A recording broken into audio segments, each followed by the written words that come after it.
I love you.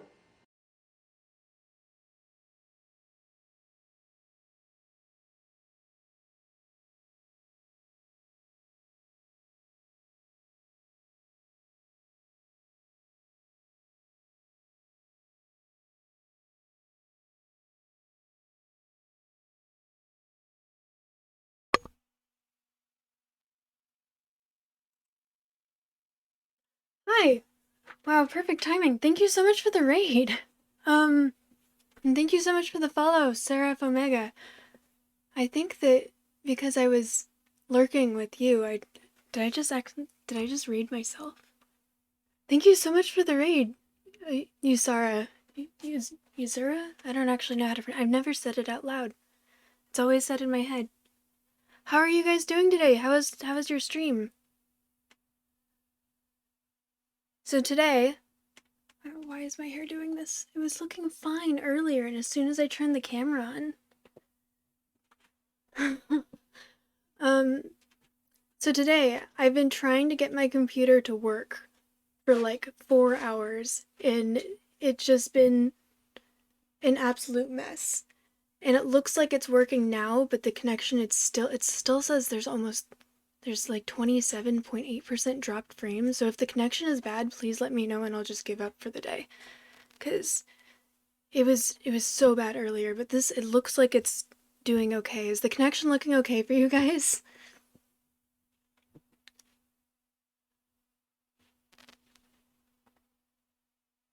Oh, I've been wanting to play The Witcher. How was that? What'd you think? I don't know what's going on with my computer. Last time I tried to stream, I ended up taking it apart and like just getting rid of all the dust, and then it looked like it was working, and then today it just wasn't working, and it's, God, so frustrating. Now it's sort of working. It looks like it's working, but then it says that it's only kind of working, so we'll see how this goes. Normally my computer struggles with the game that I want to play today, so we'll see what happens.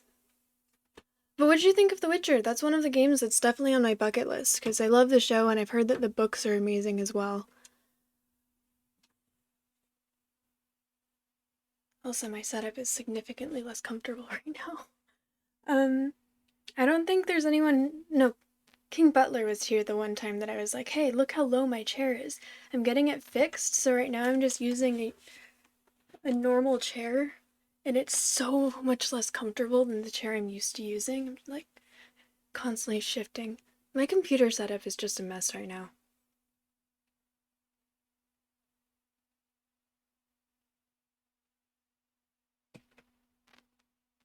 Thank you for the first time chat, Seraph Omega.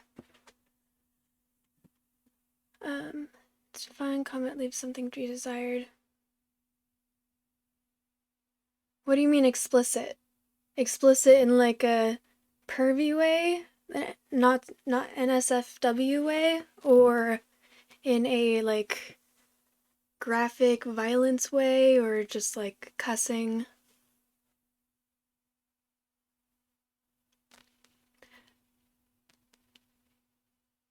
Interesting. Good to know. If I ever end up playing that one, I'll have to keep that in mind.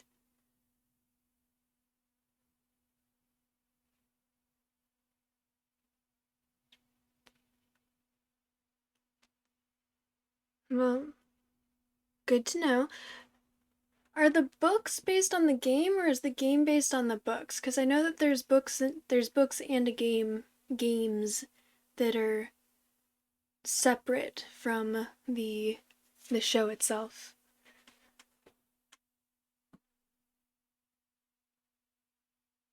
The games are toned down from the books, like sexually.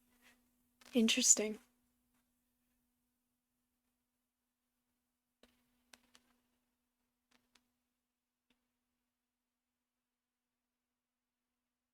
The Cows of Protection. Oh my gosh, Daddy Chris Redfield, thank you for the first time chat. I've talked to you so much in other streams, I didn't realize that this is the first time you've chatted in mine. Yes, we're talking about The Witcher right now. Yusara, is starting it, or started the first game today before coming over to my stream.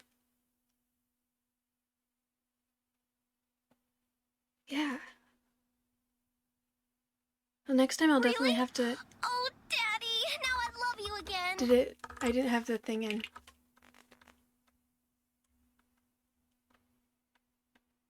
Did it make the noise? The sound that you were looking for? Thank you so much for the subscription. I appreciate you. Man, off to a good start, even though today was not off to a good start. Did you not remember that was the sound? Because we talked about that in Sammy Sue's chat once. Oh, okay. Alright. Well, do you have a schedule that you play that on, or do you just sort of pick whatever game you're gonna play? Because next time I see you're playing The Witcher, it's one that I've definitely been wanting to check out, so I'll have to make sure not to lurk and to actually watch. But today was frustrating because I was trying to figure out why my computer wasn't working. And now it looks like it's better. Mondays, okay. I will keep that in mind for next Monday. I'll keep an eye out.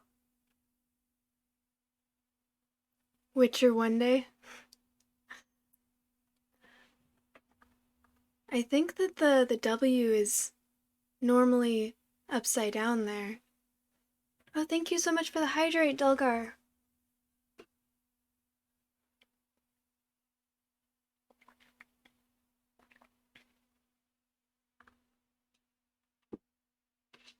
Is it one of those games that you could just sort of skip around? Okay, feeling a little attacked now. So, today I'm supposed to be continuing SOMA, which is the game that gives me motion sickness, so I have the wristbands and I set a timer and everything so that I don't play for too long and eventually my brain will adjust. Because I started super late, thanks to Roxy's technical difficulties, I won't be able to play for very long today anyways, because I have something to do tomorrow. But for anyone who doesn't know what SOMA is, it's a really cool sci-fi game, sci-fi horror game, where there's robots and it's in the future and human consciousness and stuff. Why are you too scared to play it? I actually haven't found it that scary. Uh-oh.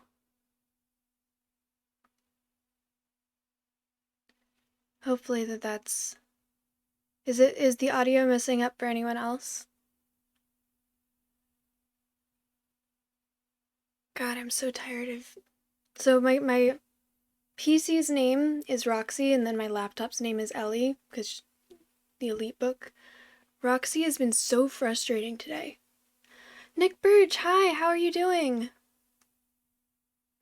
I don't handle scary things well either. I like horror stories, but I cannot watch horror movies, I can't listen to horror podcasts or anything like that. And so when I was voting, having people help when I was having people help me pick my next game, I mentioned this, and then all of the suggestions were horror games, and now that's the 2 games I'm playing right now are horror games. Oh, well, thank you so much for hanging out for a little bit. Good luck in the morning. Have a really good rest of your night. So yeah, now I'm playing a bunch of horror games, and I don't handle it well. There's something to do with the sound, but this one is different. Layers of Fear is the game that really freaks me out. Soma, it doesn't freak me out so much as I find it very frustrating.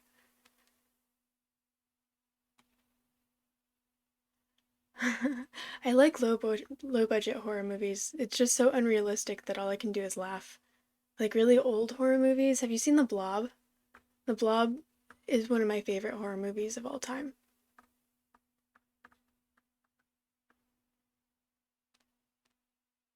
Did you finish it, Yusara?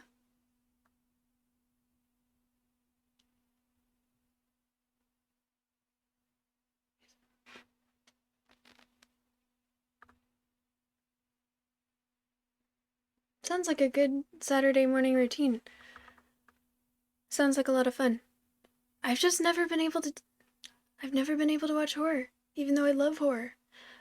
I think horror stories are so fascinating to the point where I'll see a horror movie that looks really interesting and I really want to watch it, but I know I can't watch it, so once it's out for a while, I'll go online and I'll read a detailed synopsis of the story so I can know like what the story was, because I find it very interesting.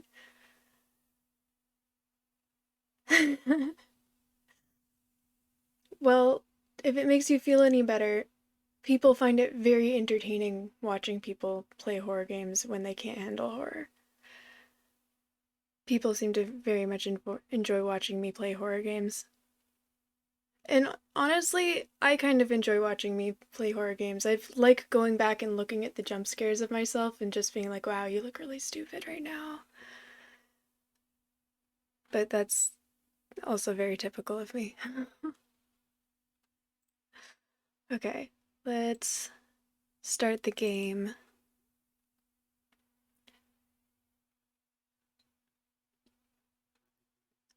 The section that I've been stuck on this one section for a very, very long time. And I ended up looking up. I had to cheat because I just wanted to move on with the story because I was losing interest.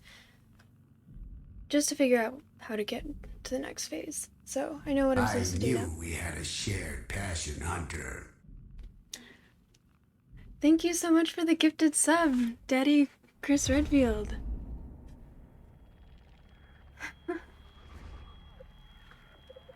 Thank you. I knew we had a shared passion, Hunter. Oh my gosh. 2 gifted subs and a sub. Thank you so much. I appreciate you, man.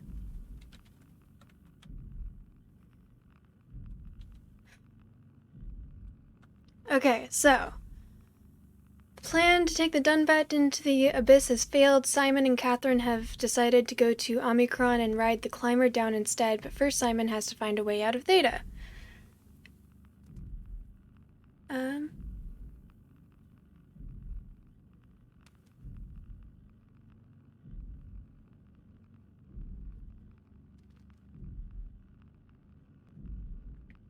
For people who would like to know sort of what's going on right now, it takes place in the future where they've figured out how to scan brains very, very accurately and then put them into robots, and there's a lot of debate on, are these human lives or are they robots? Like, is the scan, are they, like, what defines a human? The consciousness or the physiological body, and yada yada yada. And then there's like this cancer, this computer cancer is now real, and it's also developed a sort of consciousness, and right now, and then the computer cancer that has like now started infecting organic life as well.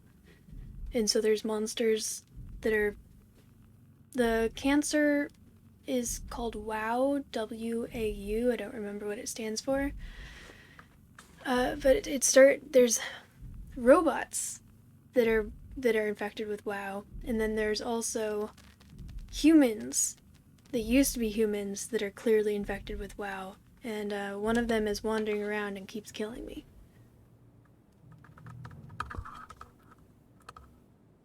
Oh, I forgot to turn the thingy on.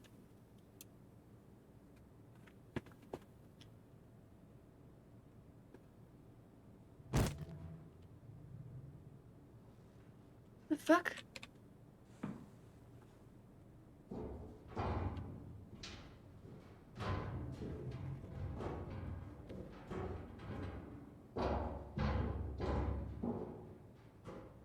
What just...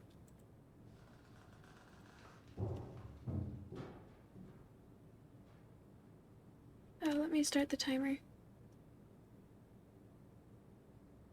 Oh, and if I am able to get past a certain part quickly enough, I'm going to go into reading, because people like the sound of my voice, so I've started trying to read out loud every now and then. I'm told that I'm able to make horror games relaxing. Okay, timer. Let's go for 45 minutes this time.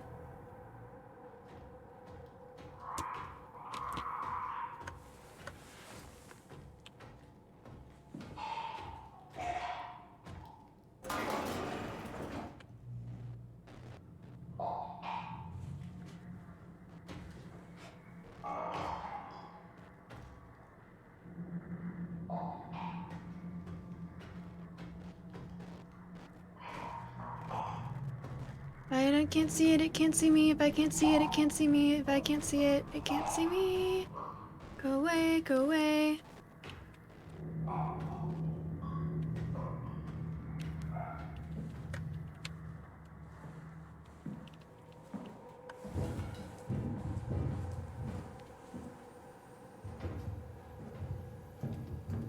Okay.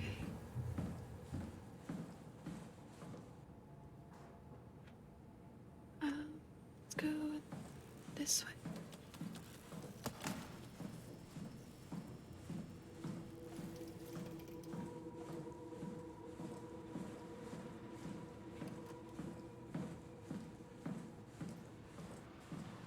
Okay, I know I should have perfect health, by the way.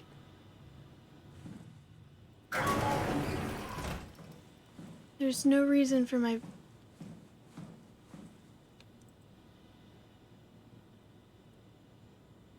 Okay.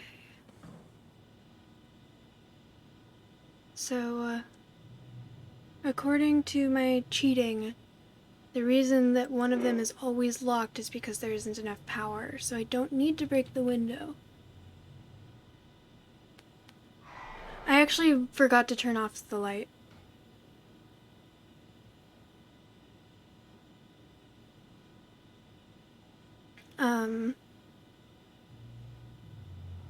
But for this game, I'm also supposed to keep the light on because it gives me motion sickness, and...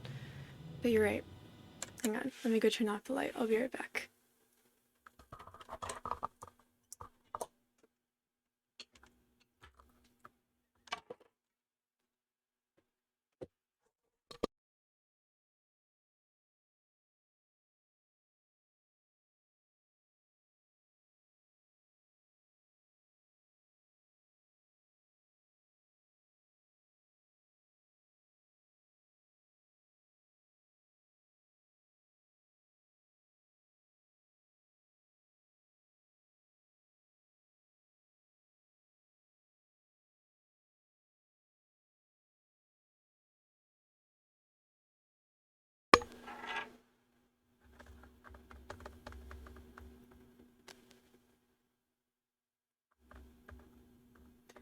You gotta stick around for me making horror games relaxing somehow, or stick around for the reading?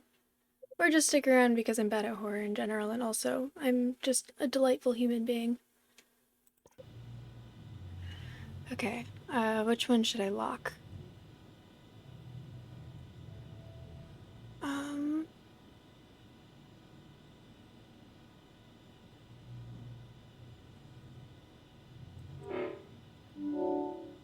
Woo!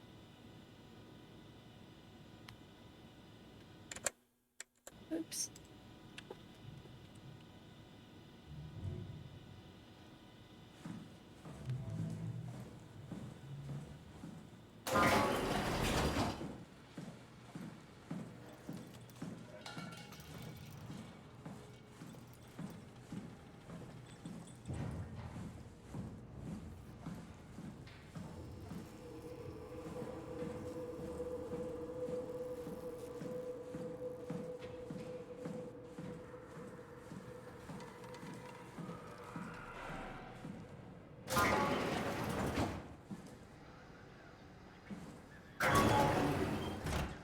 Yay!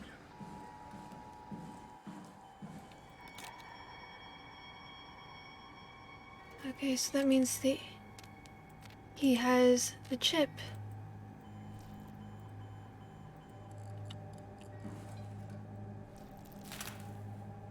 I'm sorry about before, Brandon. I'm sorry we couldn't let you rest in peace.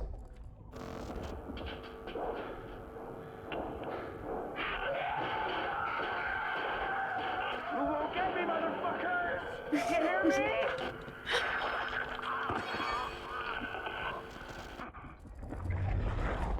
Oh, jeez.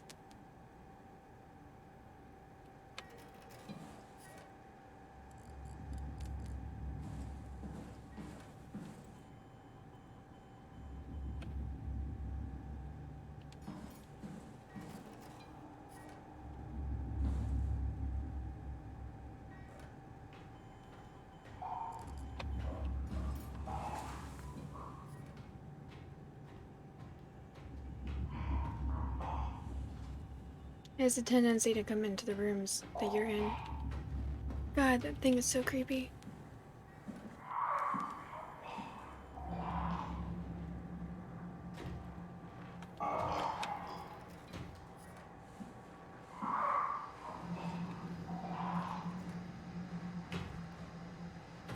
Why is it so tall?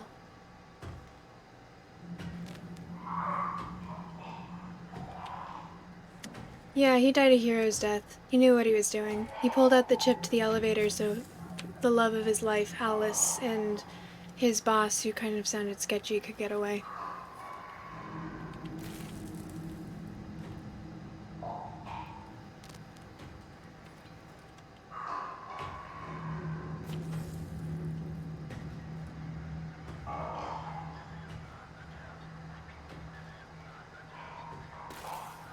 Kind of waiting for him to go away so I could explore this room a little more thoroughly. I've had monsters try to break through the glass to get to me before. Go away!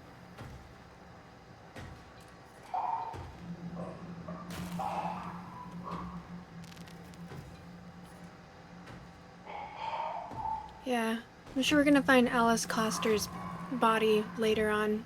Whenever a human's mentioned, we normally find them basically dead or almost dead.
Fuck, fuck.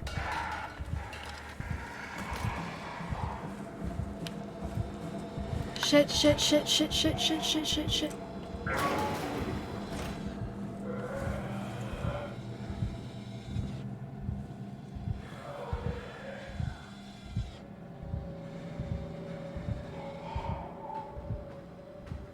Why am I holding this?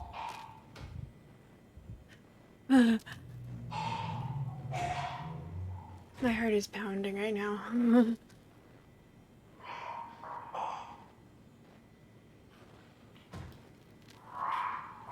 I haven't been giving my YouTube the attention that I should be giving it recently. But if someone's actually subbing to it, that'll give me motivation to do something about it.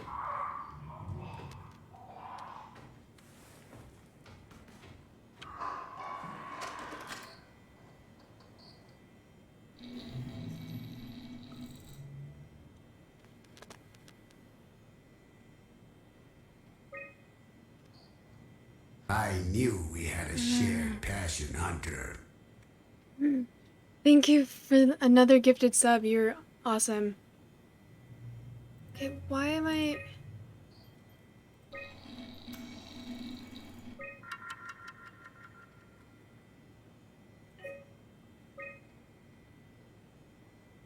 Huge structure gel leak has caused the WoW to seize control over the dumb bat.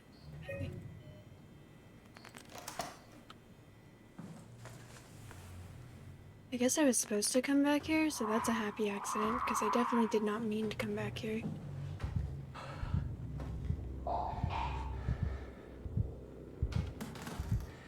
shit.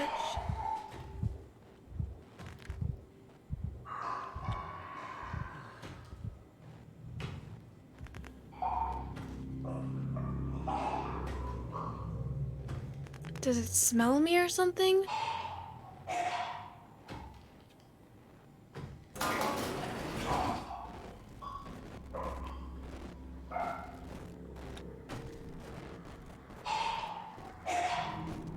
Come on, stop. You're making my...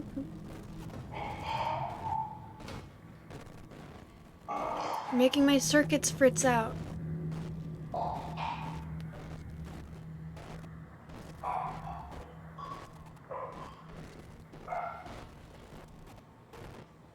Anything that's infected with WoW makes my circuits fritz.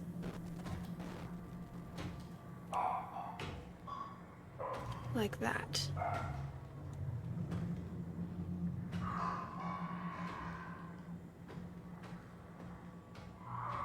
Yeah. That he does.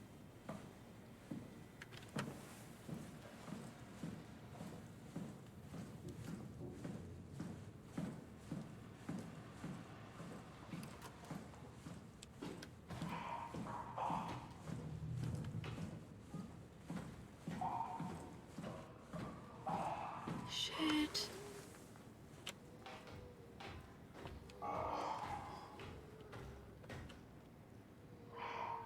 How does it always know where I am?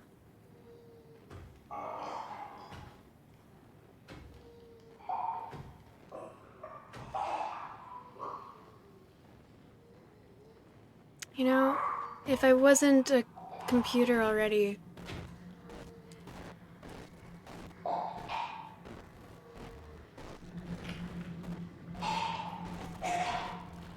gosh.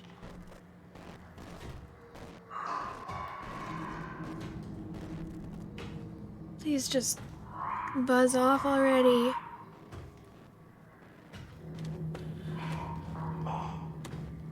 I seriously cannot remember how to get back to the thing.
I did it!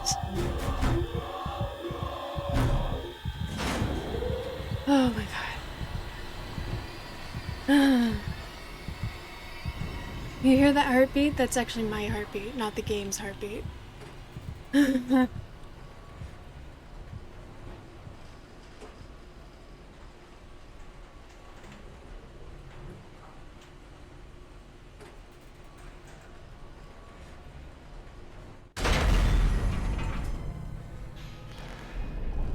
Oh, great. Great, yes. Wonderful.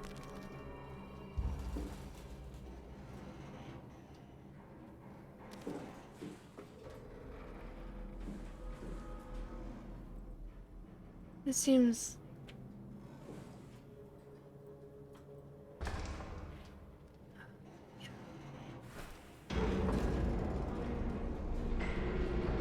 Oh, that's a sign. Oh, fuck. Those glowing things on my body? That's a sign that I've been infected with WoW.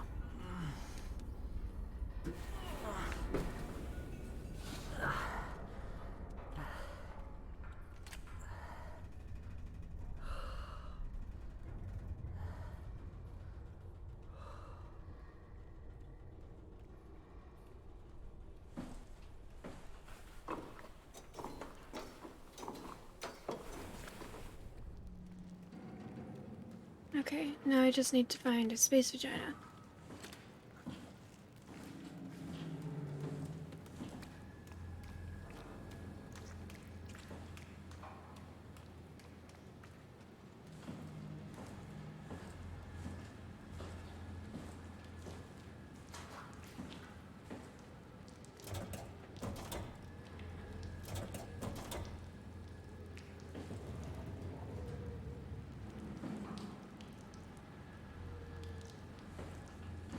Do I hear the wheezing of something vaguely alive?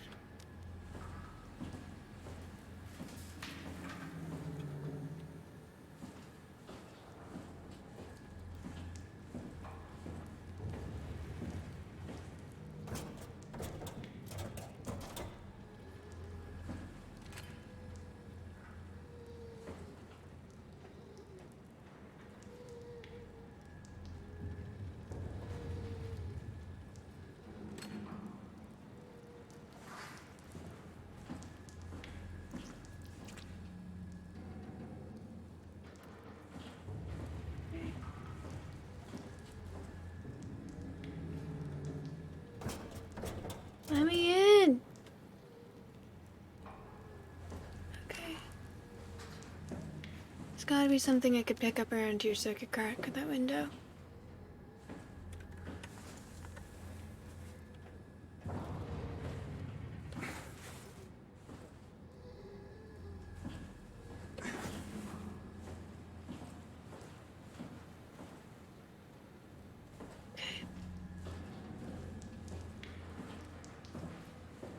I just want to know who that is. Did Alice make it out?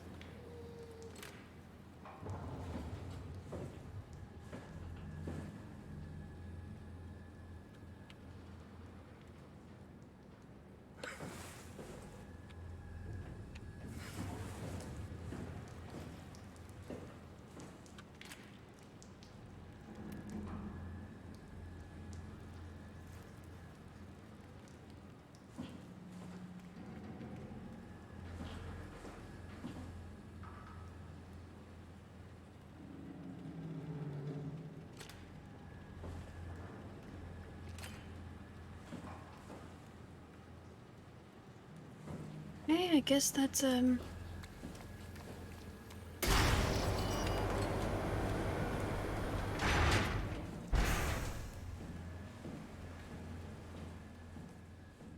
miss.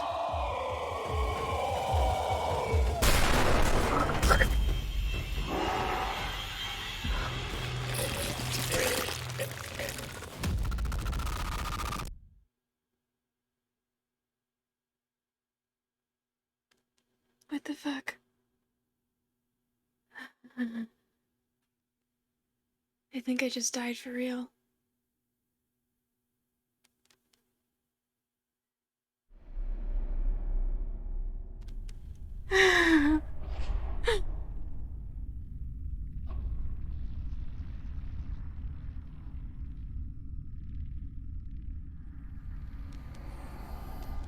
Don't move.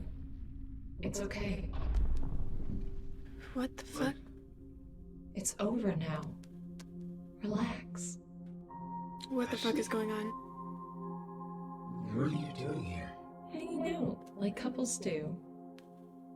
Ashley's his dead girlfriend. You don't want me? Yes, of course, but... From like 200 years ago. Oh god, this is wow, infecting his brain.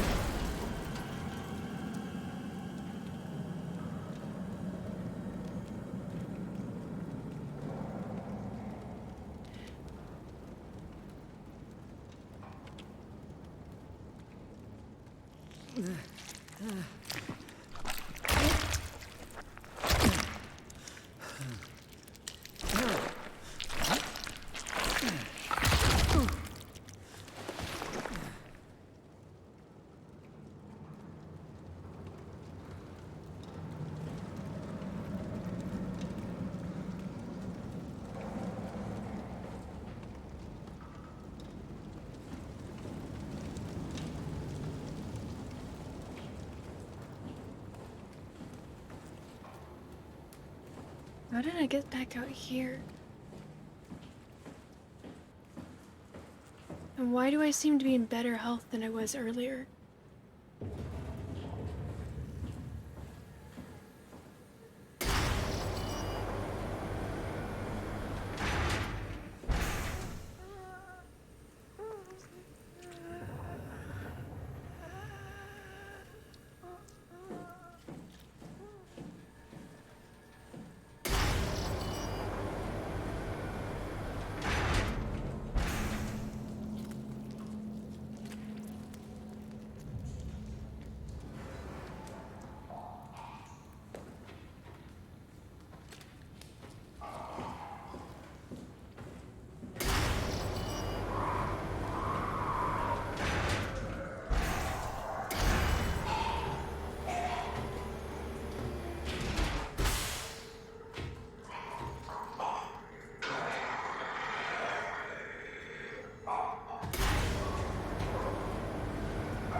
You can't see me if I can't see you. You can't see me if I can't see you. You can't see me if I can't see you.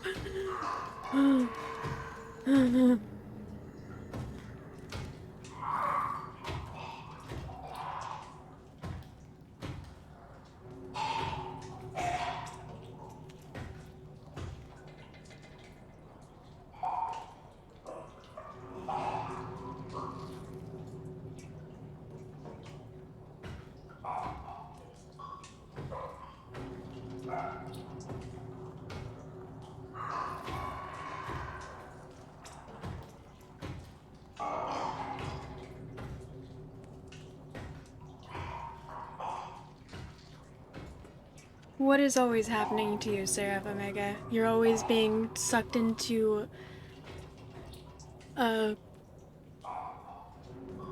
alien, non-alien, apocalyptic goo.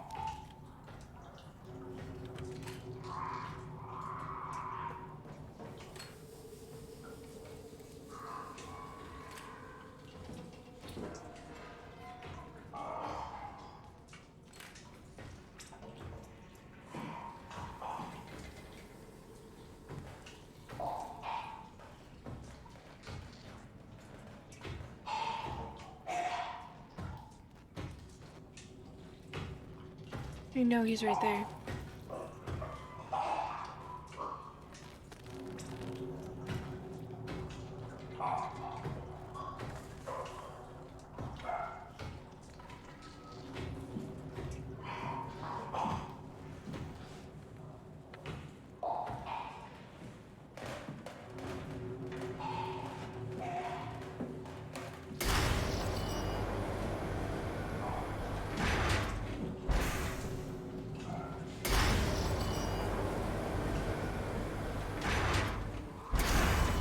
Oh, space vagina.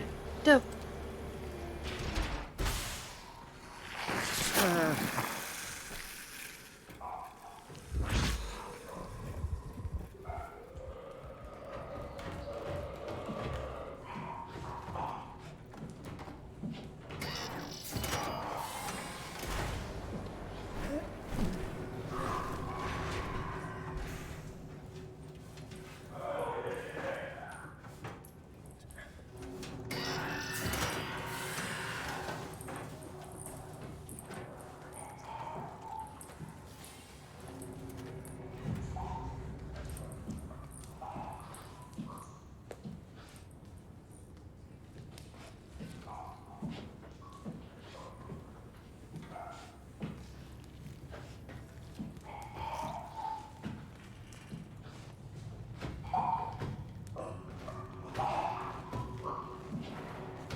No, I have not.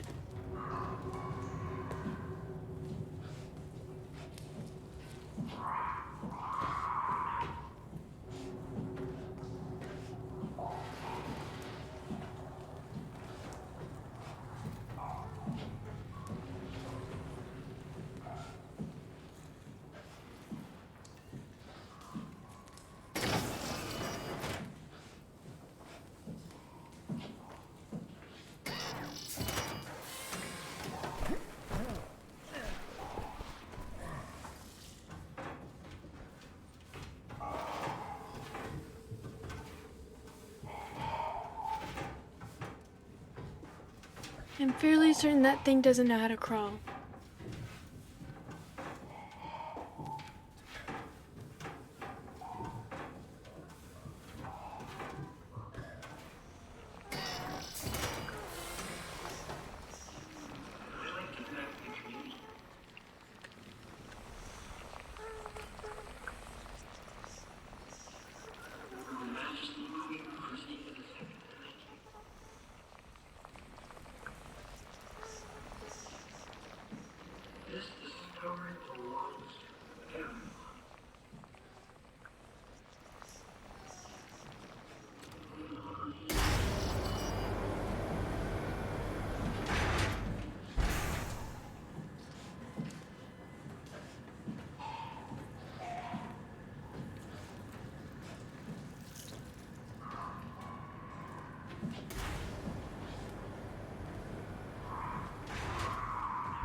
An Alien?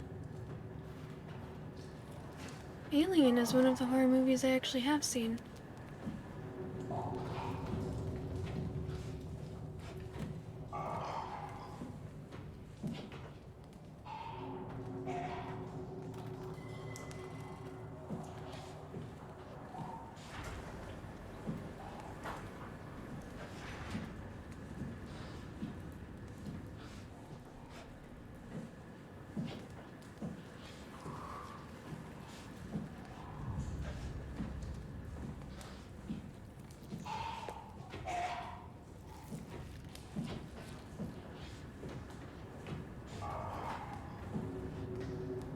I found it kind of boring in a lot of ways. It was really good, but then I just felt like it was a lot of the same thing over and over and over again.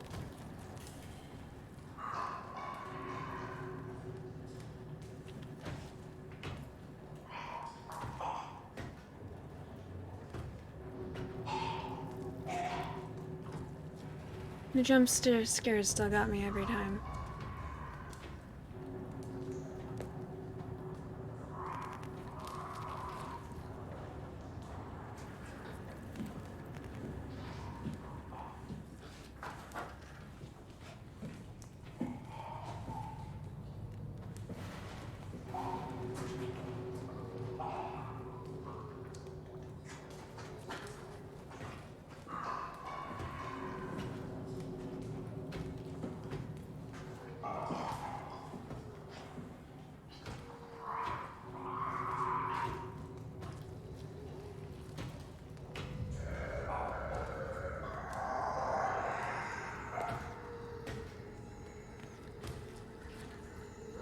Can't see me. You can't see me. You can't see me. You can't see me. Oh, I think it saw me. I think it saw me. Fuck. Fuck, fuck, fuck, fuck, fuck, fuck.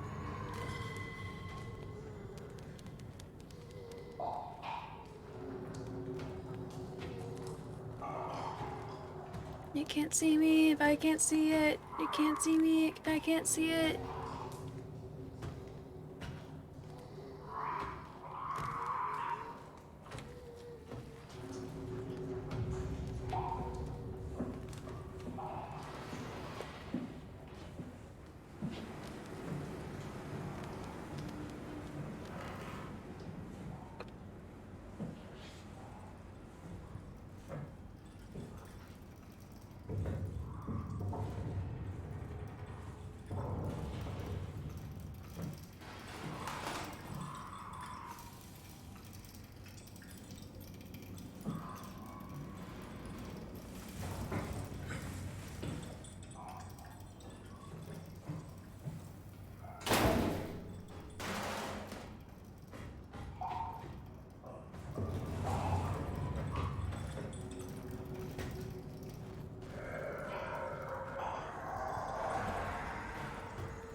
Go away, please. Leave me alone. Leave me the fuck alone. Go away. I don't want to be your friend.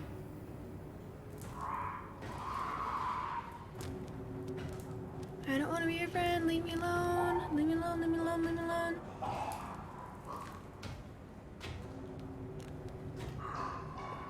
You know what? Oh, fuck. It's right there. You see its foot?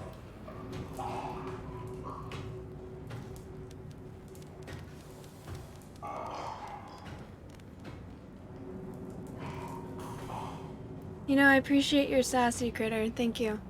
But, as you can see, my theory worked. Because that dumbass walked right by me.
Oh, I forgot that I can breathe underwater.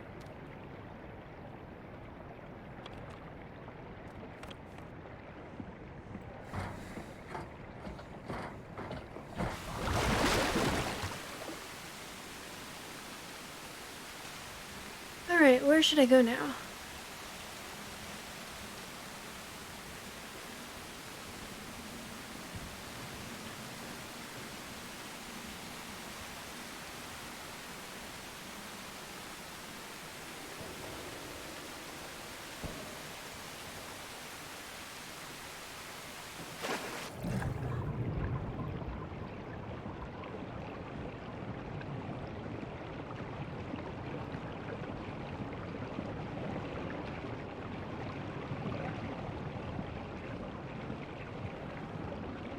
That looks like...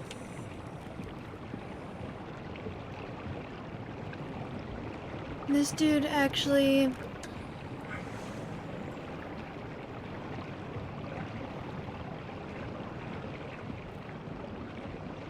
Man, it'd be nice if I had some better lighting down here.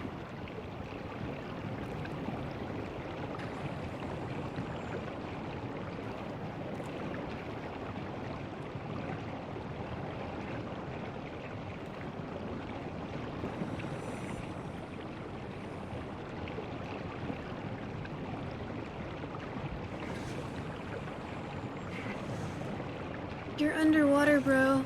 Literally, the fact that you can't climb this is absolutely pathetic. Gravity is on your side when you're underwater.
That's a ladder. Let's see where this ladder goes.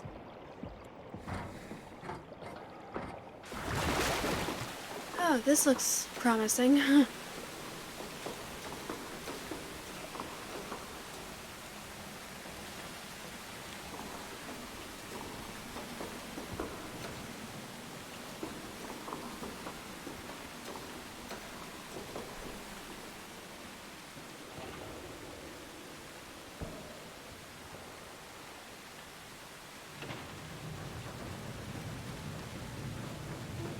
Book.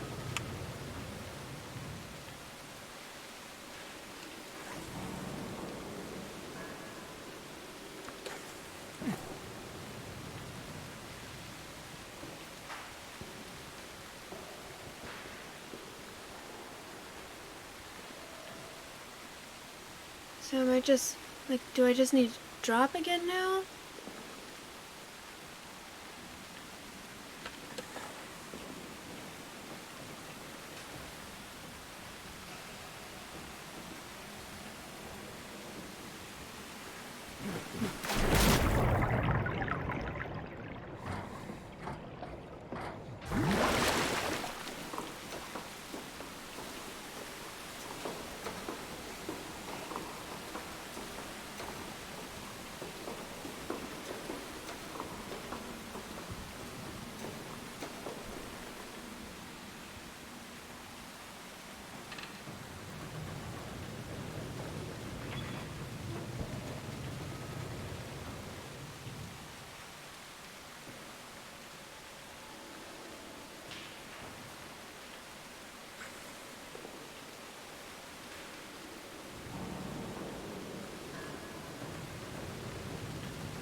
Oh.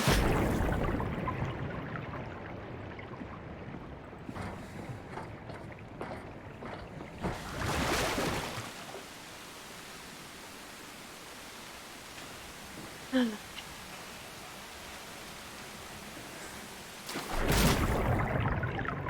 feel like since I've got some people who haven't been here since the beginning, I need to give the disclaimer that I suck at video games. So this might take me a moment.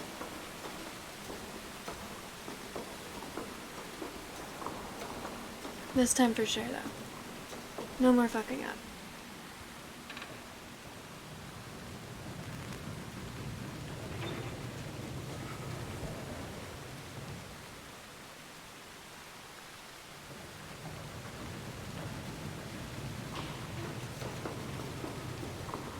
Obviously. Come on.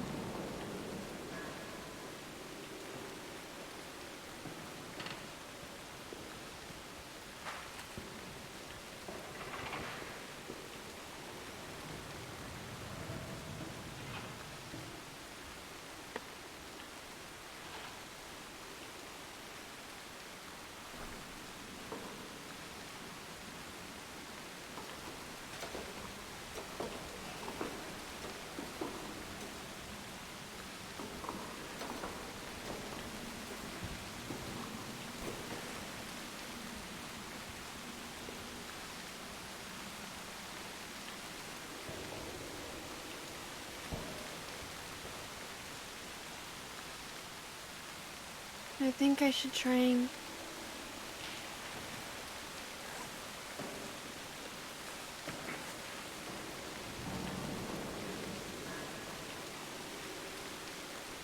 There's a gate covering that. Where am I supposed to be trying to get to?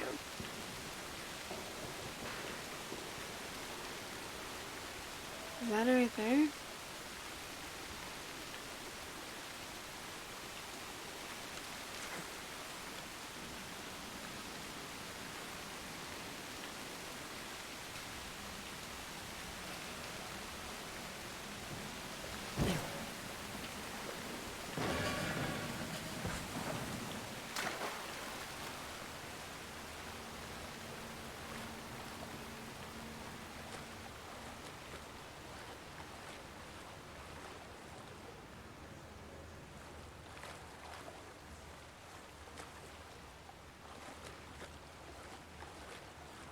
How many more monsters do I have to face? Oh, thank God. Space vagina.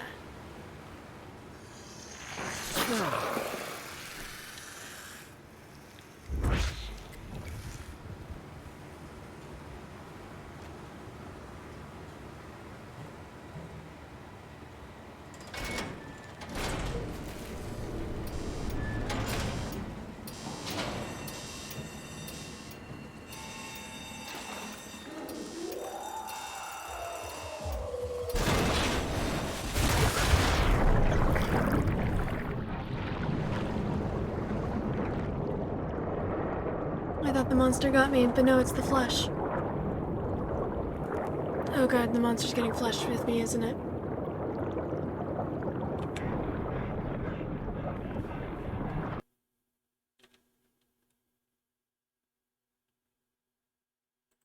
Did the game just crash for you guys too?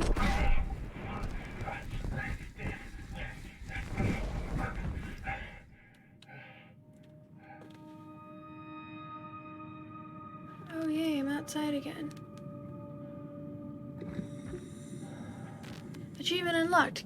Killed the dream I dreamed.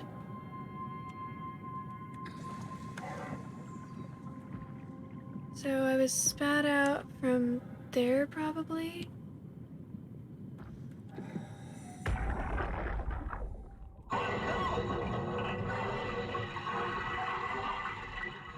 What happened? What did she do? Come on, we gotta get her out of there. Holy shit, Hart blew up the O2 surplus. She sealed the tunnel. She really didn't want Acres following us to Omicron. Ah, shit, she's fucking hurt. Her suit is leaking. We have to get her to Omicron. Shit, it's bad, real bad. Oh, fuck, no!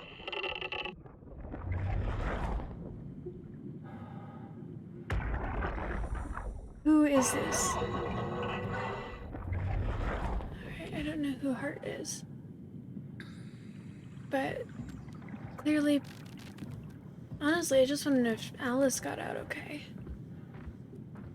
Brandon sacrificed himself for her, after all.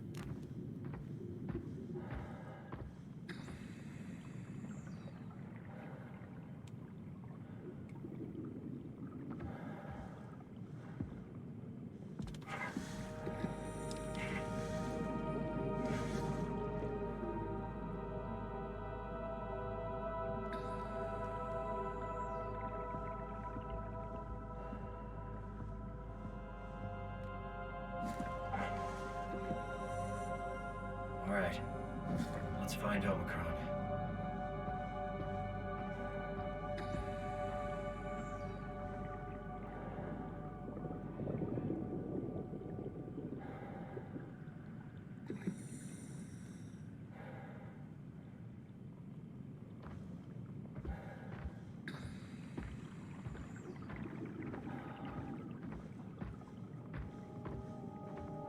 This reminds me of the minefield in Finding Nemo.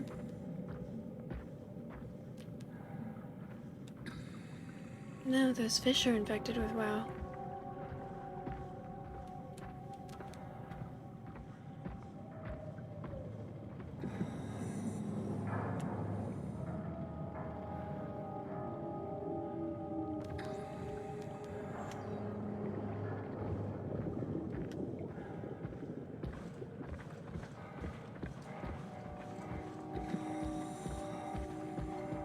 But this is the way I came from. Dude, you're a robot. You don't need to be happen and pappin'.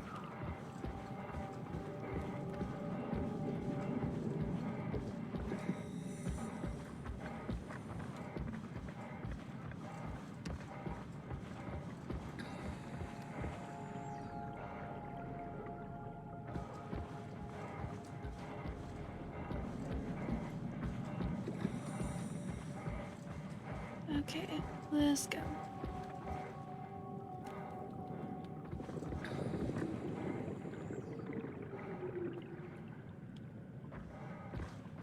Let's look over here. This is Omicron? Hope they saved me a diving suit.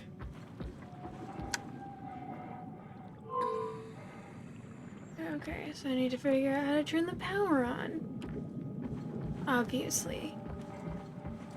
This poor sap from 200 years ago has to figure out how to turn on all of this technology by himself.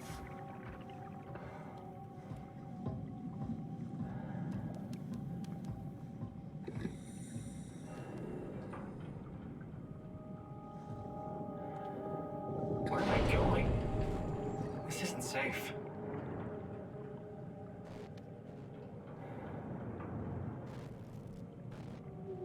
You think that's his way of telling me to go back?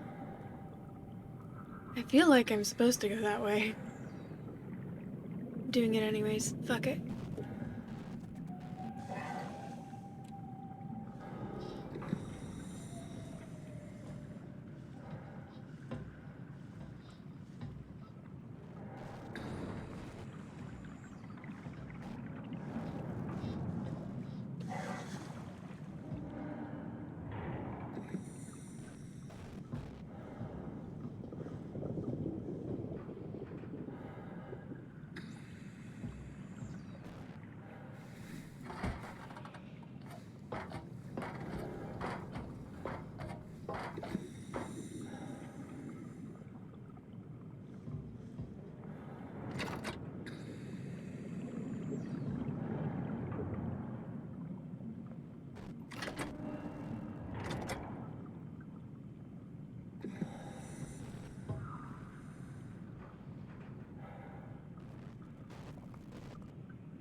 Where's the monster messing with my circuits? I know there's one somewhere.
What do you guys think would happen if I just walked off the side?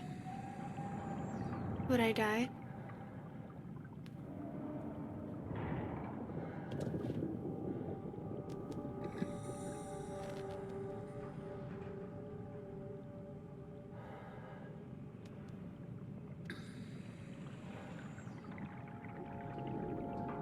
Did I forget to start the timer? That I did.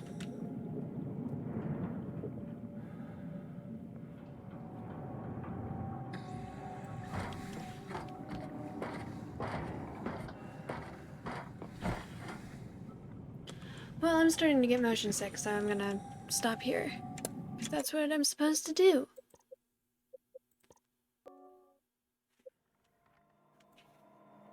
God, motion sickness is such a wonderful gene. I'm so glad that I inherited it from my mom.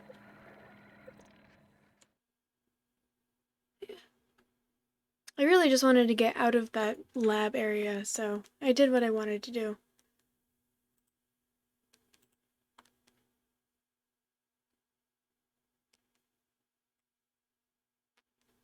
Alright, so thank you for keeping track. I hope that that was entertaining. I'm going to take a little bit of a break to eat something and settle my stomach, and then I'm going to switch over to, I think normally I do reading on these days. Do I do reading or Jackbox on Mondays? I can't remember right now. I took a break from streaming. Would you guys like to hear me read, or would you like to play Jackbox? I'll let you guys help me decide since you're here right now and seem to be entertained. Or we could just do just chatting as well. Hang on, let me go turn my light on.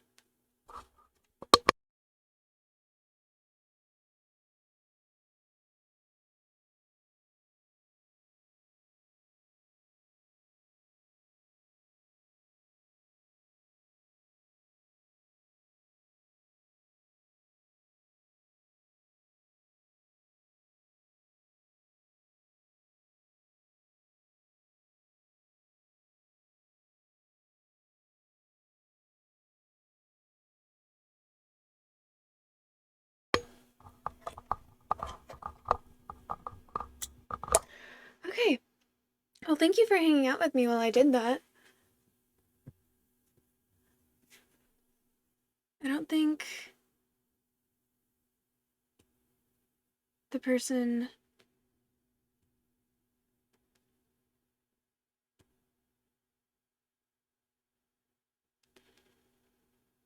Oh boy.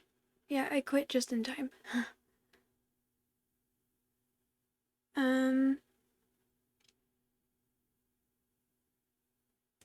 This is very off topic. If I had been able to stream earlier, I'm sure that Seeking Unemployment would have been here, because he's the one who normally makes fun of me for this. So, I'm almost 27, but everyone thinks that I'm very, very young. And people make fun of me for it a lot. And today I was out, and it made me think of Seeking, since he's someone who's been giving me shit for it most recently. I was at CVS with my dad, and some guy stopped the two of us. Well, stopped him to like sign a petition to add something to the ballot. And I was listening to him, and he wasn't talking to me at all, and my dad was signing. And I was like, "Oh, I could sign too." And he was like, "Oh, are you registered to vote?" And I was like, "Yeah." And he was like, "Oh, okay, I thought you were like 17." And the way he said that, I got the feeling he was like aging up, because he didn't want to offend me for thinking I was under 18, so I was like, "Oh, like 17." And then when I told him I was almost 27, he was just completely shook. So clearly he thought I was like 16 or something. And yay. Gotta love it. Gotta love being perpetually very young and looking like a teenager.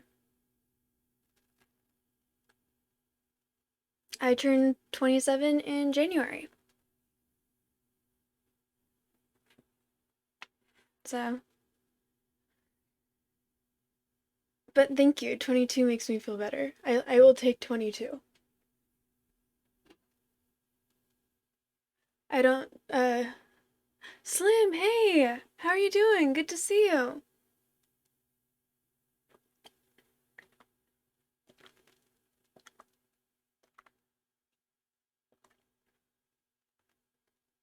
I would, much prefer being mistaken for early 20s for, under 18.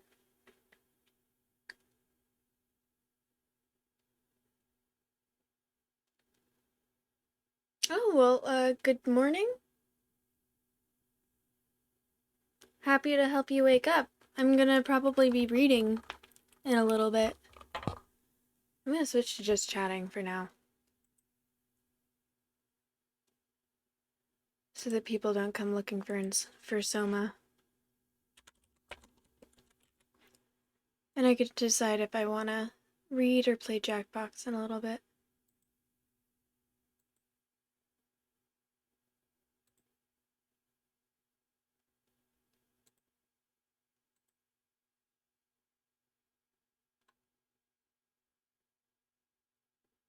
You're not gonna let me update from here, are you? Screw you. Thank you for the posture check, and thank you for the hydrate. Did you have a good sleep?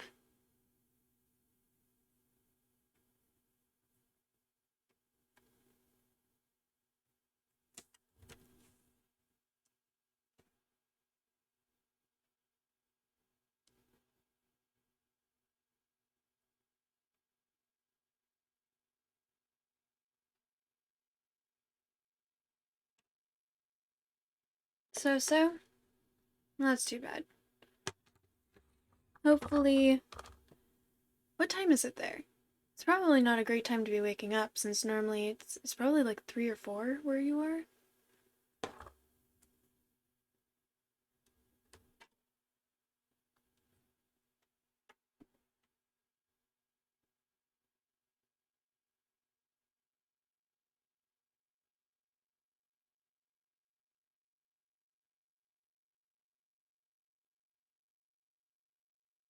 One a.m. So yeah, definitely not the best time to wake up. Um...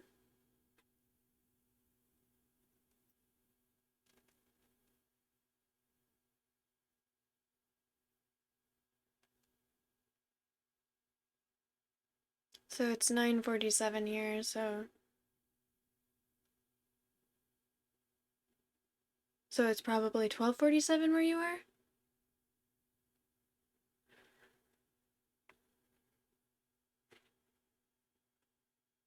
I'm honestly really bad at keeping track of time zones, so...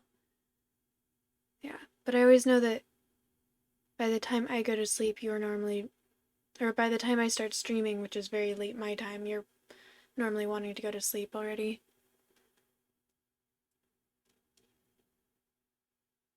Well, I think I had reading planned for after this stream, so if you're gonna try and go back to sleep, maybe that will help. Since you normally use my stream to help you fall asleep anyways. We could try it out finally. But I haven't decided if I want to do reading or a Jackbox, because I feel like I can't remember. Yeah, me too. Sleep schedules are difficult to maintain.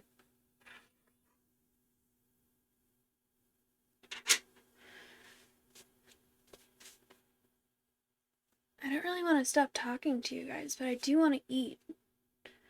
To make my stomach stop doing the motion sickness thing. Would you guys judge me if I brought out some acai and started eating it in front of you guys?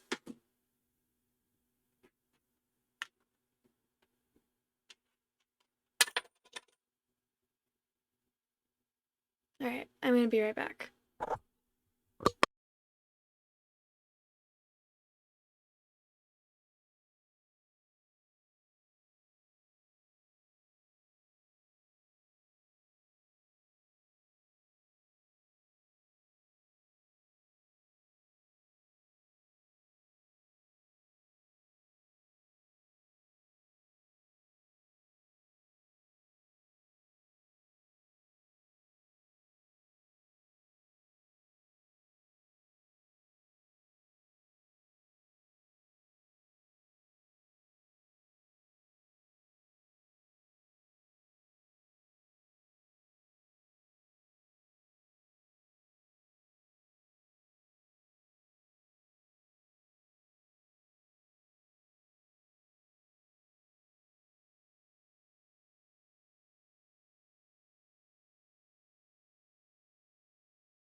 Mukbang is different. First of all, I don't know how to pronounce it. But that is a different thing. I'm not going to eat a massive amount of food in front of you guys.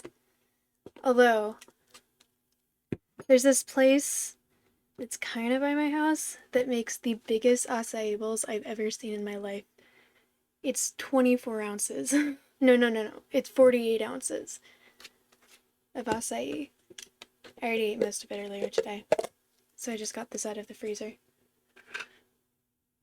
Yeah, okay, cool. I love that game, but my mom always told me growing up, she said she didn't get motion sick when she was younger, but then when she went through puberty, she started getting motion sickness. And I was like, that's not gonna happen to me. And then I went through puberty and it didn't hit me, and then I reached my mid-20s, and now it's like I somehow managed to give myself motion sickness while I'm the one driving. Which I'm not a very good driver, to be honest, so that doesn't mean much.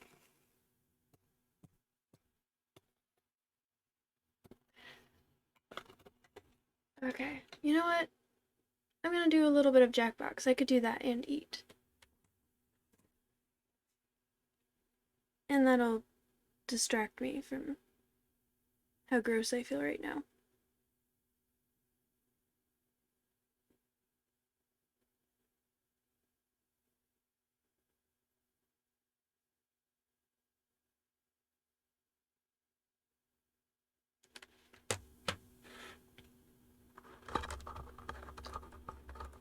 Have you ever watched an actual mukbang? Is that how it's pronounced? Mukbang stream? Where they just eat a ridiculous amount of food, right? Okay, let me see. Yeah, I'll switch over to Jackbox. But it's not gonna let me do it over here, probably.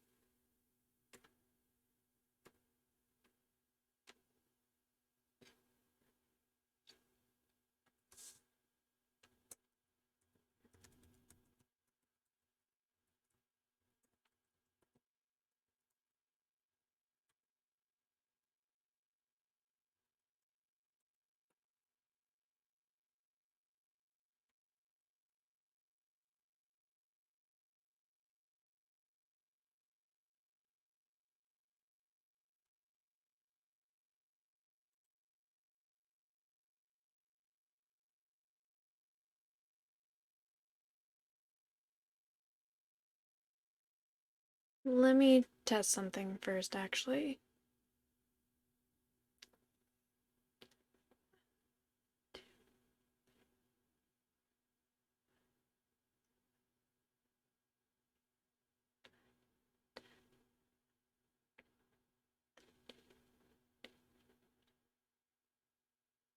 Okay, so there's like a 16-second delay.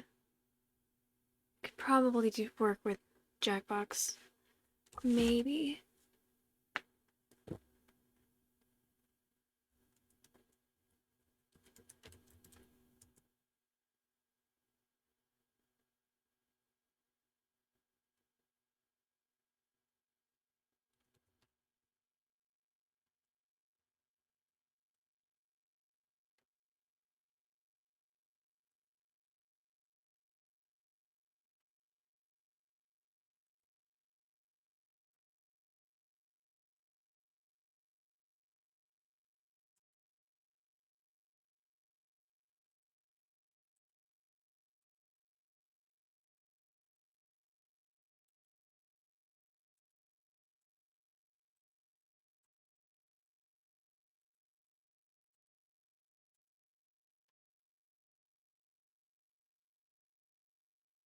There.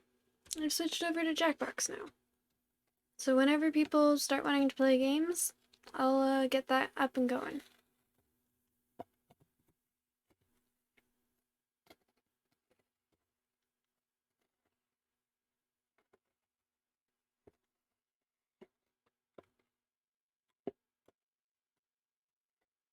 Did you stream today, Slim?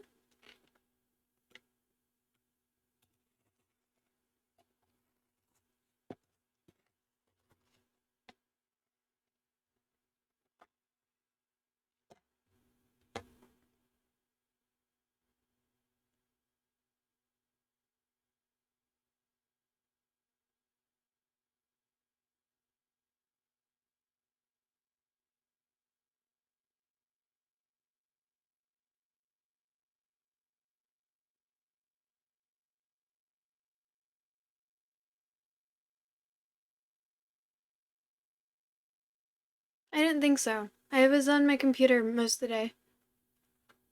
Yes, I did, of you singing. I responded to it. Unless, did you send me another one?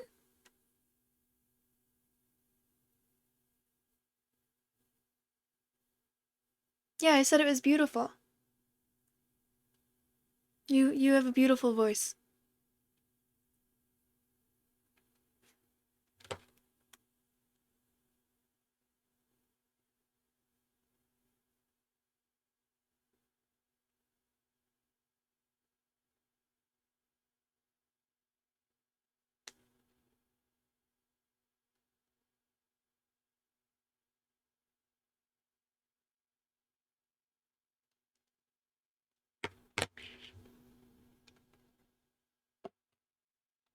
It's okay, it was a couple days ago. Honestly, I do that all the time. And I think that it took me a day or two to watch it in the first place, but you have a beautiful voice. You should sing more often. Sammy Suze isn't here, is she? I told her that if she was here for my next stream, I would sing the Dashing Through the Snow on a Pair of Broken Skis version of that song. But I don't think she's here. Do you guys want to hear the dark version of Dashing Through the Snow from when I was in high school?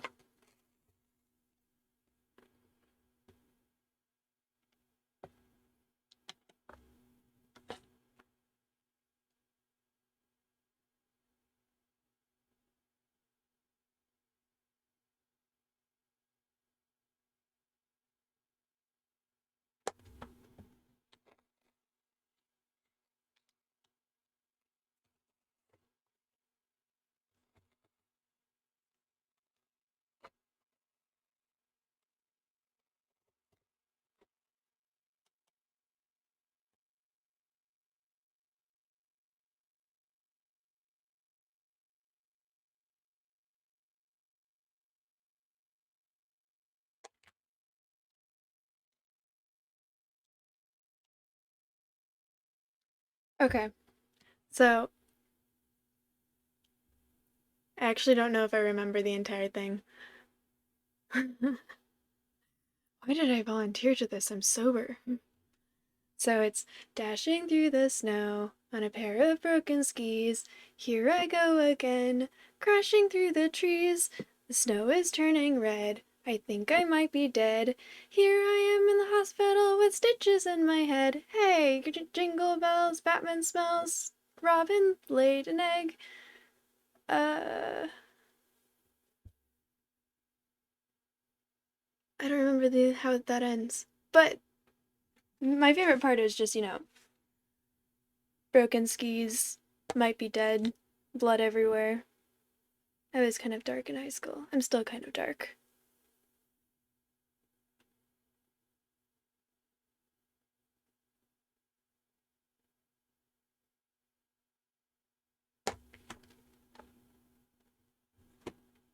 Hey, glad to help you remember something from your childhood.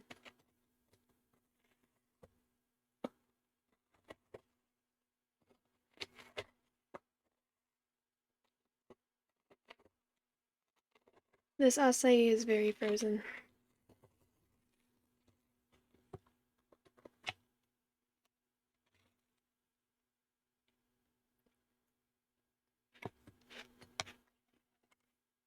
Oh, thank you for sending that to Sammy. I didn't even think that that was a possibility.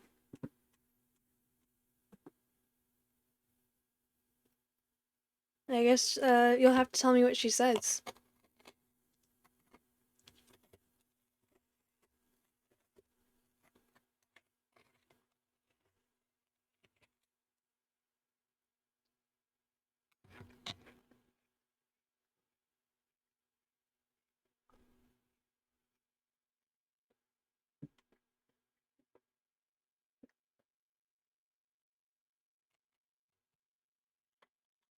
So I have my thing ready.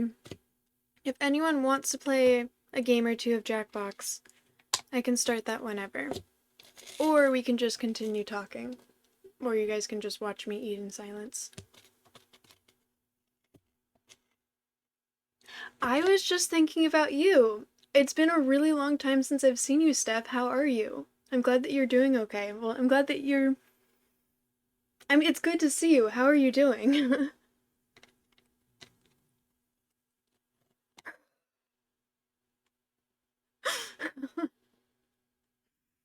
That's fair. I was waiting for the mean comment, but it still took me a little by surprise. Good one. How are you doing?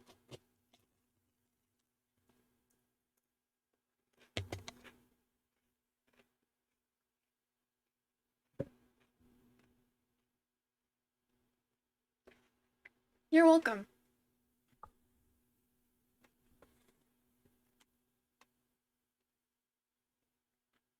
We have not picked a game yet.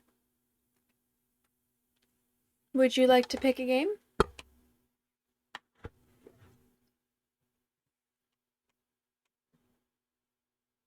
I was just saying that we could pick a game. I'm ready to run one whenever, or we could just sit here and talk, or people could watch me eat in silence. I don't have Madverse. I think I'm gonna get it for Christmas, though. That's what I'm gonna be asking for Christmas, is games.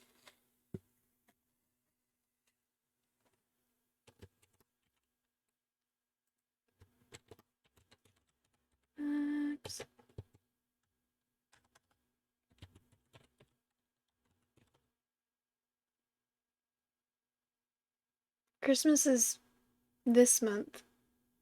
Christmas is less than a month away.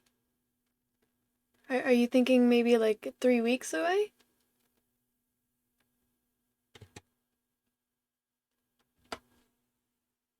I mean, pretty sure my best friend's birthday is the day after Christmas, so.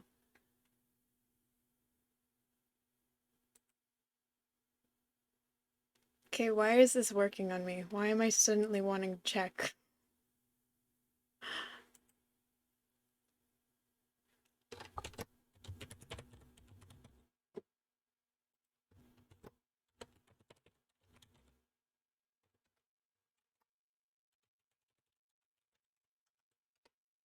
Those are the games that I have. Um,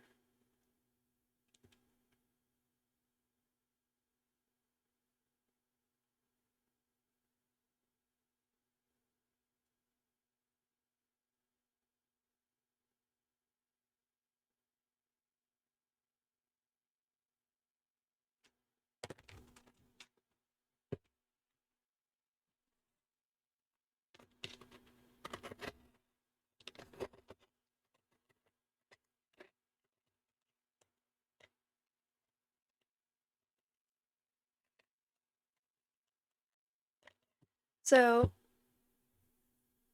yeah. Like 3 weeks. That's what you gotta wait. Like 3 weeks.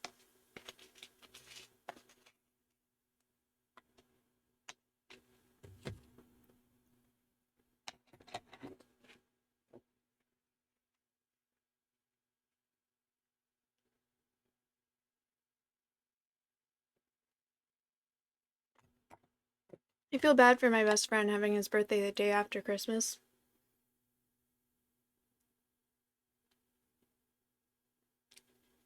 Really? I'm the one who has a bad grasp of mathematics.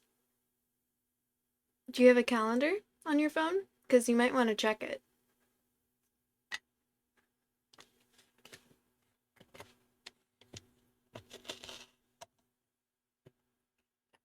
On Man,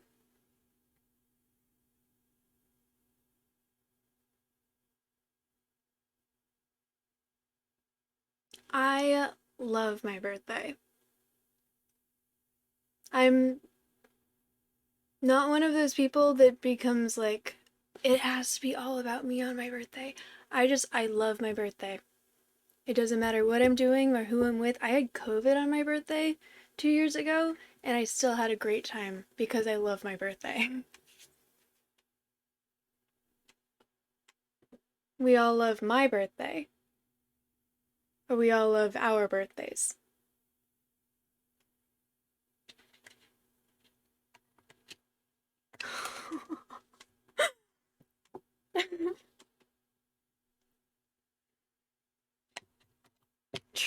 at that. Is that why people love your birthday too?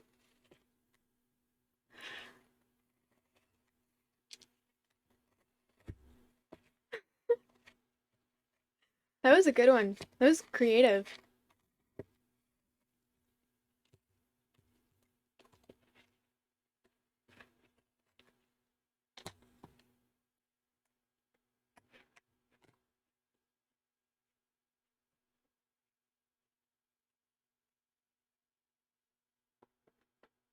People who have birthdays that are close to Christmas, and my birthday's in January, so I still apply, have this wonderful experience called Birthmas, where people will be like, oh, your birthday is really close to Christmas, so we're just going to get you one gift, Merry Birthmas, and it's just like,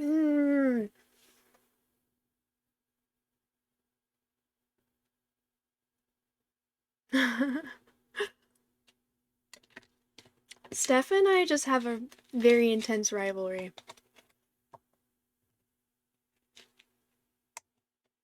Honestly, Steph talks to me the same way my best friend talks to me. I find it refreshing.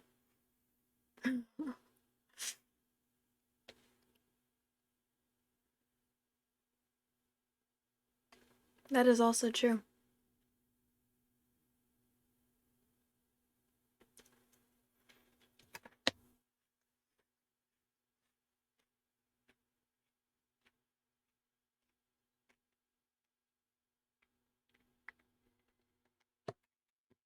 You have to take your crap seriously if you're gonna make a claim like that.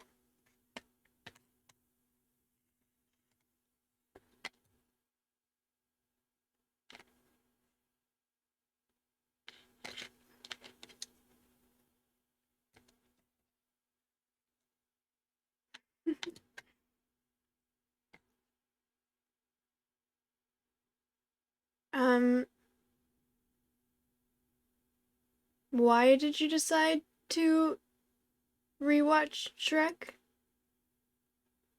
Was there motivation to decide to rewatch it? Like you wanted to revisit the meme from forever ago, or did you just feel like, I don't know. I don't even know. There's judgment in case you can't tell. I was very into making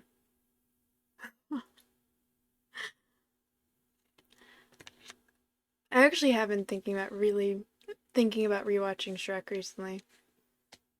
Because I was very into those Shrek is love, Shrek is life memes, even though I just did it sort of to piss people off.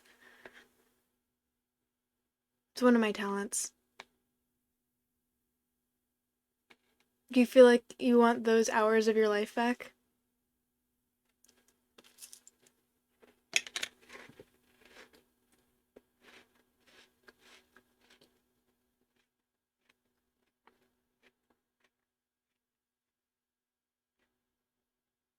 Oh, brain freeze.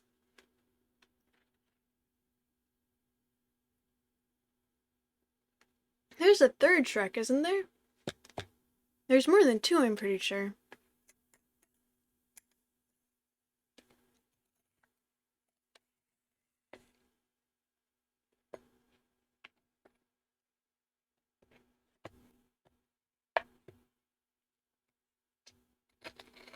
There's four. Have I seen all four?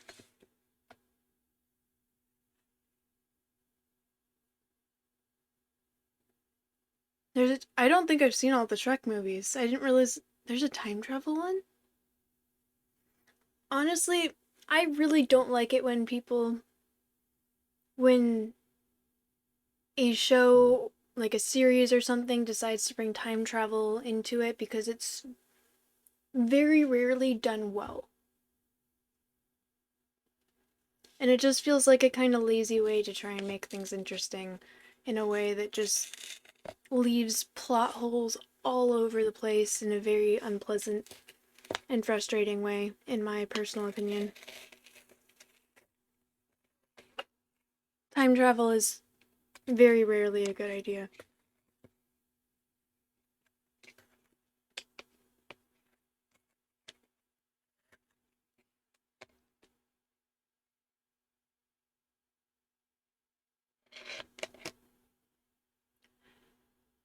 Harry Potter, the reason I didn't like it in that was because I feel like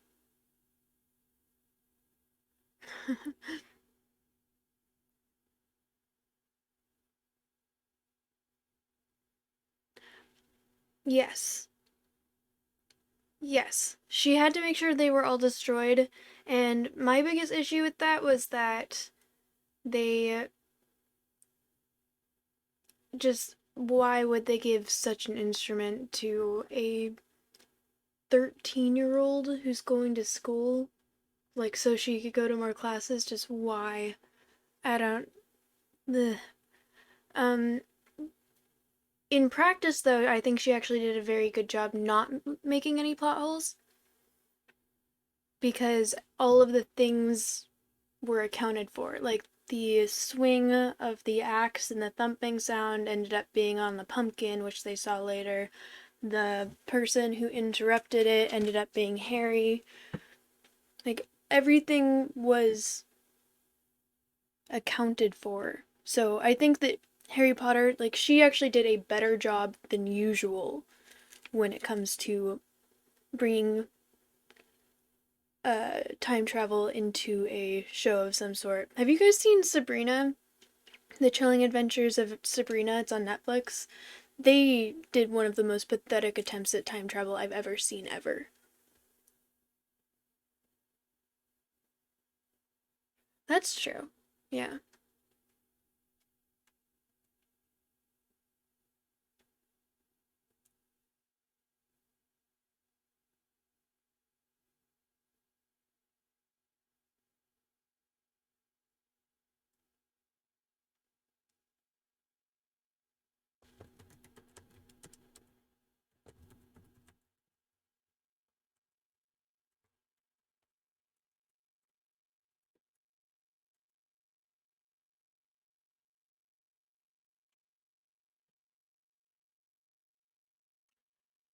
How many seasons are there? Are there only 2 seasons? Because the last season was terrible. I really liked it up until the last season, and the last season just was god awful and makes me wish I didn't watch any of it.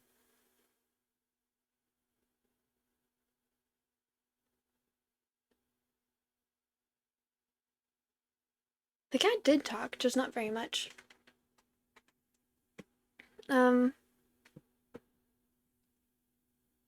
The guys were hot. That's always a bonus. Except for in the last season, the hottest one wasn't brought back. He was brought back for like 3 seconds, and they never were like, he was trapped in this thing, and then suddenly he's not trapped in this thing, and now they're dating, but we don't get to see any of that. Like, how did they decide we're not going to leave him trapped in this thing because he did all of this fucked up shit? I would have loved to be there for that, because that guy was hot.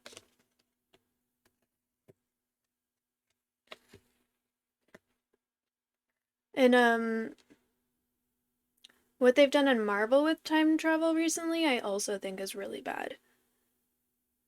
They've just put too many layers into time travel. It's just like, it's not a good idea. They've done too much.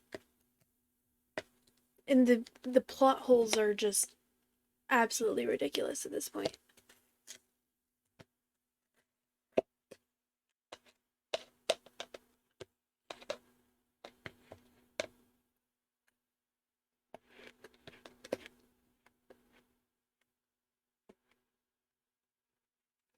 I love Marvel.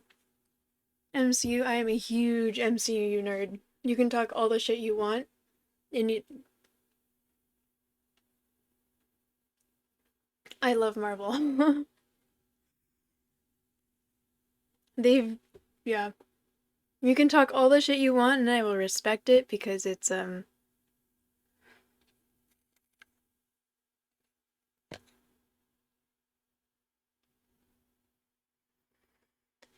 yeah, they've definitely been declining.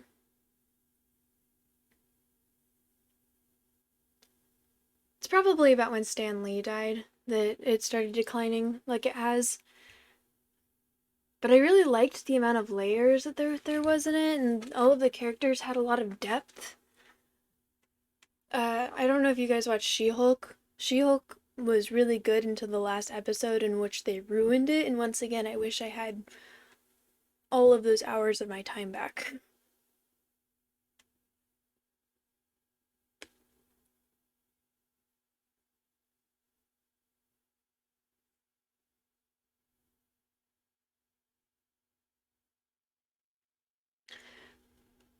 So it was a couple years ago when I tried to do this.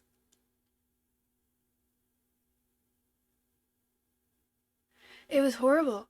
The last episode of She-Hulk was so bad. It wasn't even funny. Sometimes it's sort of like in a cheesy way it can be funny. It wasn't even funny. It was just bad. It was like there was so much they could have done with it, and then it was so bad. They definitely broke my heart a little bit there, because I've been trying to defend Marvel. I would not recommend it. If they had done something different with the last episode, I would have recommended it if you're into like superhero cheesy stuff. But the last episode was so bad, it's not worth it. I liked Moon Knight. Moon Knight was very interesting. Very interesting case of a superhero who had a severe case of dissociative identity disorder to the point where they'd developed two distinct personalities. I've actually met someone who had a really severe case of dissociative identity disorder and had developed 7 distinct personalities, including the original one. I met 4 of them, including the original one. It's very interesting. I like mental health stuff, so I thought that was cool.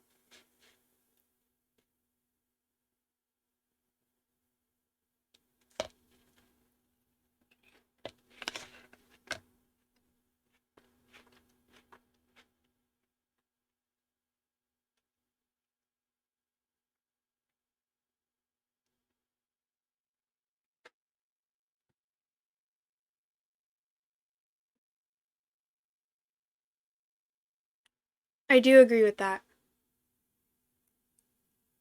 I think that there's a way.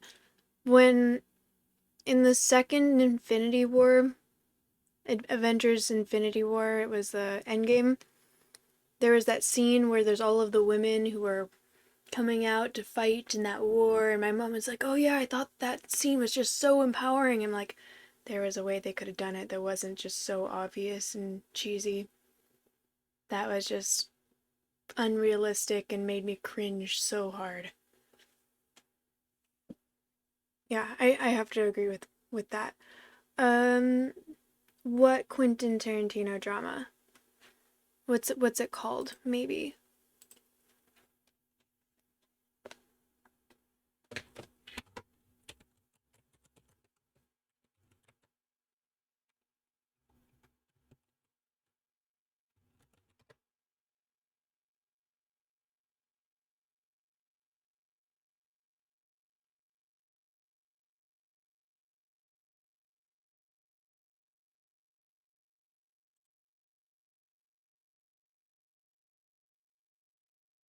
Yeah, I miss Stan Lee.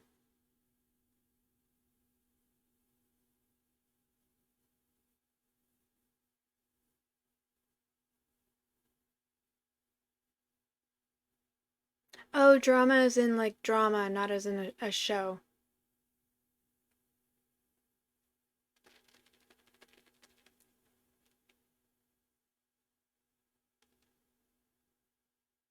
That movie stars don't exist, as in there's movie stars, the actors themselves. So people watch the movies because of the story and the character, not the actors.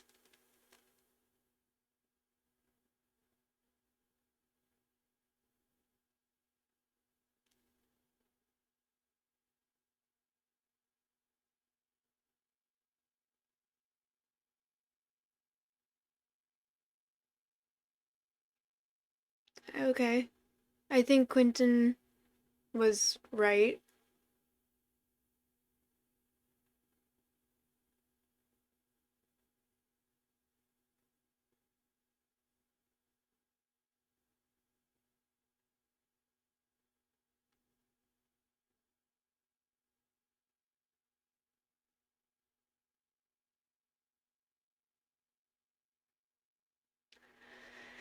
Jeez.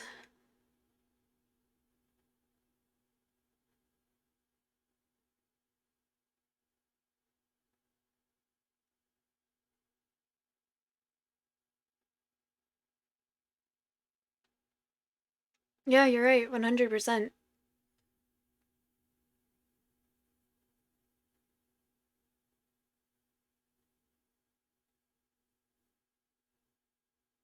Scorsese's.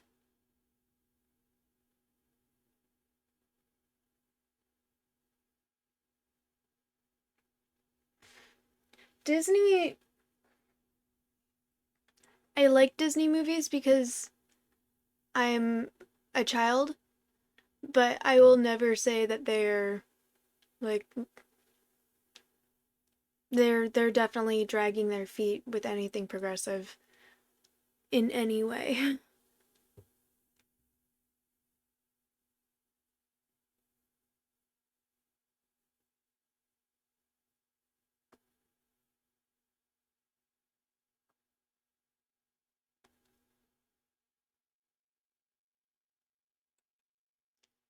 I probably know his face, but I don't recognize the name. Hang on.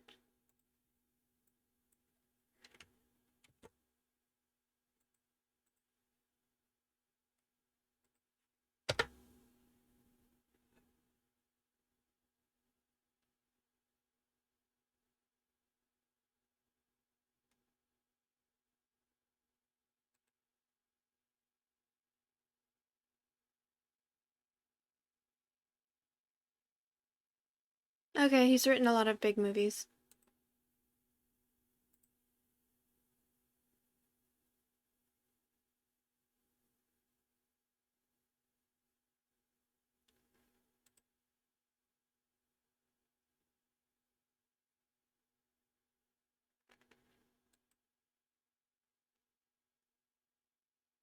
Yeah, I'll agree with that. 100%. I would not say that they are the best. And I think that the farther the MCU moves away from Stan Lee's influence, the worse it gets. Um,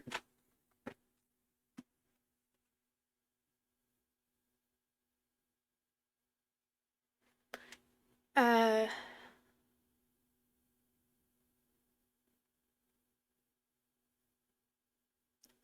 but I wouldn't ever say it's like the pinnacle of theater.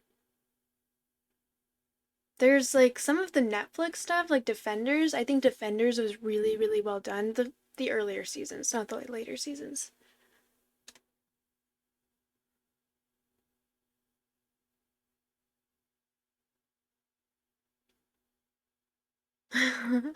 Hey, Marty McKees, how are you doing?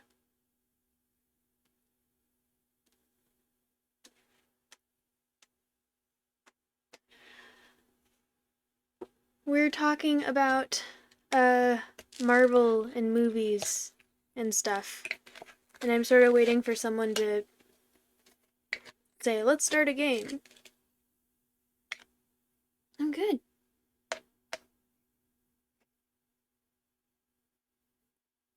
Although I should probably play a couple games and then log off. I have a thing tomorrow morning.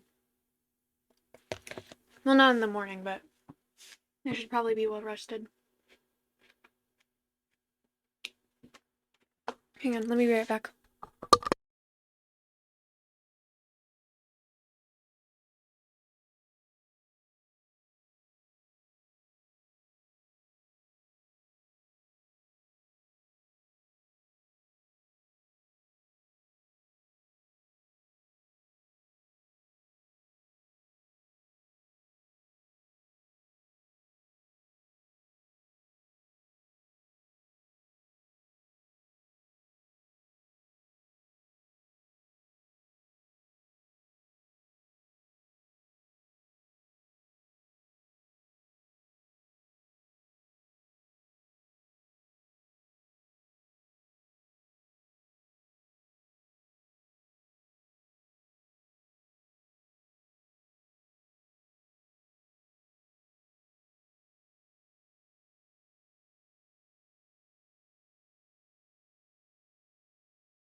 South Park?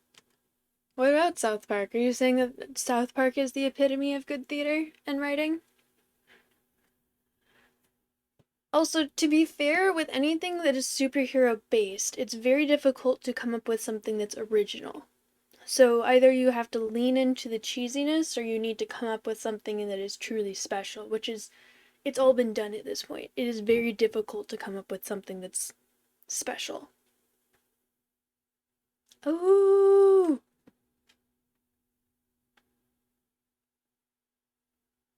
The Boys. Well, The Boys is different, and also I was not much of a fan of The Boys.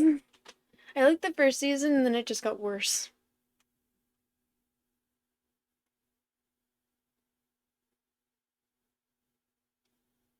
Invincible.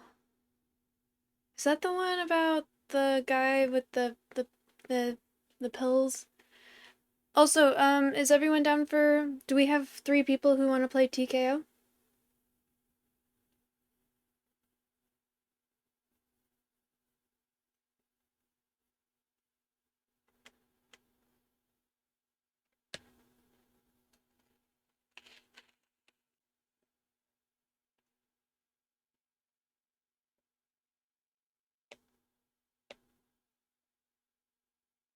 Kate, when you say something's right up my alley, it feels like an insult.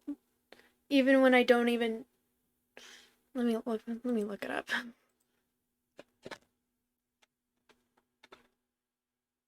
Because I was way more willing to watch it until you said right up your alley, and now I feel like I'm being insulted somehow.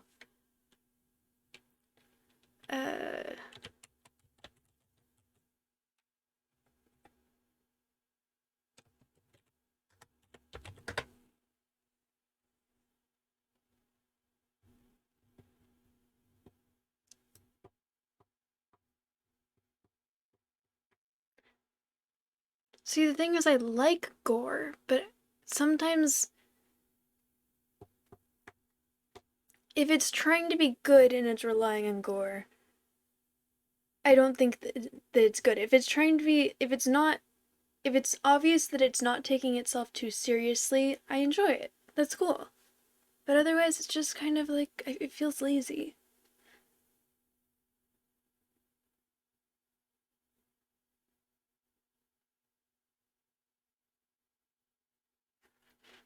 So, what's it on?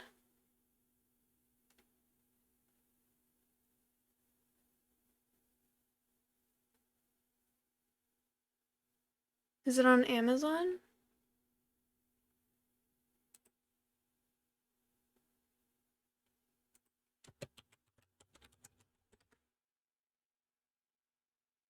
So I did just finish a show, so I need a new thing to watch.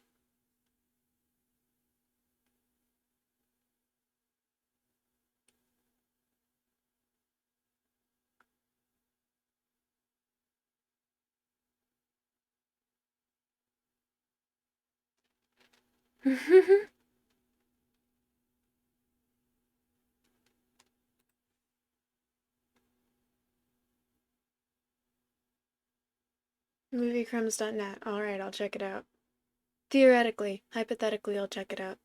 In case anyone watches this and gets mad. Alright, so I'm gonna start up the game, and then we'll see if people join or not.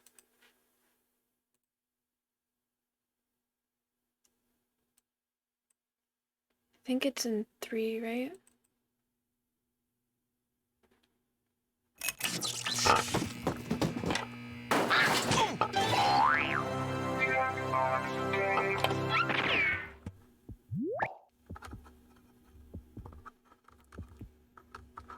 Wait, did the boys end up getting kind of homoerotic in the later seasons? Because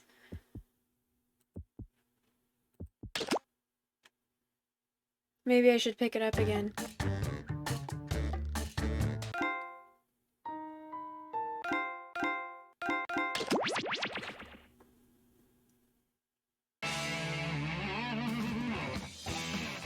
Have I seen South Park in general, or have I seen, like... I've seen a couple episodes of South Park. grew up in a very protective, sheltered household, so I wasn't allowed to do a lot of things. And watch South Park and play video games were two of those things that I was not allowed to do.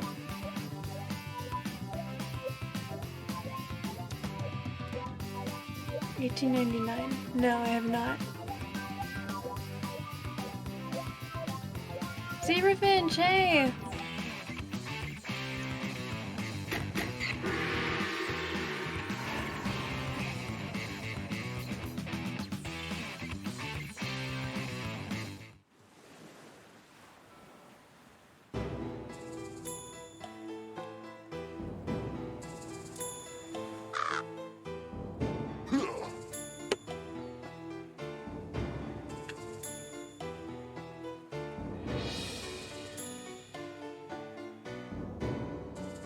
What's $18.99 about?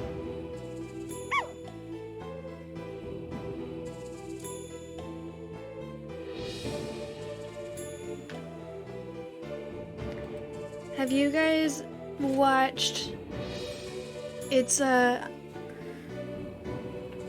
had to get creative in how I watched it because it's only on Apple TV and I don't have Apple type TV.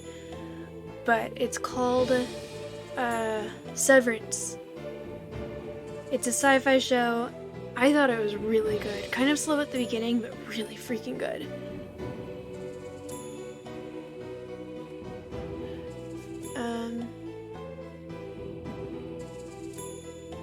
I didn't change my bets.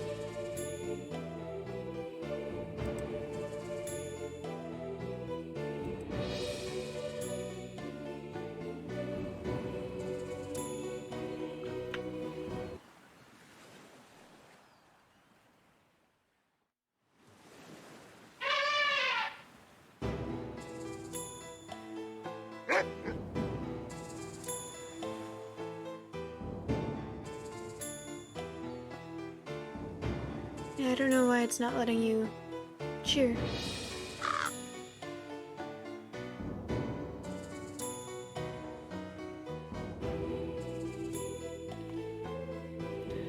Alright, so is there anyone else that would like to join in for this game of TKO? Because we have enough people to play.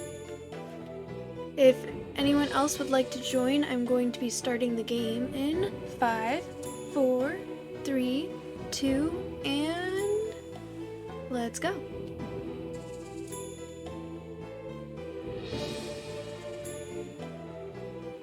Three, 2, 1.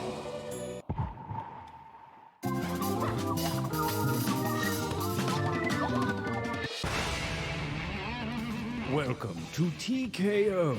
I am the tournament master, and my word is law. But I'm actually very approachable. I hope you all enjoyed the boat trip to T-Shirt Island. If you're going to be seasick, do try to aim away from the crystal blue waters of my island home.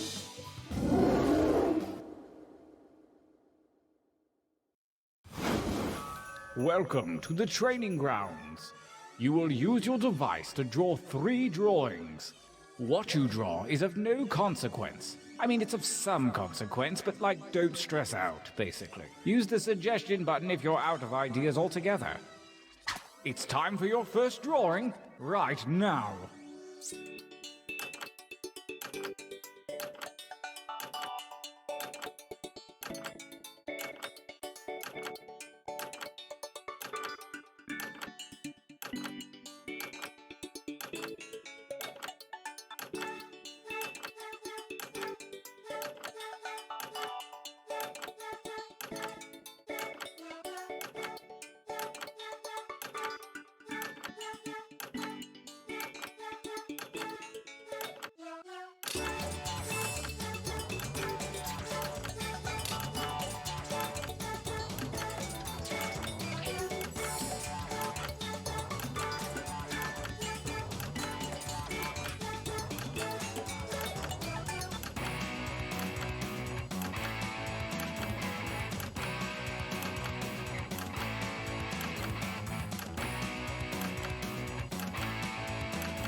That time is not for decoration. Finish quickly.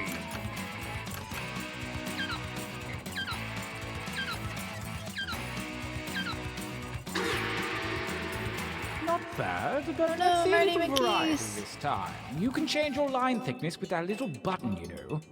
On to drawing number 2.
Remember, there's like a 15-second delay, so you do not have as much time as you think you have.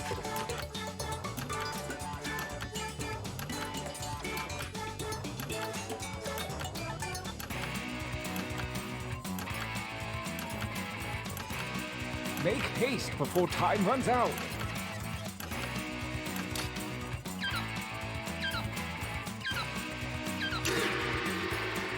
Excellent. Now really get nuts with this last one. Begin.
Only seconds remain.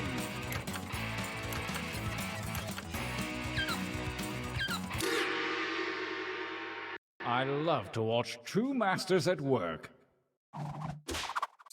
For your last exercise, you will write as many slogans or phrases as you can. Something short and snappy like you might see on a t-shirt. And there's no shame in hitting the suggestion button if you need it. Go!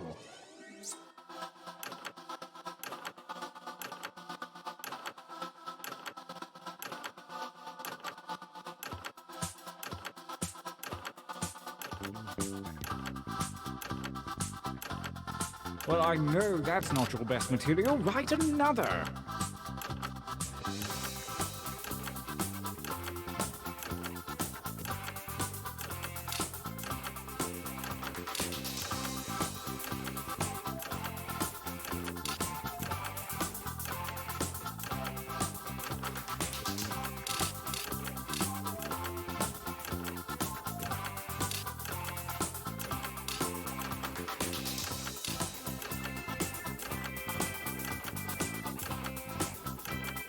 Time is about...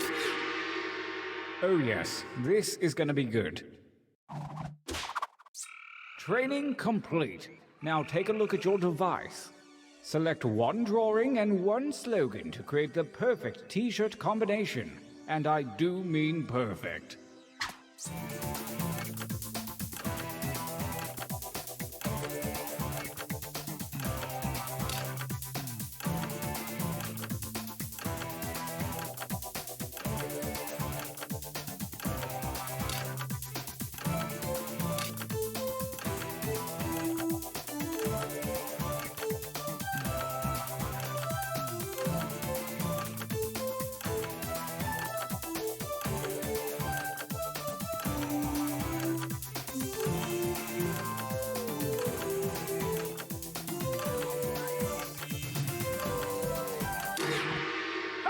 How wonderful!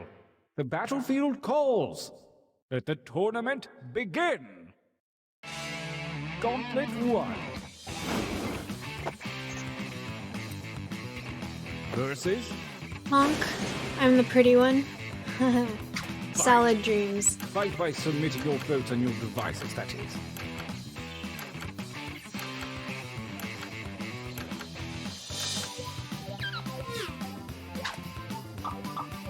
A tie on the first battle? Fine, I'll choose.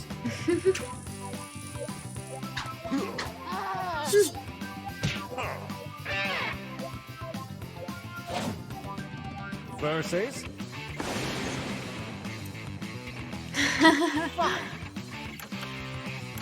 Mama's boy.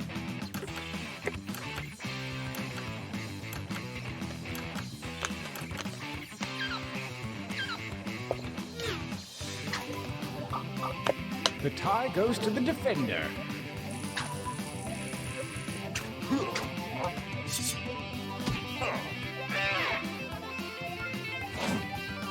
A new challenger appears. Fight!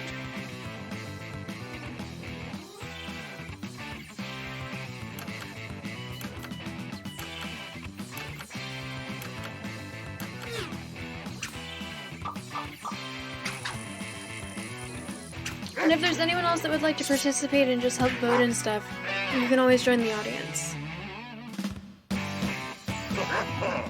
Winners! This feels like a good time for a training break. Training break. Let's go. Use your devices to enter one new drawing and as many new slogans as you wish. Break out that killer material you've been sitting on, probably. Go!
Only seconds remain.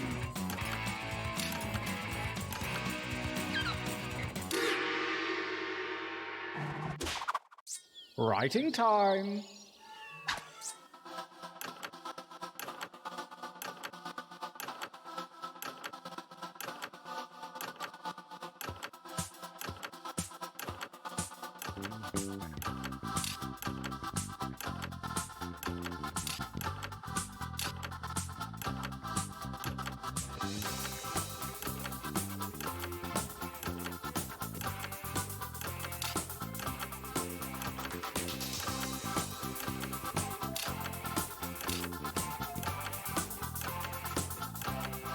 That time is not for decoration. Finish quickly.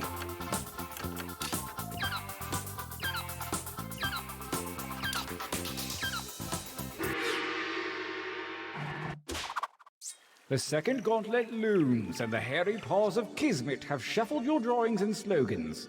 Design your new shirt now.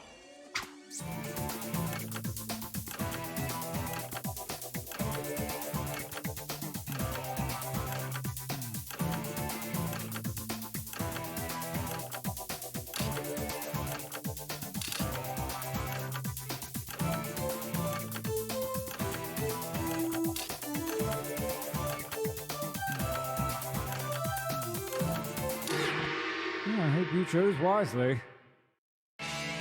Thank you for the foster check, Yusara.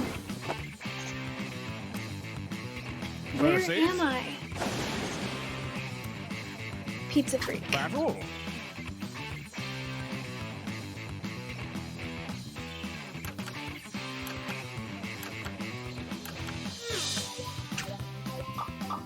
A tie on the first fight. I choose this one. Okay.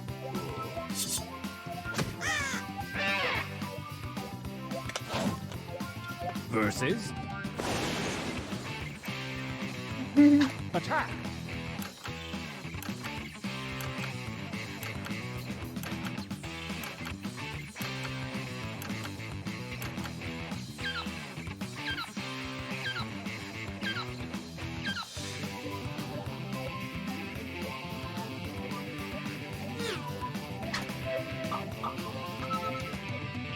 Oh, we've got someone in the audience. Thank you for participating and being our tiebreaker. Great job, Catch. A new challenger appears.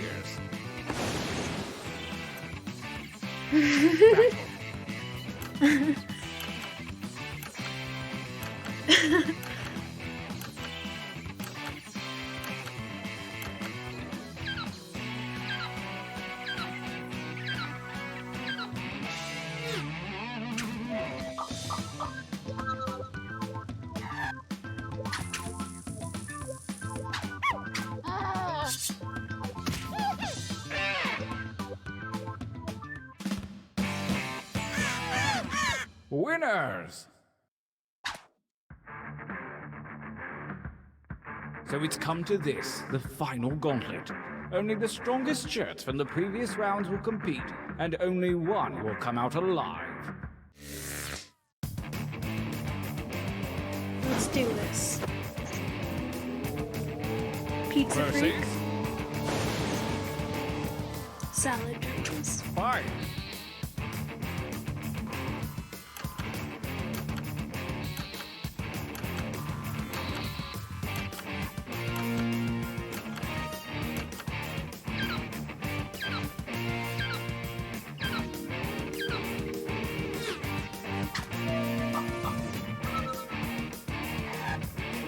It's fair.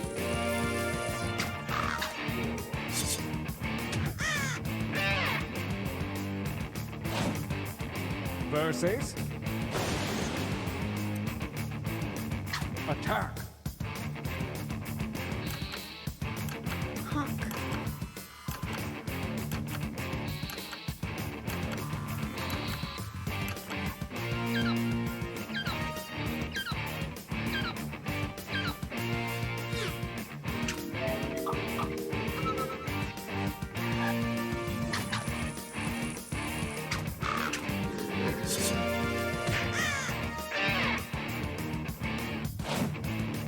Versus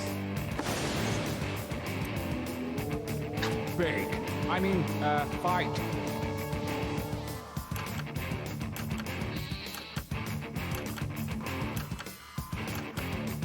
Do you guys know the game Cheers to the Governor?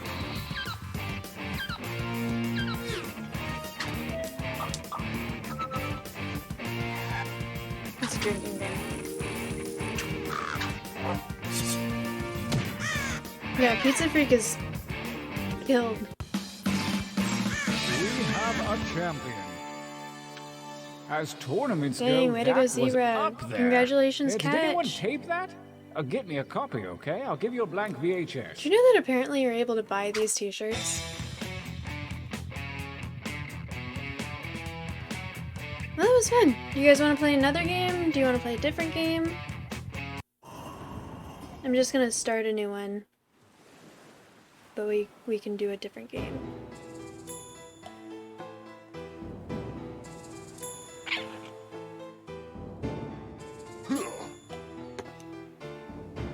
Okay, yay! You should definitely join. We could also play a different game. It's up to you guys. I'll let y'all decide.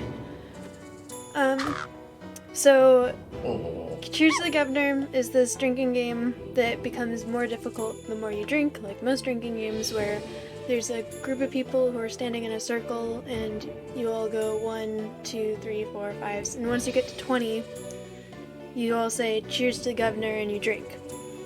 And then whoever lands on 20 makes a rule for one of the numbers. So let's say for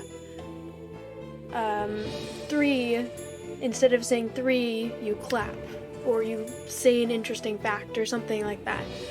And so then it's 1, 2, clap, 4, 5, 6, and then it keeps going like that. And if you mess up, you have to start over and drink, and it's more and more difficult. And my favorite thing when I played was for 13, I would always say, instead of saying 13, you would need to say, "But Mom, I'm a teenager now."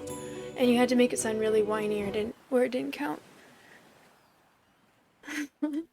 Sorry, that was a really random off-topic tangent, but I made that joke in there, so I figured I'd share.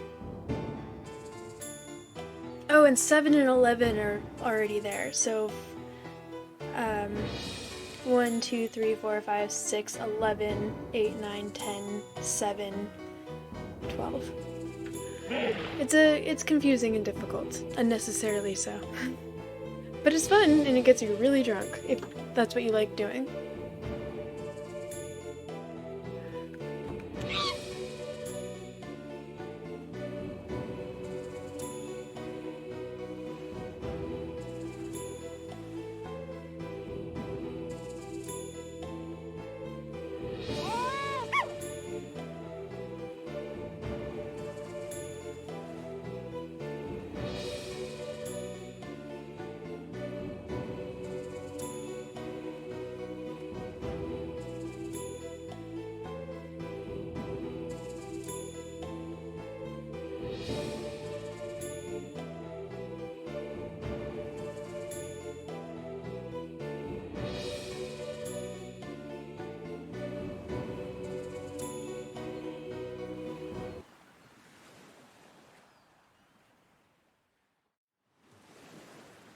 Is there anyone else that would like to join this game? Okay, cool.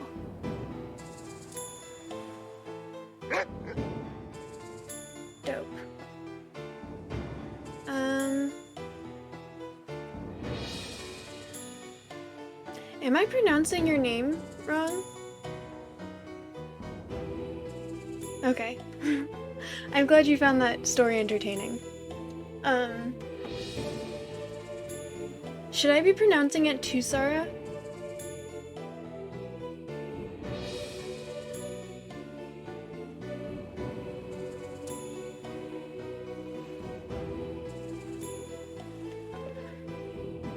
Okay.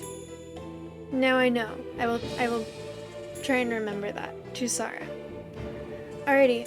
Is there anyone else that would like to join before I continue the game? That makes sense.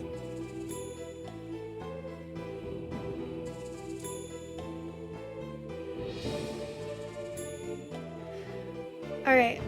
I'm going to be starting the game in 5, 4, 3, 2, 1, and let's go. 3, 2, 1.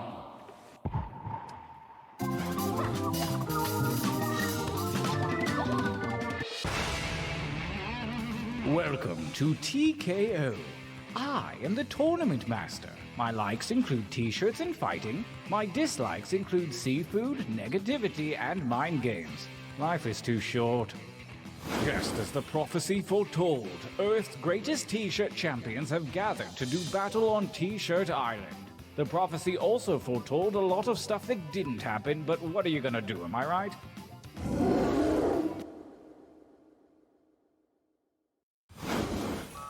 Let's make some art. Begin!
time is about to expire. You may want to finish up.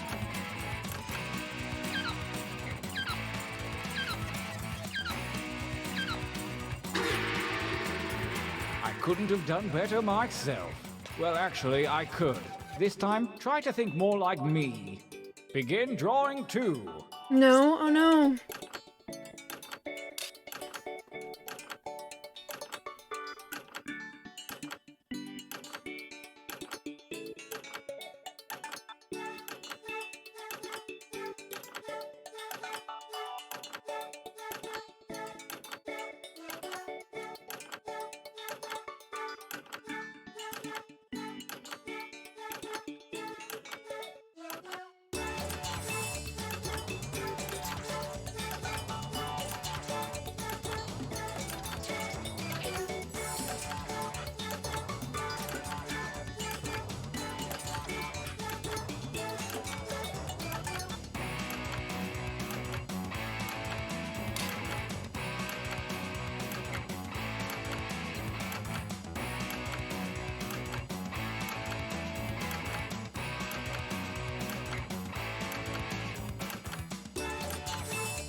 That time is not for decoration. Finish quickly.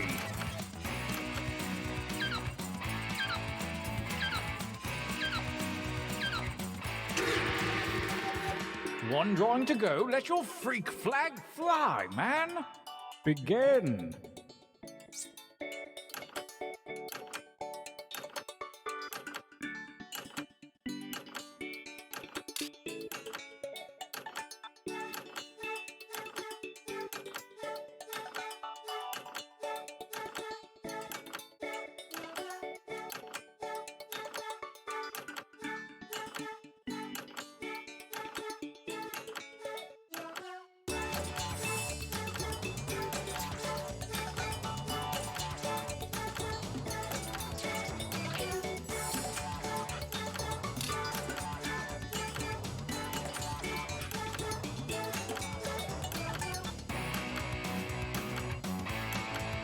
Incidentally, if you've only got 2 drawings in you, feel free to use the quick trading mode in the game settings.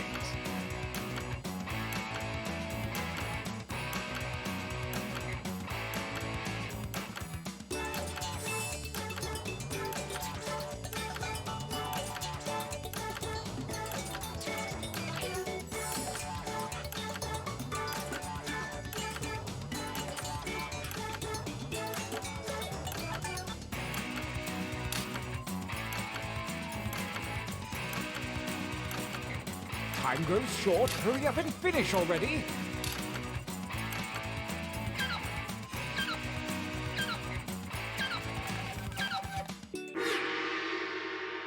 Challenge complete. And now we write. Go.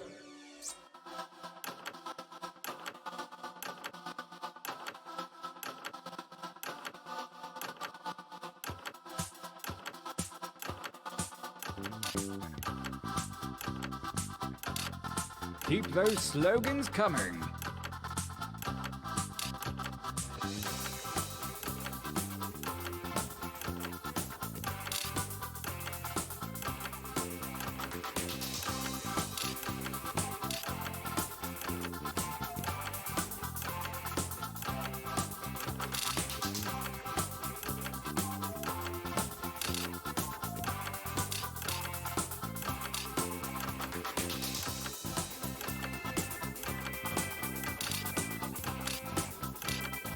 Only seconds remain.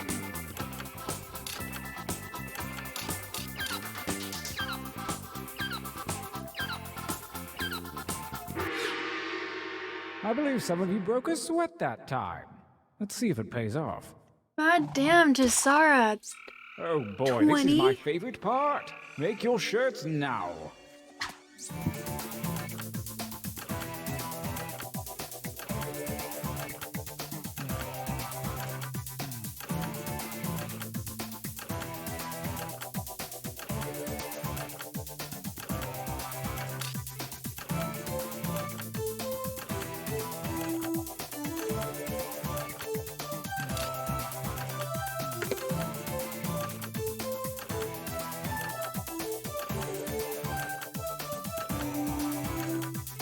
Yeah, 20. I don't think I've ever seen someone do 20 before. Jeez.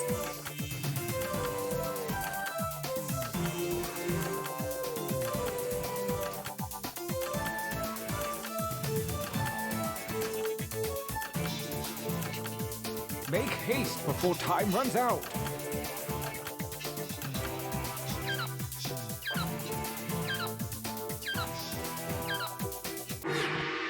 Fantastic.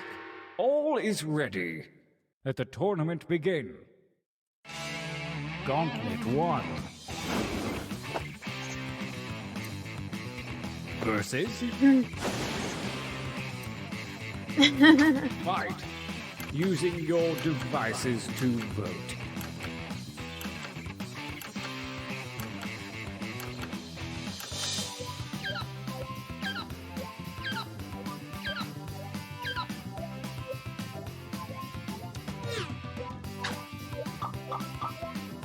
Oh no! That's frustrating. Oh, a new challenger This is a appeared. difficult game to play when there's connection issues too. Fight.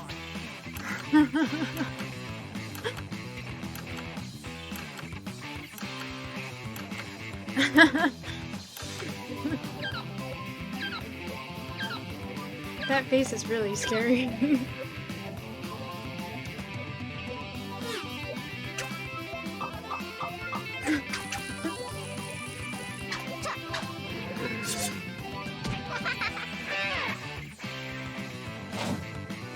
A new challenger appears. Go ahead and fight already.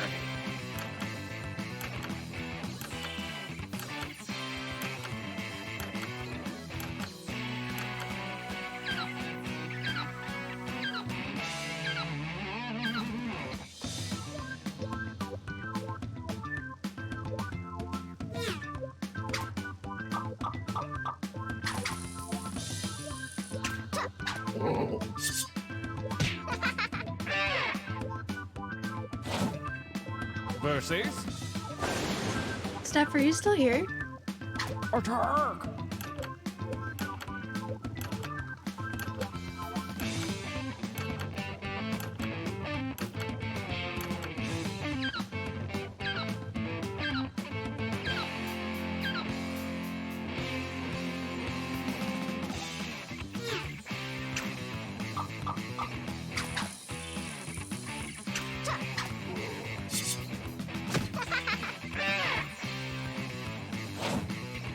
Versus...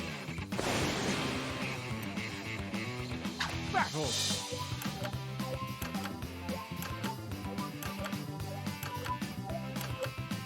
That dude looks exhausted. That's generally how I feel by Saturday too. Actually, that's generally how I feel every day.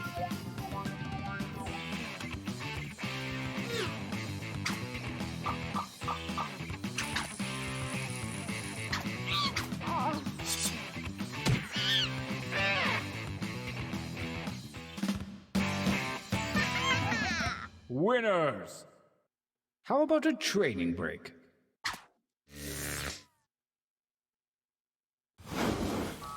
Use your devices to enter one new drawing and as many new slogans as you wish. Really put your back into it. Go!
Only seconds remain.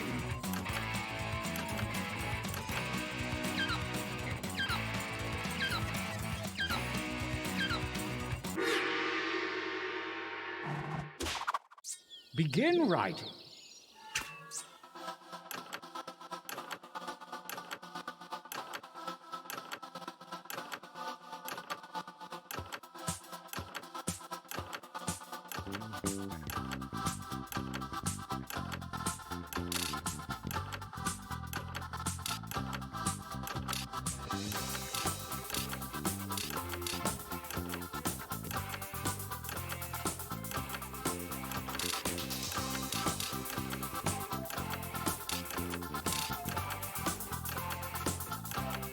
That timer's not for decoration. Finish quickly.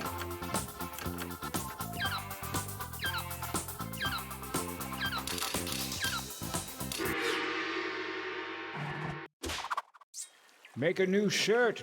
Do it.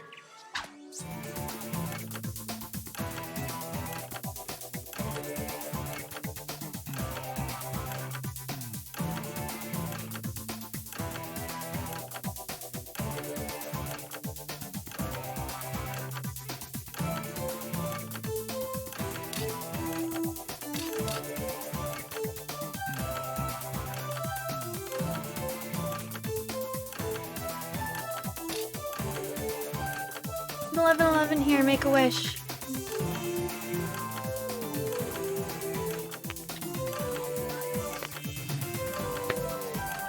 It's been slow for me too.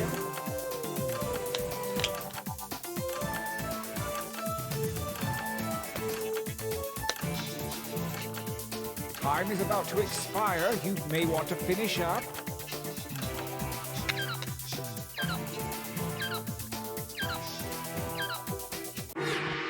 Did you try reloading your connection, Zebra? Gauntlet 2.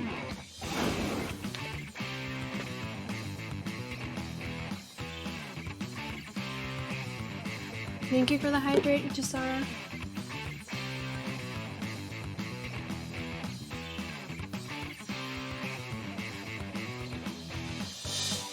I think Jackbox is struggling right now, based on how slow this is being right now.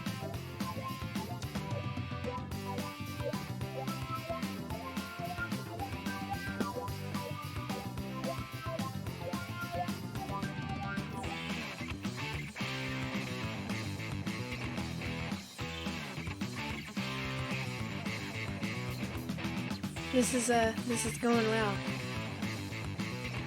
Them t-shirts though, huh? Alright, so this is gonna be my last game. I think that my computer is ready to be done for today. Oh no. Well, thank you so much for hanging out, Marty McGeese. It was good to see you. Tell your mom some random girl online says hi.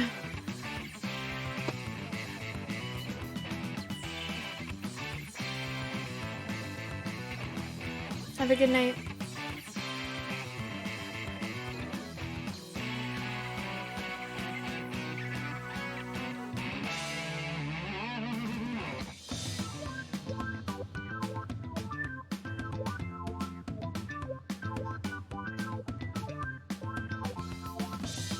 Sort of.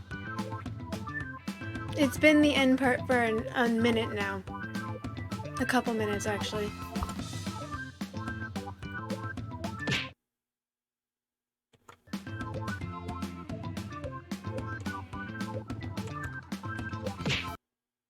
Just gonna let it sit here for a second.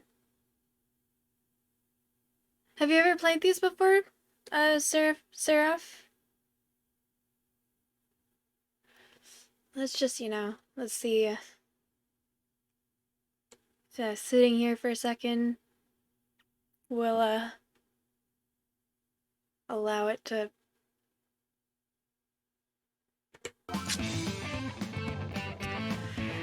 Okay.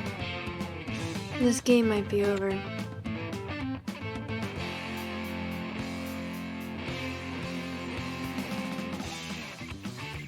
I was wondering what happened to Catch.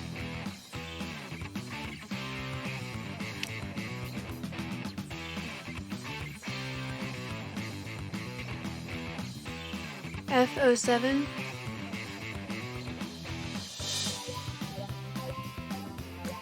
This game is... I think I'm gonna have to quit this game.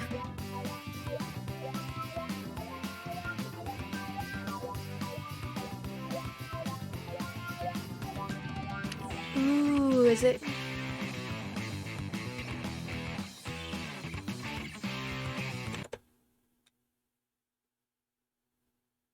Well... That just ended it. Shit.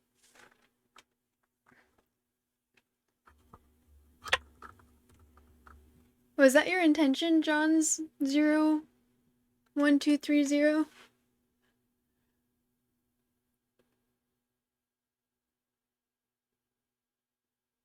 Oh man. This was fun. I try to play Jackbox at least 2 or 3 times a week, so it'd be cool if you're able to join the next couple times I play. Or the next time. In the future. Well,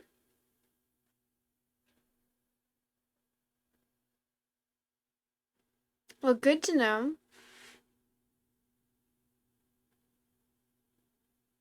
I don't think that game was going to finish loading, so that was probably the best option. I'll switch over to chatting now, so y'all can see me in all of my larger camera-ness.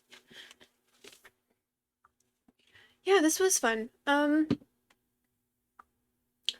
I might try and do some reading before I log off, because it's a little early.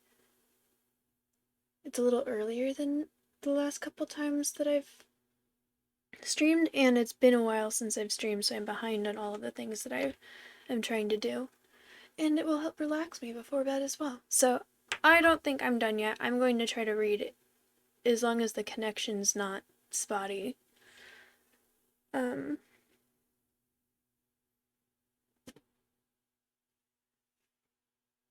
Let me turn this off.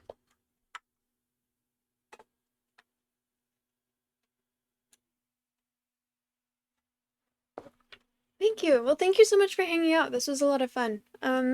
Good luck with whatever you're doing early in the morning. I'll remember to Sarah from now on. Okay. Have a good rest of your night. It's not gonna let me switch over here.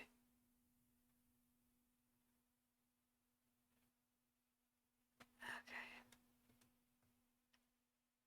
Let me run an ad break while I set this up.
Thank you for the hydrate. Okay, I figured.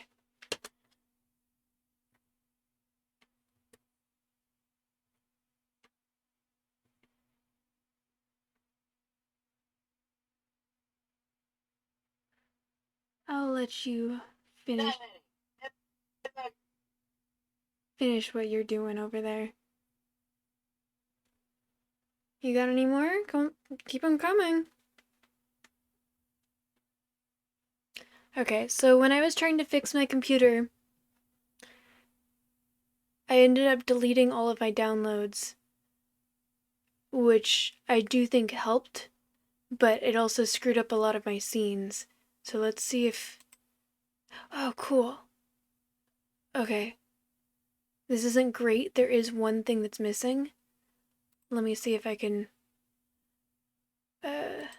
get that. Y'all can just stare at my awkward face as I try and re-download this thing that I wanted.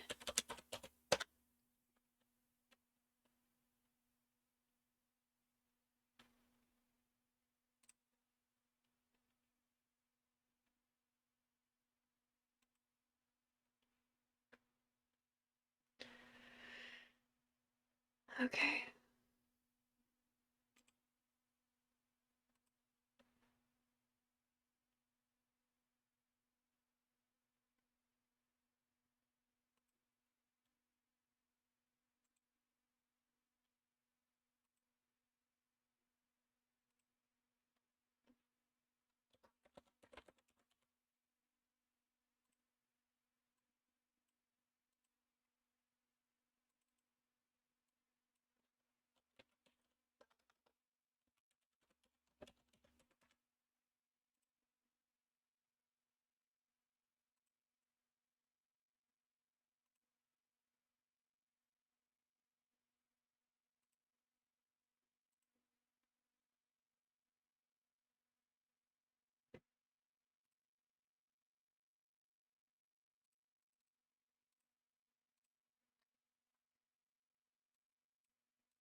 This is gonna be a dick, isn't it? Yep. Come on, it didn't have the white last time.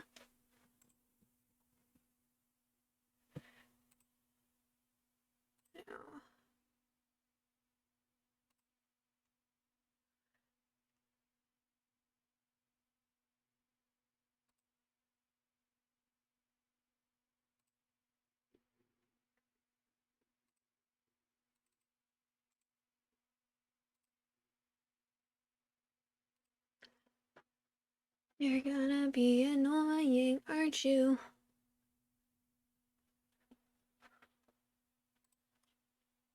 Oh, this one looks like it's gonna be decent.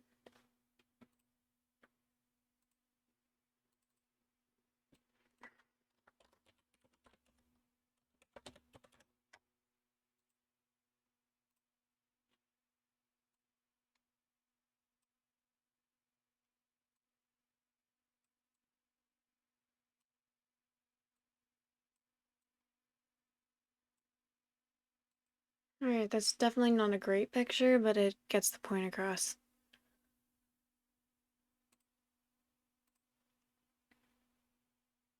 So 1, 2, 3, 4, 5. Thank you for caring about my health, King Butler.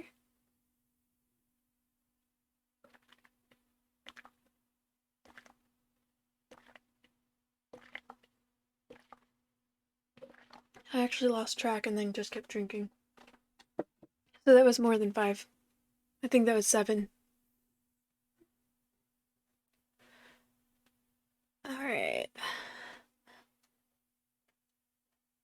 We shall see how this goes, considering how much Roxy's decided to fuck around today. I even gave her a spa treatment recently. Like, I did all of the things to help her feel better and not be slow, and she did not pull her end of the bargain this morning. It was 3 hours later than when I tried to start.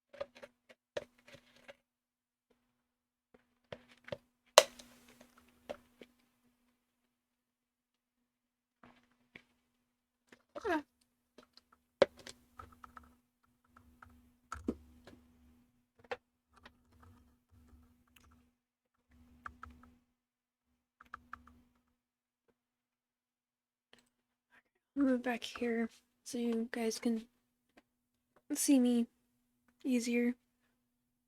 The other screen, because I do put this as ASMR, I do not have sound alerts enabled. Actually, let me test this right now.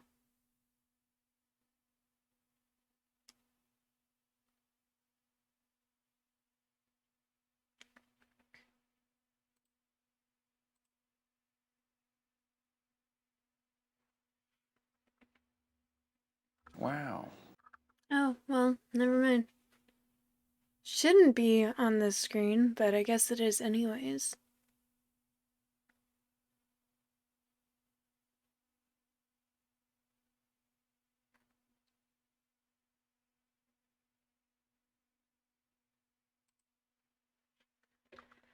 That seems like something to figure out at a later date.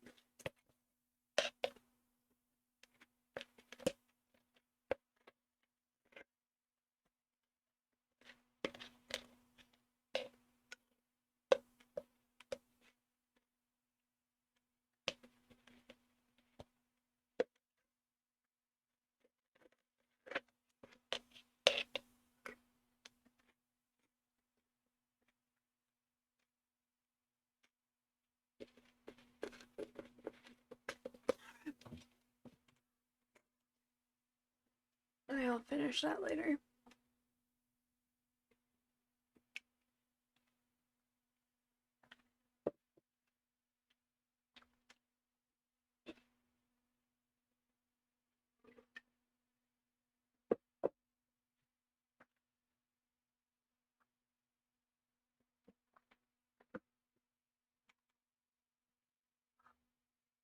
Okay.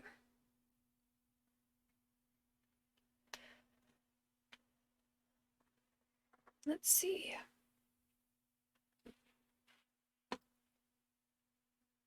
If Roxy decides to allow this to happen. Oh, actually, I'm going to record a start to this.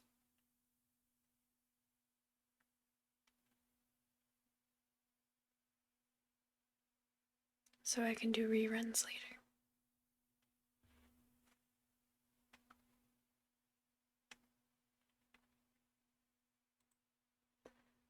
Alright, I'm starting a recording of Magium so that I can do reruns later.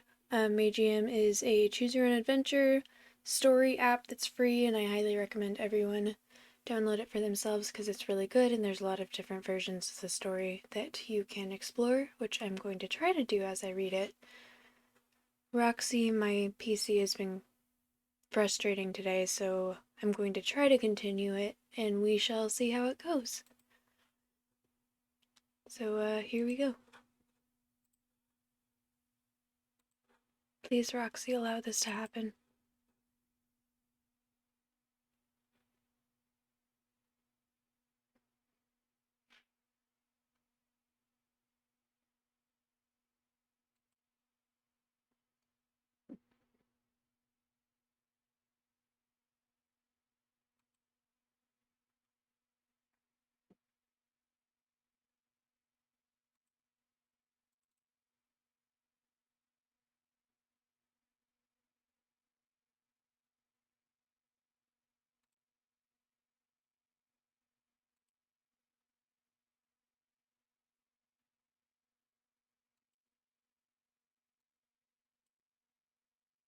Yay! So we're starting on chapter 6. Why did it suddenly get cold in here?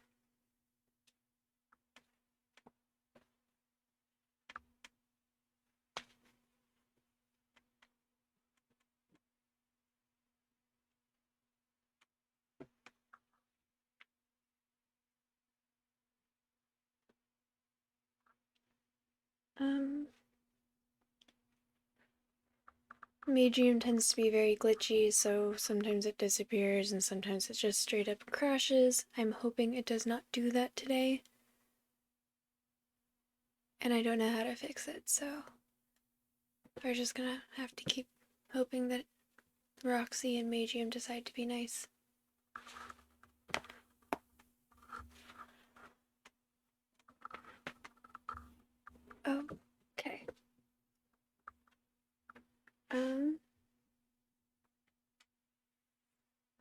Yeah, so here we go.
All right, I think that's a wrap, says Darren, once we finish our strategy meeting.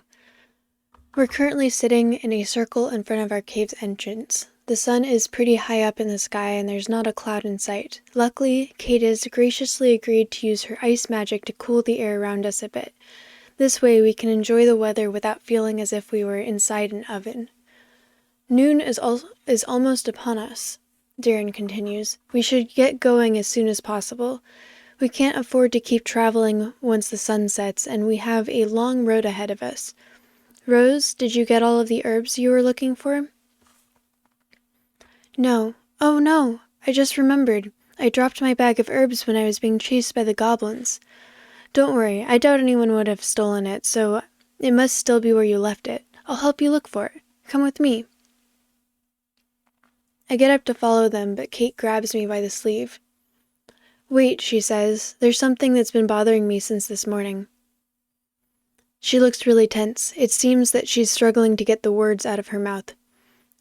Were you... She pauses. Were you really smitten with me since you first saw me?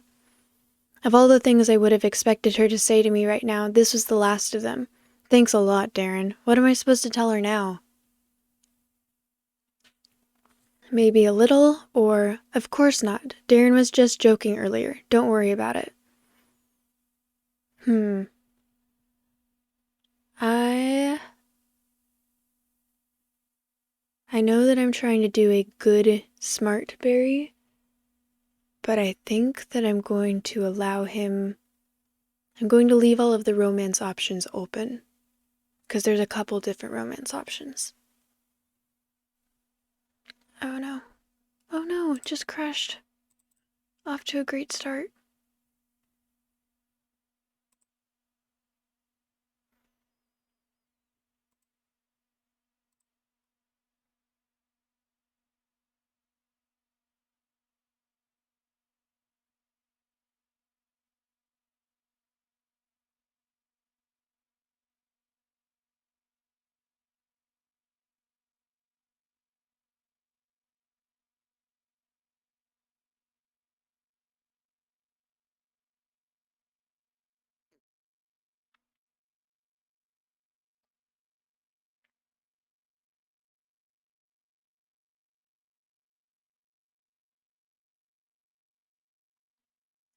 So since I'm trying to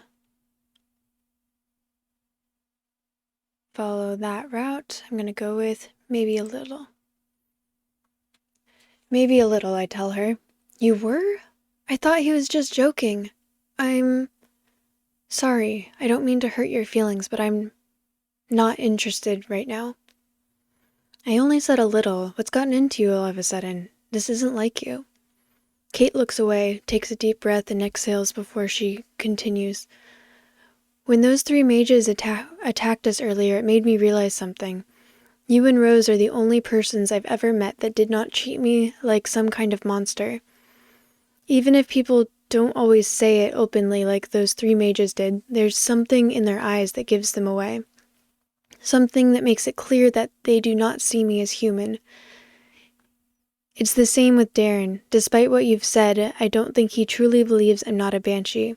I think it's only a matter of time before I'll have to fight him, just like I've had to fight everyone else.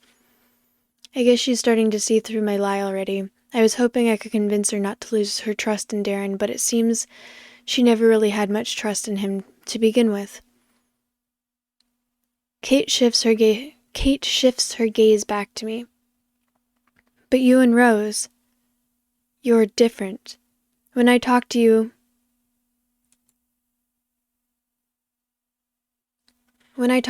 I see neither fear nor apprehension in your eyes. You speak to me as normally as you would speak to any other person. I do not know why that is. I do not know what's wrong with you, but thank you for making me feel part of the group for the first time in my life. Hey, you there, Darren shouts from a distance as he and Rose come back from the forest. We found Rose's bag not far from here. It's still got all of her herbs inside. We should be good to go. When he gets closer, he looks at me and Kate and says, I'm sorry, did we interrupt something? Yeah, Kate was just professing her love to me. Her love for me. Or, no, you're right, we should get going. Since I'm going for the good smart berry, I'm gonna be nice. No, you're right. We should get going. Darren looks like he'd have a few more questions for us, but he decides to let it drop for now. We both head for the cave to make sure we're not forgetting anything.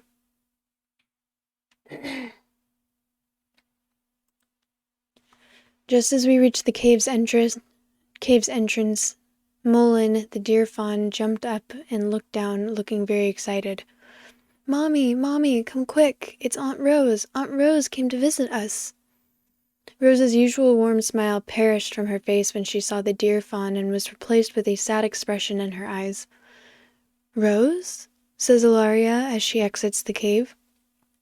Rose, is that you? Yes, Rose answers in the deer's language, not bringing herself to look her in the eyes.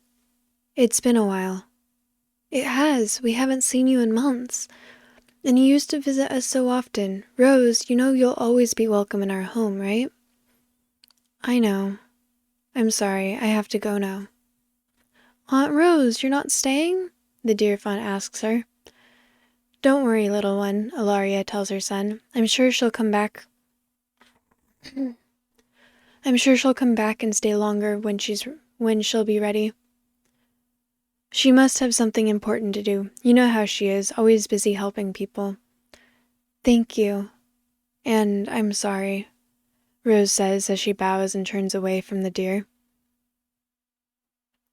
God, this mouse is so annoying.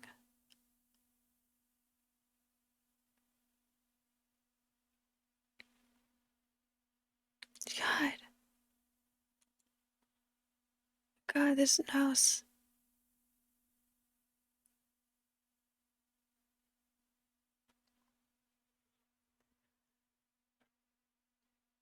Here are your things, Ilaria says as she shows us her backpacks. I took the liberty of making some more food for you in case you get hungry and want to eat something other than roots and berries. Thank you for all your help, I tell her. I hope we meet again.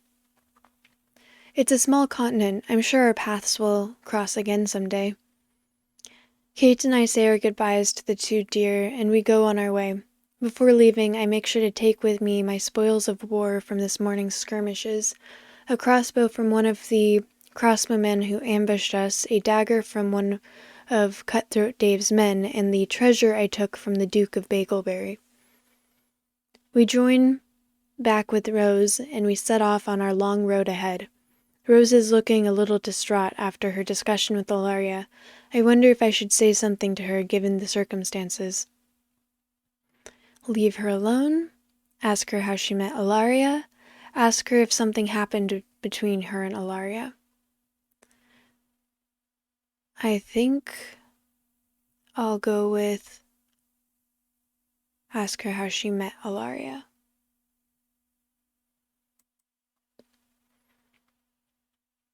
Hey, I've been meaning to ask, how did you and Ilaria meet? You seem to know each other quite well. My question took Rose by surprise. She must have realized she wasn't acting like herself because she immediately regained her smile when she started answering me. Oh, I met Ilaria and Mullen a few years ago when I was out collecting herbs. Mullen was very sick, and I helped make an ointment to cure his illness. We've been friends ever since. And then something happened? Rose's smile remained on her face, but her eyes started to show a bit of sadness. It was that obvious, huh? Yes, something happened, although it wasn't something that Ilaria or I did. A few months ago, after the death of our grand priest, people started to get desperate. Our last reserves of food were dwindling, and it wasn't long before only the rich had access to any kind of conjured food that remained.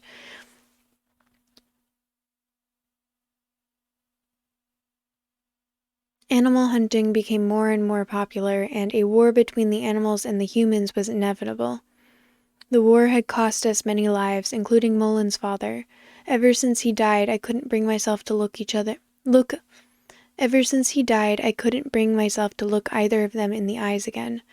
That's why I haven't visited them for so long. It wasn't your fault. That's stupid, you weren't the one who killed him.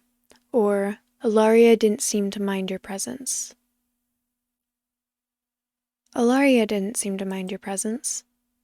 Personally, I think you're only making things worse by deciding not to visit them. I guess you're right. After seeing how they reacted when they saw me, I realize now that it might have been selfish of me to cut ties with them just like that. I should have stuck by them in their time of need. Next time I visit them, it will be different. Thank you, Barry, for setting me straight. Her warm smile is back on her face, and this time it looks like it's sincere. You're welcome, I tell her, as we end our conversation and continue on our way. Kate seems to have caught some of our conversation because she is smiling at me faintly. Shortly after we begin our trip, Darren notices that I've strapped my crossbow to the back of my backpack. Barry, why aren't you just putting that crossbow inside the backpack like you did with everything else? Well, because it's already full with all my other stuff. Full? Wait a minute, Barry, are you telling me that backpack you are carrying with you right now is actually a completely regular one? Well, yeah, enchanted backpacks are really hard to come by if you're not a mage. You realize you could have asked me to enchant it for you, right? It literally only takes a few minutes. Here, give me that. Darren grabs my backpack and enters in enchanting trance. His eyes become yellow and the backpack starts to glow. The fact that Darren specializes on item enchanting had completely slipped my mind. Enchanted backpacks are leagues better than normal ones. They have almost infinite space and people can't see what's inside them, so they can only steal your stuff if they know exactly what they're looking for. Taking an item out of an enchanted backpack is as simple as focusing on its image and reaching inside for it. Rose is looking very interested in the enchanting process. She is now studying Darren closely. Hey Barry, Darren asks, do you want to have your backpack extra secure, or should I just leave it like this? If I secure it, then only you will be able to take items out of it. The only downside is that you can't really authorize other persons to take items from your backpack once you secure it.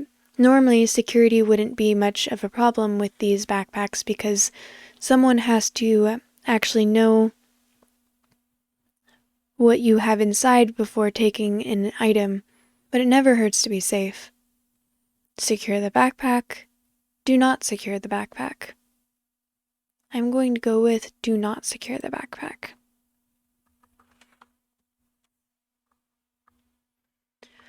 No, leave it like that. It's secure enough as it is. As you wish. Once he's done enchanting my backpack, he hands it back to me, and then turns to Rose. I can see you're very interested in my craft. Would you perhaps like to have your backpack enchanted as well? Rose blushes, realizing she'd been a bit too obvious in her curiosity. I would be honored, she answers. Once he's done with her backpack too, we continued on our way. We spend the next few hours traveling south, taking the most direct route available to Rose's town. Her usual route was designed to avoid most areas that are known to be frequented by monsters, but Darren insisted on delivering the cure to the sick as soon as possible, and said that our group should be more than able to handle a few monster attacks. The scenery that we've seen during our travel has been rather underwhelming. Maybe my expectations were too high, but I always thought that the fabled continent of Varathia would be filled with all sorts of natural wonders and mythical creatures. All I've seen today were your everyday pine and oak forest, with a lake or a river here and there to keep it from becoming completely monotonous. At least it's been a few hours since the last time we've been attacked, which is quite an achievement judging by how this tournament has been going so far. Kate has opened up a bit since her last discussion with me. When we first met yesterday, she looked very tense, and it seemed as though she was expecting us to try and kill her the moment she turns her back on us. Now she seems calmer, and she allows herself to smile a little more often, even if only faintly, especially when she's talking with Rose. We've been keeping a steady pace so far, and there's been no breaks except for occasionally stopping to get some fruits from the trees or to fill our gourds with water from a river. During one of these small breaks, Rose approached me in private to ask me about the discussion I had with Kate this morning. Barry, I've been meaning to ask, did we actually interrupt an important discussion between you and Kate this morning?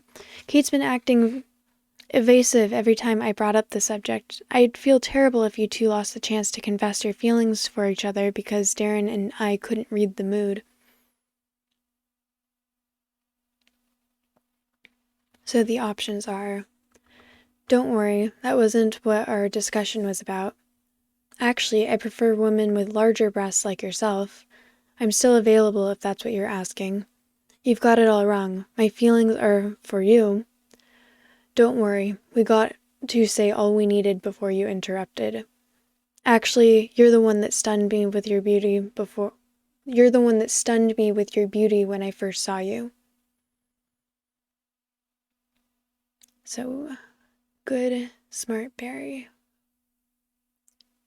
who has open romance options.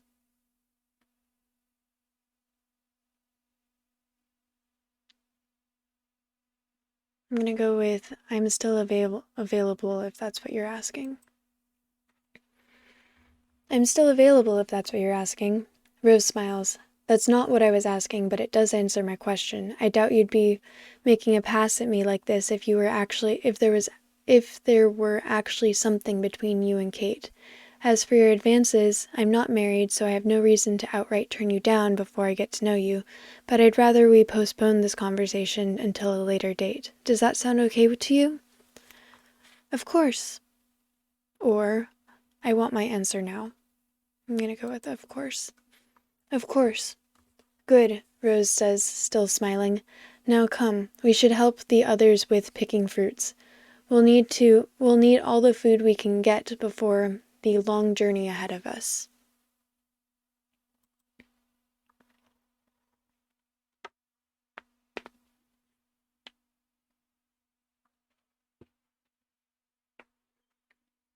Rose and I join the others, and once we're all done gathering provisions, we depart once more.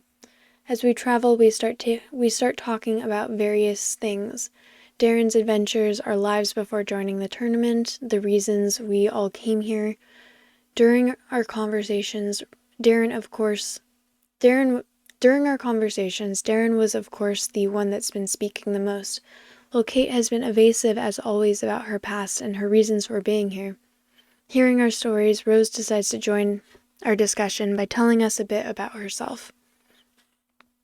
I've always liked plants, she tells us, plants and books, so it's no surprise that I spent most of my youth with my nose buried in herbology manuals. As the time passed, I started to learn more about herbal medicine, and I realized my talents could be used to help the people in need. Most people I help don't really have much money to repay me, but the little they give me is enough for me to make a living. And their sincere feelings of gratitude are much more rewarding for me than the money I'd get by only working for rich folk. I've been living a modest life along with my brother and sister, who are 9 and 8 years old, respectively. And ever since my father died last year, I've been occasionally getting some financial support from my ex-husband.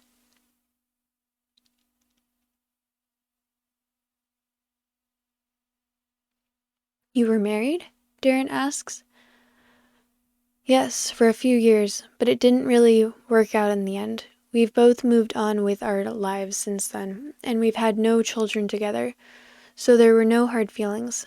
Ever since my father died, I've had to take care of my siblings all by myself, so my main focus for the past year has been my work and my family. What about your mother? Says Kate.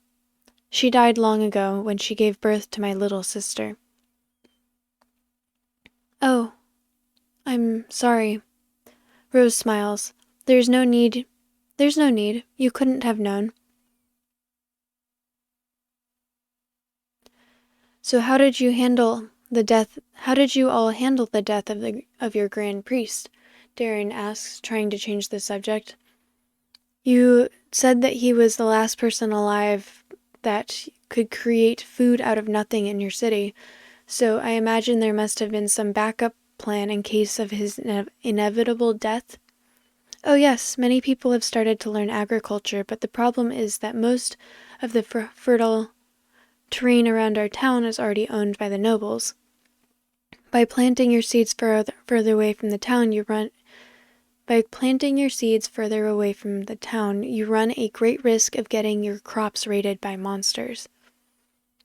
Are monster raids frequent in your area? Or why aren't the people rebelling against the nobles?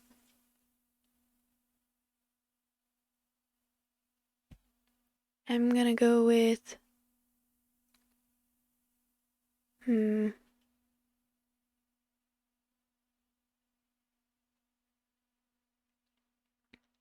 Are monster raids frequent in your area?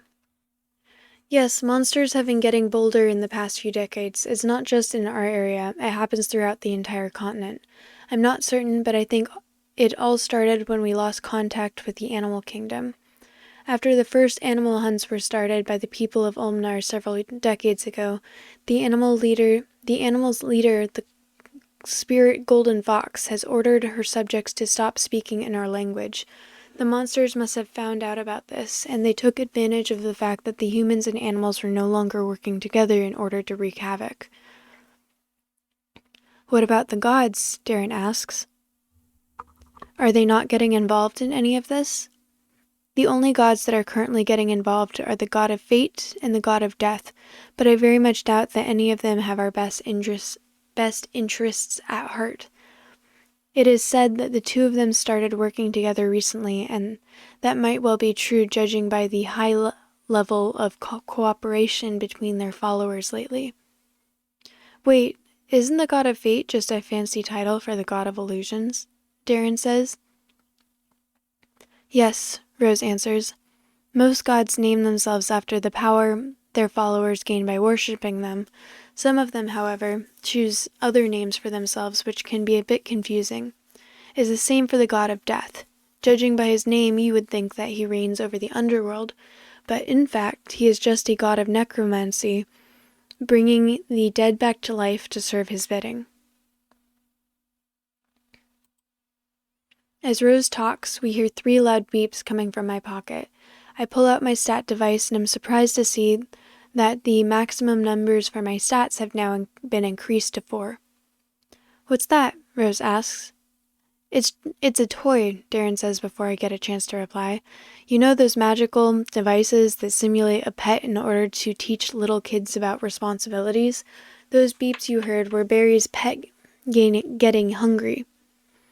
Oh, I love those toys. Ever since I got one for my little sister, I just couldn't keep her apart from it. Ignore Darren, Kate says. He was just being a smartass. What Barry has there is a stat booster. He's using it to harness magical energy from the air, which he can then use to augment his physical abilities. Rose looks impressed. Wow, I did not know such a thing was possible. So that device is basically turning you into a mage? I never thought about it this way. It's true that there are some mages that actually use their magic to augment their powers, in a similar way that this device does. Does that make me one of them?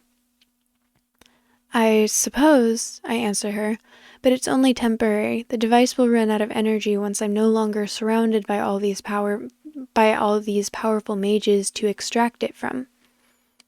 I take a quick look at my stat booster and start to think of what I should spend my newly acquired points on.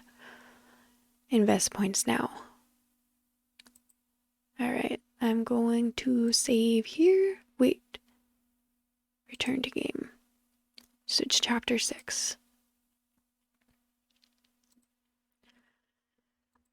Alright. Save game. Book 1. Chapter 6. Points 3.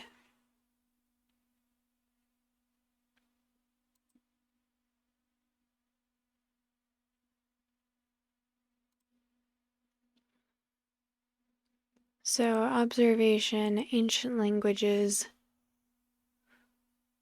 and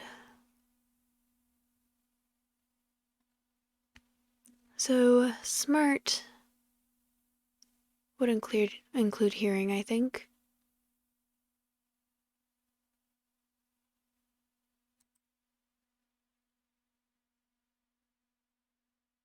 I'll wait a moment before, no.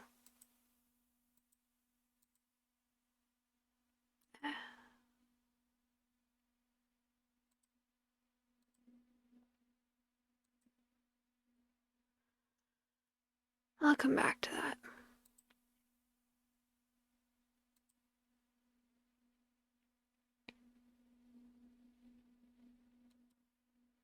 As I finish using my device, Rose asks me another question. Wait, so if your stat booster extracts magical energy from other mages, does that mean it's also eating away at Darren and Kate's power? It's getting a little bit of energy from every mage in a 30-mile radius, but the amount it takes from each of them is barely enough to mildly inconvenience them. Most of the energy it's getting is from the powerful spells that have been cast all around us since the beginning of this tournament. And that energy would have just dissipated into thin air anyways, so you could just say I'm recycling it rather than stealing it. I think that I get interrupted by a very loud roar that echoes all around us. What's that? Rose asks, visibly scared. A second louder roar now booms through the air. I can feel my hair stand up on the back of my neck. I've never heard this sound before in my life. I have no idea what beast might be causing it. So then, what is this feeling of dread I'm getting all of a sudden? Why do I find myself wanting to run as fast as I can, in any direction, as long as it gets me as far away from this place as possible? Shortly after the second roar ended, a very, very powerful wind started to blow towards us. I can almost feel it trying to lift me in the air. The trees are barely holding up, and it looks as if they could get pulled out of their roots at any moment. We're lucky that this happened while we were in a clearing, because otherwise we would have had to also protect ourselves from falling trees while trying to hold our ground against the relentless force of the wind. As some of the trees start to fall, a monstrous figure makes its appearance, high above us. It's at least 50 foot tall, with very tough-looking red scales covering its entire body, and wings the size of sails on a long ship. Its claws look as sharp as blades, and its fangs are bared at us menacingly, but its overall appearance is not much different from that of an overgrown lizard. A dragon. They really existed.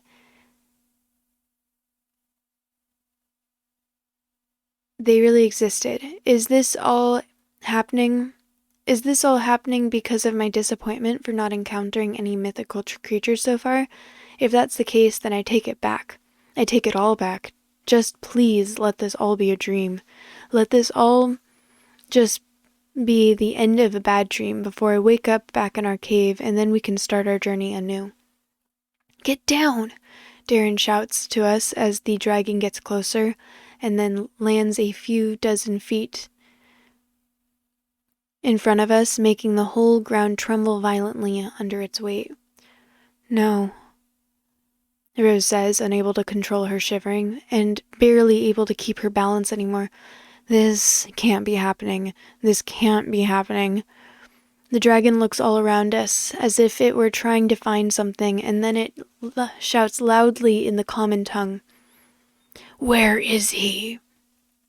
Seeing that none of us are answering, the dragon asks us again, this time giving us a few more details. The Stillwater! Where is he? You reek of his stench. Where are you hiding him? If you're talking about Eden, he left this morning. We're not working with him. We only just met him a few hours ago. Or why are you looking for him? So,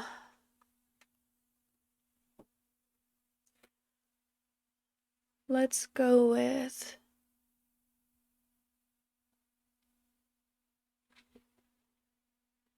Hang on, actually, I want to find something to lift my mic onto. I'll be right back.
Sorry about that. Slouching over to speak to the mic was starting to hurt my neck.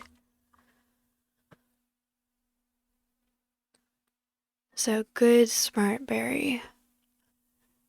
I think if you're talking about Eden, that would be...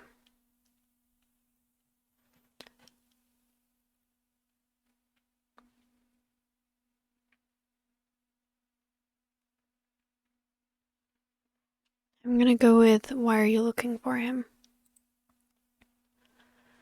Why are you looking for him? You dare question me? I should rip off your head for your insolence, you little wretch. I was only curious. I didn't mean any offense. We don't know where he went. He never told us.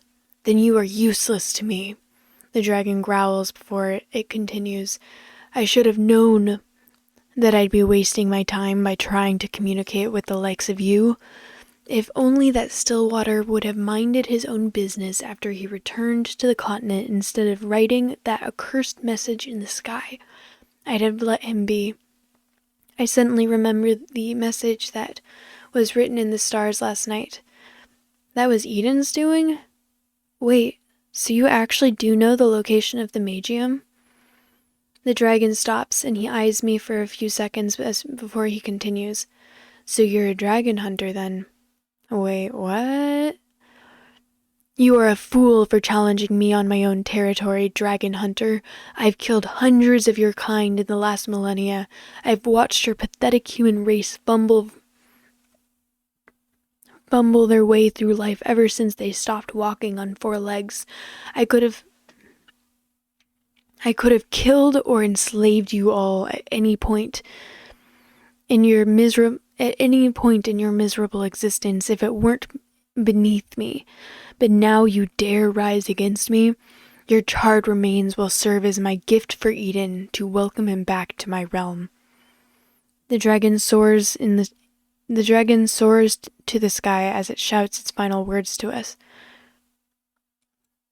God damn it. This mouse is going to be the end of me.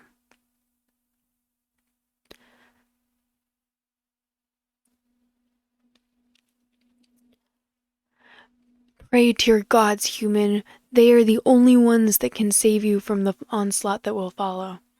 Quick, everyone get behind me, Darren shouts as he raises his shield, and a semi-transparent magical barrier starts to form around us. Kate doubles up our protection by also making a dome of thick ice to surround us. The dragon, who has now raised himself to a sufficiently high altitude, unleashes a downpour of flames upon us. As the flames collide with our protections, we start to feel the air heating up all around us. Kate's ice has already melted away, and all that's standing between us and the torrent of fire is Darren's magical barrier. Rose is now sitting on the ground with a terrified look in her eyes, hugging her legs and shaking violently.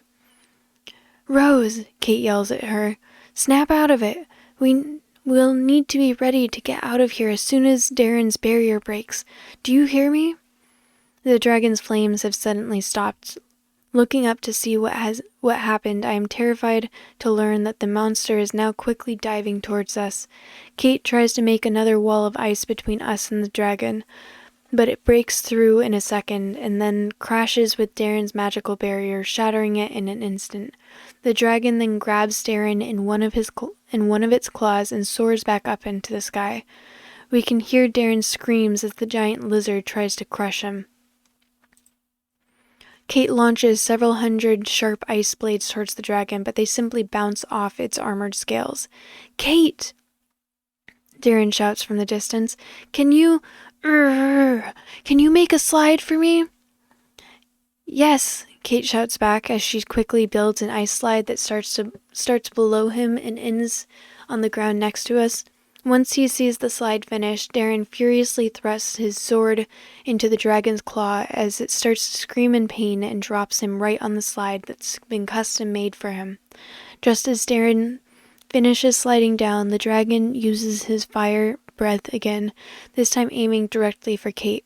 She makes a large, thick shield of ice float above her in order to protect her cover. As the flames and As the flames and the ice clash, I can see that Kate is making a great effort to keep the fire back. Darren quickly rushes to her position and provides her with cover before her ice melts away. Unfortunately, the fight has weakened him as well, and he does not manage to hold the barrier for long. His barrier breaks, and his shield drops to the ground right when the explosion... His barrier breaks and his shield drops to the ground right when the dragon finishes its attack. The explosion of air generated by the destruction of Darren's barrier sent Rose flying, and she hit her ground on the rock. She is now lying on the ground motionless. Think, Barry, think. What can you do to turn the tide? There has to be something. There has to be a way to use everything you know to your advantage. There has to be a way. Think. It's over, humans, the dragon shouts triumphantly from high above. Your era is at an end. I'm going to exterminate every single one of you until all that remains of your race is a forgotten memory. And I'm saving Eden for last. It's no use. My stat device is worthless here. Even if I had all of my stats maxed out, I wouldn't stand a chance. This was all over before it began. As the dragon's flames poured down on us, I closed my eyes, awaiting for my impending doom.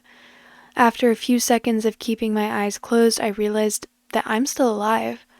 I open my eyes back up and find out to my surprise that the dragon's flames have stopped in midair a few inches before reaching us, as if they were frozen. But that is not all. Looking around me, I see that everyone else is frozen too. Darren, Kate, and Rose are all standing completely still, and I can't even feel the wind anymore. Seriously now, I hear a familiar voice behind me. How could I let him win after saying a line like that? I quickly turn around and see Eden standing behind me, with his eyes closed as usual and a smile on his face. I mean, I don't think I've even read a children's book where the main villain gloats to such an extent. It's embarrassing, really. Where have you been hiding all this time? What did you do? Why did you save us? I'm gonna go with... I mean, it's obvious what he did. He froze time.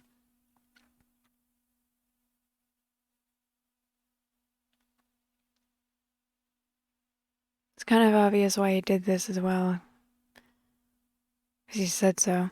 So I'm gonna go with where have you been hiding? Where have you been hiding all this time? Now, Barry. Is that any way to talk to your savior? To answer your question... Now, Barry. Is that any way to talk to your savior? To answer your question, I've been following this dragon for a while now. I've been masking my presence so that he couldn't find me by using his sight, smell, hearing, or magical sense.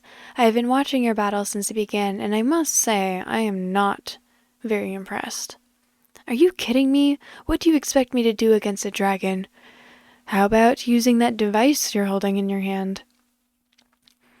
Yeah, and what would you have me do? Max my strength and punch him to death? Excuse me, sir? Me and Eden both turn around at the same time and see that Rose is standing up and looking at Eden confused. Hi. My name is Rose. Are you a friend of Barry? Eden furrows his brows and makes a hand gesture towards Rose. What are you doing? Rose asks him. Interesting. Eden says, Rose, I've cast a spell that is supposed to freeze time for everyone except me and Barry. Have you by any chance studied time magic in your lifetime? No. I can't cast any magic at all. I'm not a mage. Eden's smile widens. Then I offer you my sincerest congratulations. As of this moment, you are officially a Time Weaver. What? Eden turns to me. Barry, I must admit, I don't think I've ever seen such diversity in a team before. A Time Weaver, a healer in armor, a survivor from the Beacon of Hope, and a stat device wielder. I think I'm starting to root for you. Good, then maybe you can finish off that dragon for us. What's a Time Weaver? What's so special about being a stat device wielder?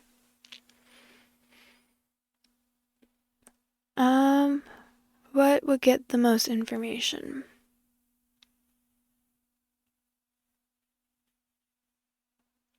I mean, I know that Eden's not actually going to answer any of my questions, because that's what Eden does.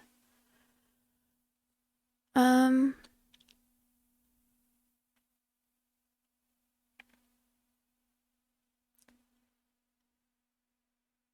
once again, if anyone wants to offer suggestions, I will pay attention to that. If it's in chat, then you can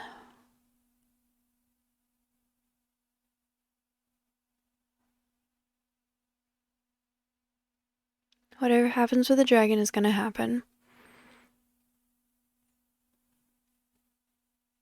I'm going to go with what's so special about being a stat device wielder. What's so special about being a stat device wielder? It's more special than you think. You are one of the rare cases that can utilize this device to its full potential. Not many can boast such a feat. Allow me to demonstrate. Eden snaps his fingers and my stat device flies out of my hand and into his. The device then suddenly starts glowing and it looks like it's accumulating a massive amount of energy in a very short amount of time. Hey! I realize that this must all be very confusing for you, Barry, so I'm going to provide you with a little bit of context. The beast that just attacked you is Tyrath, the self-proclaimed king of all dragons. The reason he's looking for me is because I wrote a message in the stars last night in an ancient language used primarily by dragon hunters. The message purpose was to let all dragon hunters who entered this contest know that the dragon exists on this island and give them all a little extra incentive to hunt him down. I very much doubt that any of them will pose a realistic threat to him, but it will be fun to watch. He finishes charging up my stat device and then hands it back to me. As I hold it in my hand, I can feel a powerful surge of magical energy run through me and flow through all of my body. I believe your ultimate goal was to win this tournament and become a mage, was it not? Well, Barry, I am now giving you a taste of that power. For about 5 minutes, you will have magical powers comparable to mine. More than enough to drive off the dragon, I'll wager. All of the information you need in order to use your power should have been transferred into your mind by the stat device. I'm looking forward to watching your battle. Eden then starts to fade into thin air. When only his outline is visible anymore, he says, "Oh, and I'd recommend starting with the magical barrier. Your friends don't seem to be doing very well." Return to game.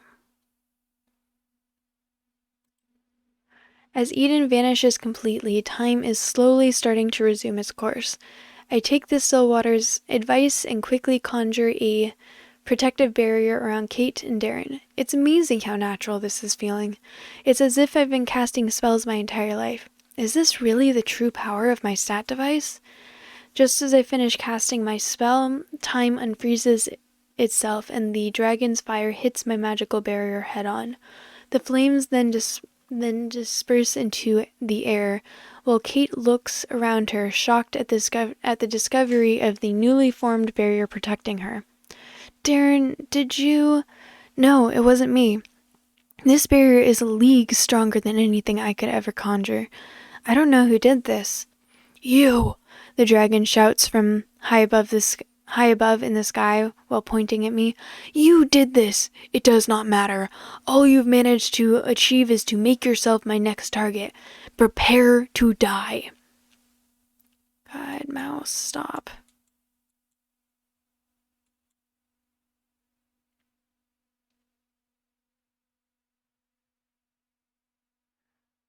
This mouse sucks.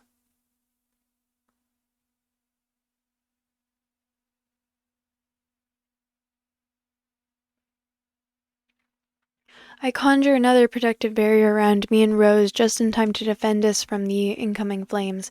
My barrier is holding up much better than Darren's. There's no sign of it breaking anytime soon, and I'm barely even feeling the heat outside of it. The question is, what am I going to do now? Looking at my device, I can see that my stats have remained the same. Looking at my device, I can see that my stats have remained exactly the same, and I have no extra available points. So then what did Eden do to it? I need to figure this out later. At any rate, judging by the amount of extra energy I can sense in the amount of extra energy I can sense in the stat device and the speed at which it's getting consumed, I'd say that the estimate Eden gave me is spot on. I have less than 5 minutes to finish this fight, but even with all this magical power, the dragon may well pulverize me in a one-on-one fight if I don't do this right. Both Darren and Kate are too exhausted to assist me, so I'm on my own for the time being. Even as I'm standing out here thinking, time is running out. But can I afford to just start fighting without any plan whatsoever? No time to think, I'll improvise. Or make a plan before engaging the dragon. I don't think I'm gonna do anything, but I'm gonna save anyways.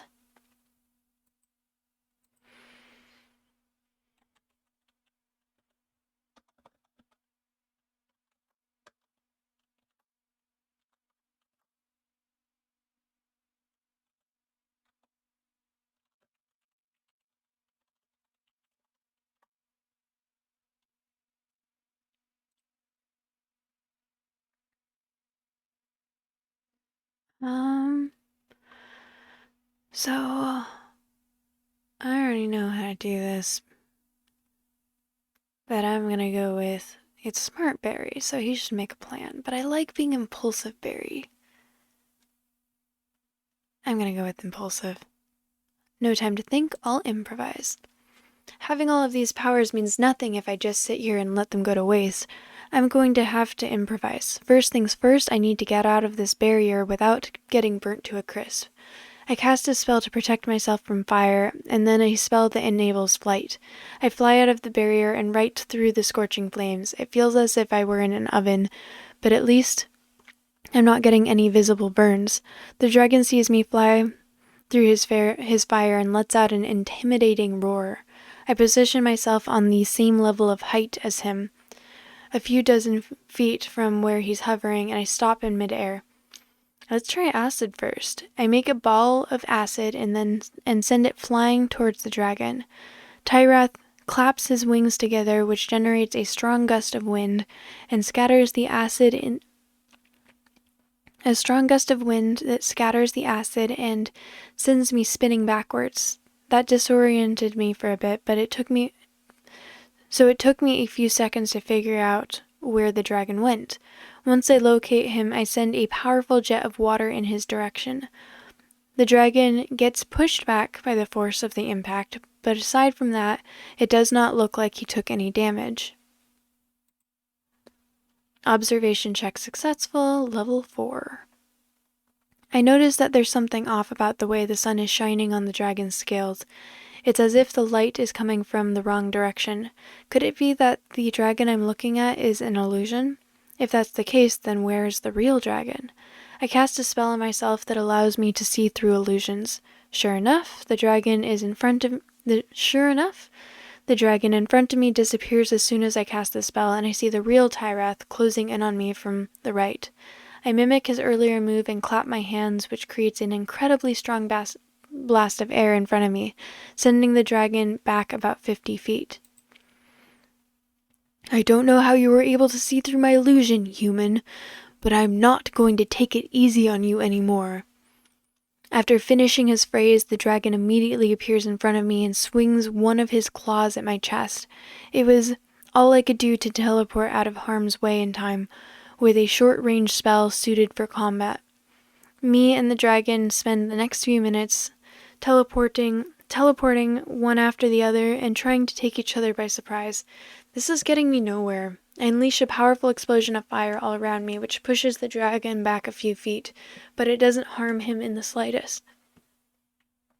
That's right, the legends always said that dragons were immune to flames, as well as mind-affecting spells and illusions. Damn it. There's so many big spells I could cast right now, but almost all of them would endanger Kate, Darren, Rose, and even myself. I'd have to get back to the others and cast some protection spells before I start shooting tornadoes out of my fingertips. If I do it now, I might still have time to finish this fight before my 5 minutes are up. Continue fighting with safe spells, start fighting with bigger spells. I mean, I'm going for the impulsive way because he's a badass, so. Start fighting with bigger spells. I'm just wasting time like this. There's no point in having all this power if I don't use it to its full extent. I teleport next to Kate and Darren and conjure a strong barrier around them and Rose in order to stop the dragon from coming in. Barry, what happened? Darren asks me.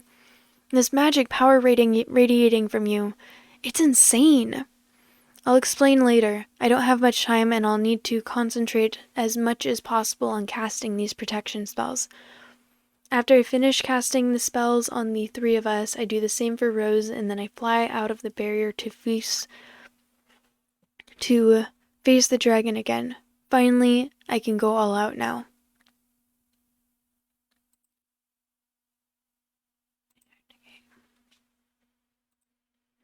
I raise my hands in the air and feel all of my magical power flow through me. This is what I've always wanted. This is what I've been looking for all my life. I'm not going to let one single dragon stand in my way. I start by creating a tornado. The wind around me is now so strong that it's literally breaking chunks of rock from the ground and making them fly around me, clashing with the trees that are getting uprooted one by one. It's almost like a scenario from a horror book. The dragon is struggling to keep himself airborne, while my protections from the wind are allowing me to fly through the currents with ease. Next, I use my earth magic to animate a giant made out of rock. The ground trembles violently as an enormous rock golem rises from it slowly, making it seem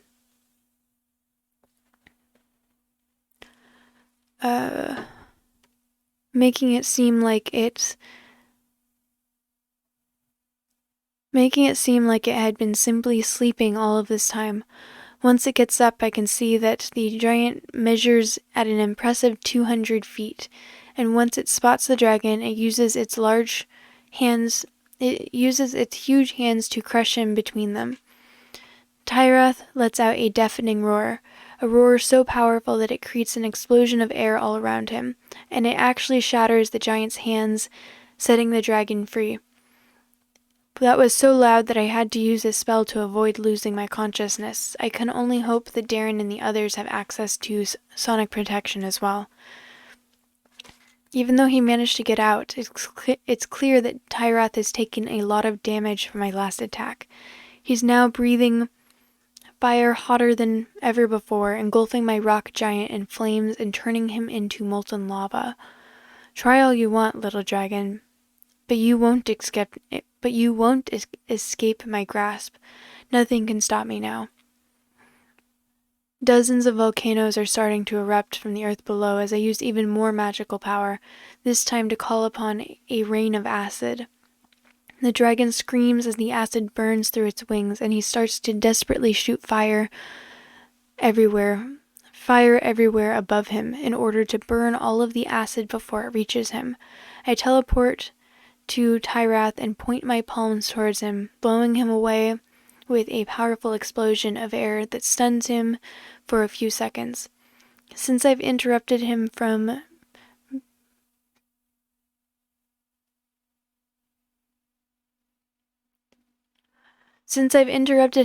burning the drops of acid, the rain is now once more pouring on him, and the dragon starts to scream in pain again.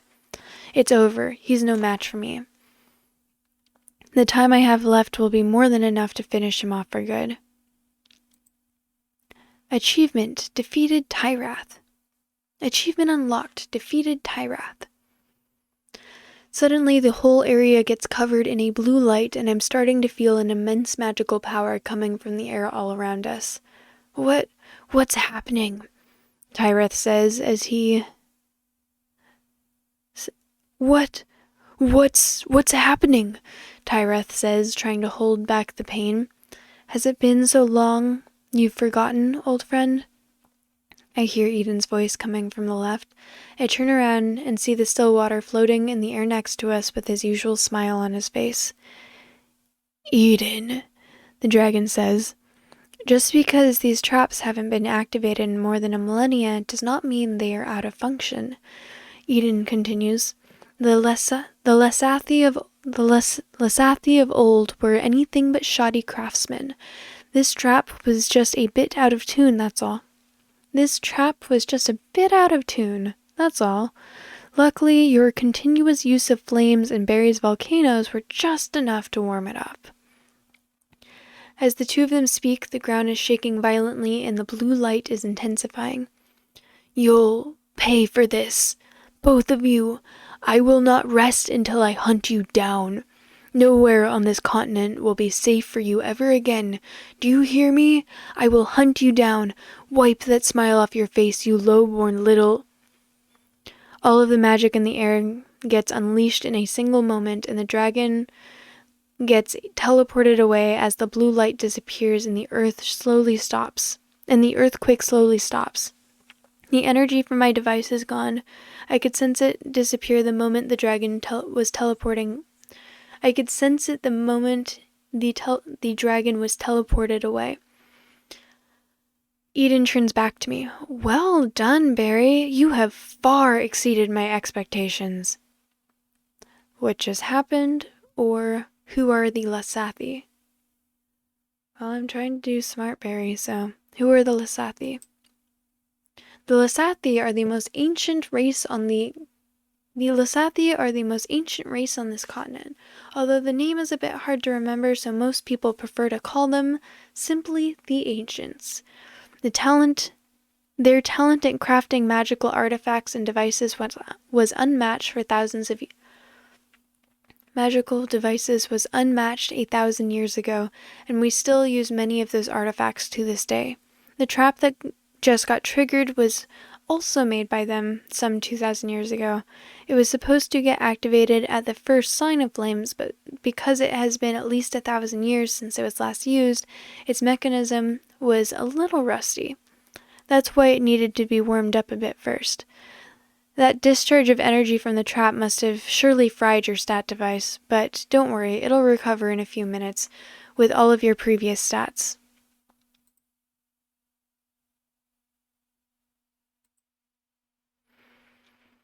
What did the trap do to the dragon? It transported him to a dragon prison on this island. Since I doubt there's anyone actually guarding it at this point, I imagine that he won't have much trouble escaping. But even so, he'll still have to destroy the prison's automatic defenses, and he'll have to travel all the way back here. So it should be at least a few days before he comes back. Continue. Eden! Shouts Darren as he comes closer to us. What are you doing here? Wait, I don't understand. Isn't he your friend? Rose asks us. That's what I thought, but it seems I was mistaken, Eden says, feigning sadness. He then turns to leave. No, wait, don't go, Rose calls out to him. I'm sure Darren didn't mean what he said. I thank you for your kindness, Rose, but I can tell when I'm not wanted. I bid you farewell. He then starts fading away and teleports out of our sight. Or did he? After seeing how well he could mask his presence before, I'm starting to wonder. It's a bit creepy knowing he could just be able to stand there, invisible and untraceable, listening to everything we say. We really need to find some way to detect these kinds of things. Darren, how could you do this to your friend? That was horrible, Rose says. Yeah, Darren, you should be ashamed of yourself. Calm down, Rose. It's not as simple as that. Or ask Kate to freeze the whole area to make sure Eden isn't around anymore. I'm gonna go with ask Kate to freeze the whole area because I'm doing Smart Berry and I know that Eden is kind of a dick.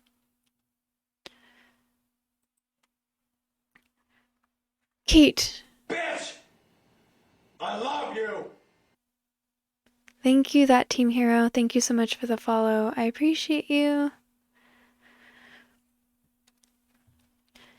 Kate, could you freeze the whole area around us? I want to make sure that Eden isn't hiding around us. I want to make sure that Eden isn't hiding around us invisibly and listening to what we're saying. Kate nods and she sends a powerful wave of freezing magic all around us. The air has suddenly gotten a lot chillier, and all of the trees now look like they're made of crystal. But there's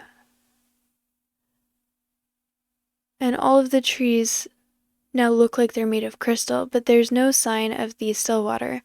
Even if he got to block Kate's attack, we would still have sensed at least some magical power coming from if he were still here. I guess he really did just teleport away after all. I don't understand, Rose said. What's gotten into everyone? Eden saved all of our lives. I saw it happen before my eyes. We all would have been dead if not for him. He's the one that gave Barry all of those powers that allowed him to fight the dragon. Why are you acting like he's our enemy? Really? Oh, Daddy, now I love you again. Thank you, that team hero. Thank you so much for the follow. I really appreciate that. How's your night going? That's because he is our enemy, Kate tells her bluntly. When we first met him this morning, he tried to kill Darren outright and ultimately decided against it on a whim. If what you're saying is true, then he really did save all of our lives, then I am inclined to believe that this was also a decision he made on a whim. What was the motivation he gave for saving the four of us? Kate's rebuttal made Rose lose a bit of steam. She pauses. He said that he couldn't let the dragon win after having gloated like a villain from a children's storybook. Well, there you have it.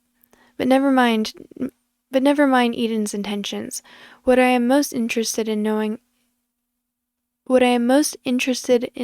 is how you both got to interact with him in the middle of our fight when neither me nor Darren saw him until the end of the battle. He froze time, I tell her. Froze time? Darren asks, perplexed. How is that even possible?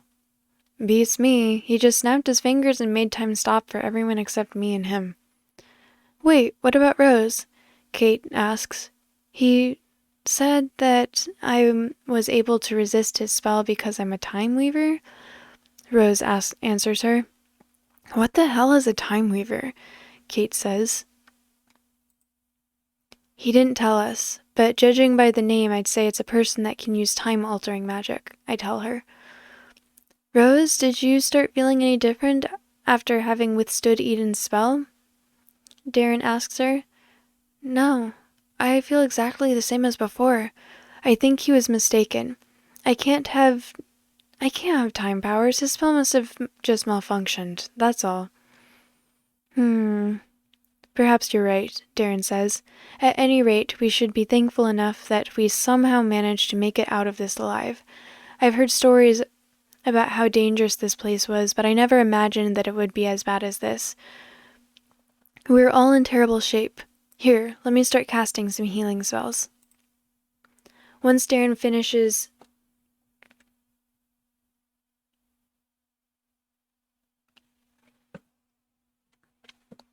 Well, I'm so sorry to hear that you're nervous, stressed, and anxious. I'm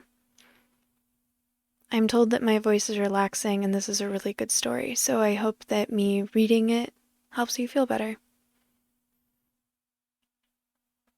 I really appreciate you, choosing me to help you feel better, or listen to my story, my reading. Sorry, I'm still kind of new at this. Oh, thank you.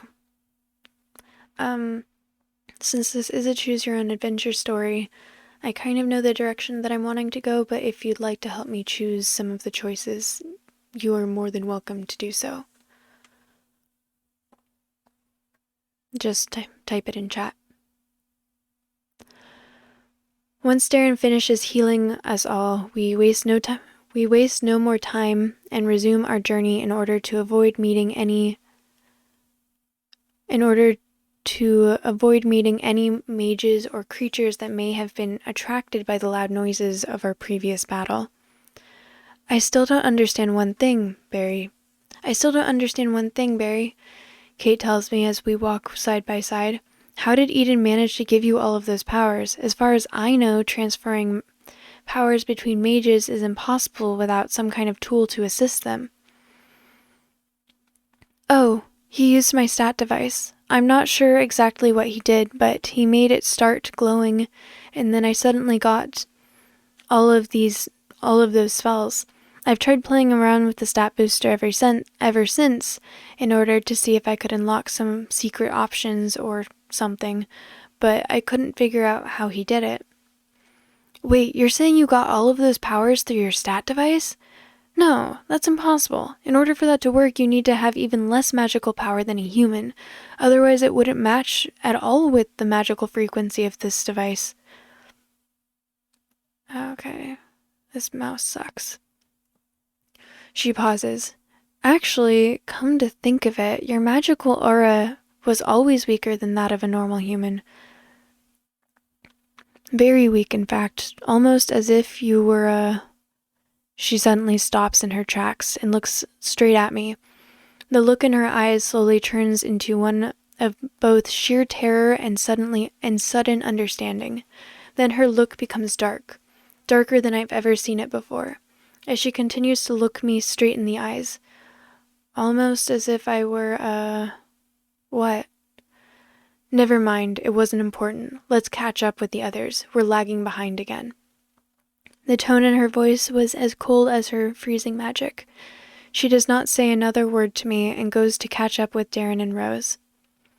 Great. Just what we needed. More underlying conflict in our group. I'm sure that this can only end well for everyone. Next chapter.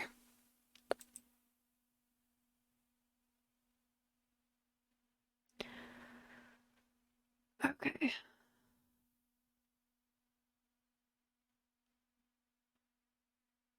Well, I need to go to sleep, but rather than go to bed, I think I'm going to turn this into a rerun of the beginning of the story. It will only be able to play for about an hour and 15 minutes, but I hope that it's enough. Let me get that set up really quickly.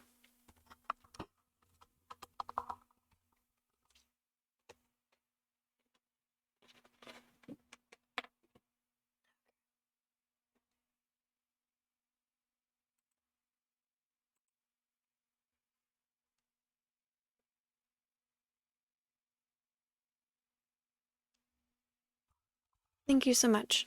I'm not going to bed yet. I'm going to set up this so there's a rerun and you'll be able to listen to the beginning of the story if you'd like.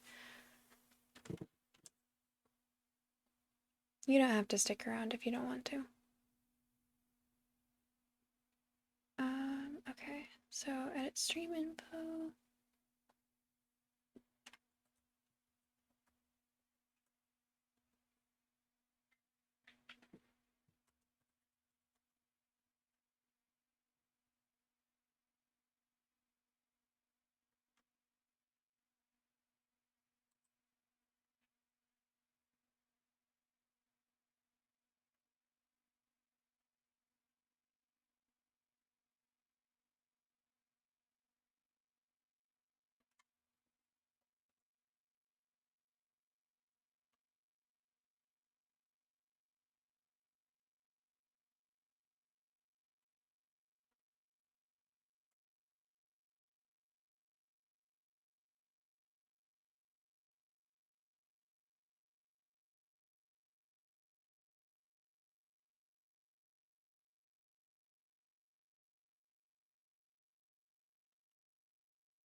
Now I'll switch it to my face so you can still see me. While I do this, I'll have an awkward face. Okay.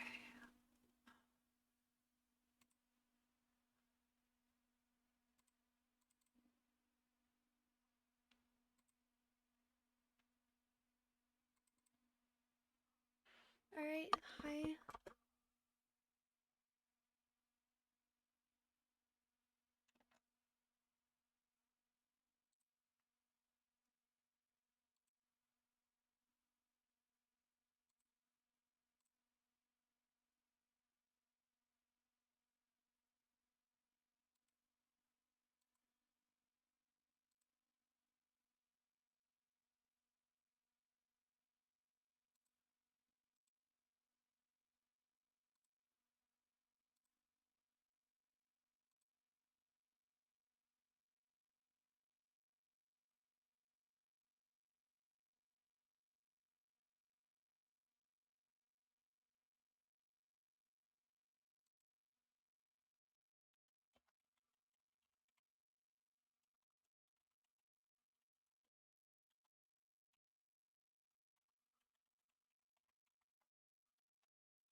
Why aren't you letting me do this?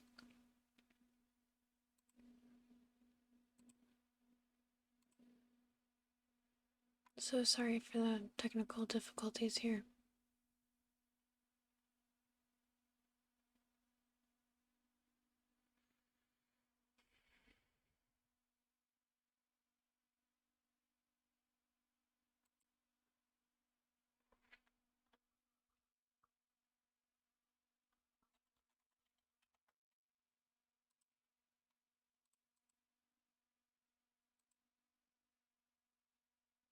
Thank you.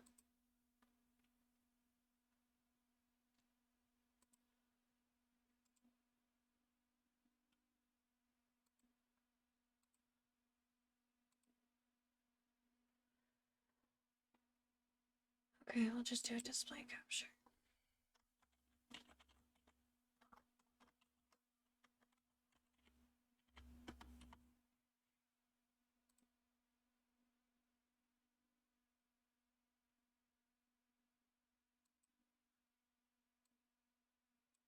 No, I've actually been wanting to do a rerun of this.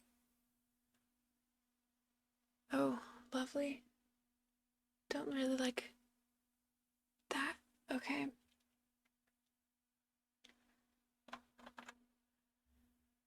Alright, so that's, oh, okay. That is explains why it looks so strange.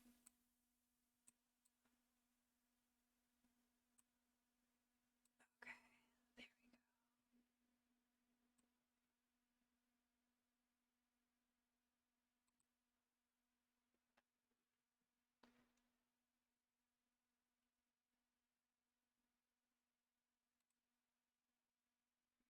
go. All right, well, thank you so much for hanging out with me, to everyone involved.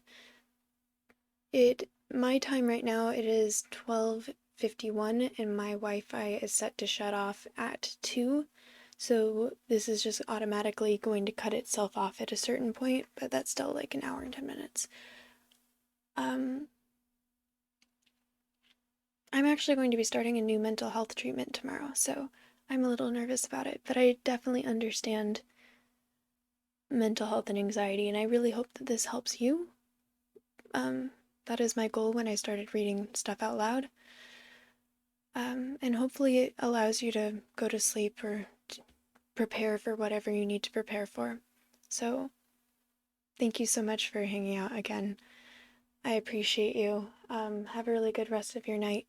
To everyone who's still here, thank you again. Alright, bye-bye. Okay.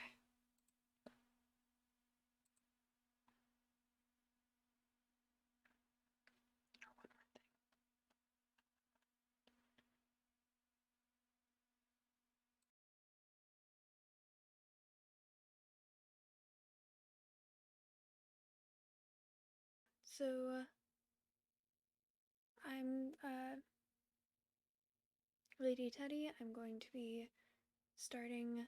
This is the first time I'm doing this, so I don't know how it's going to work out, but I'm going to be reading out loud a choose your own adventure story called Magium, which is really, really cool, and I recommend everyone download it for themselves because there's lots of really cool ways that you can go through it. I'm going to try and do multiple different types of run-throughs.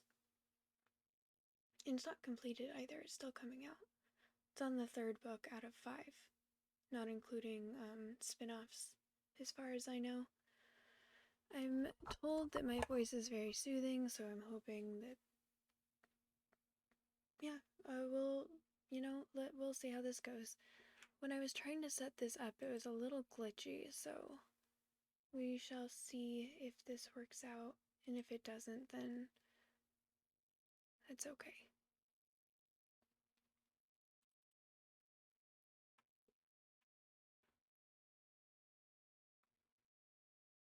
Man, it's really cold in here all of a sudden.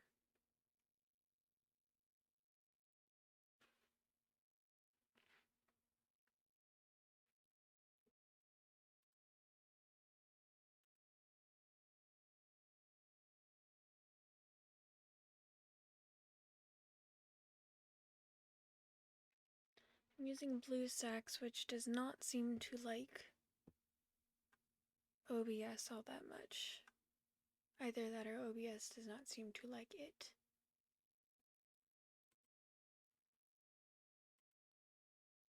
Oh yay! That worked.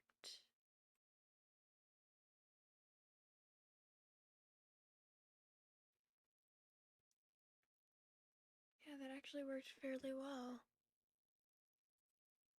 Okay. Oh, that's not what I meant to do. I feel like it's a little awkward looking.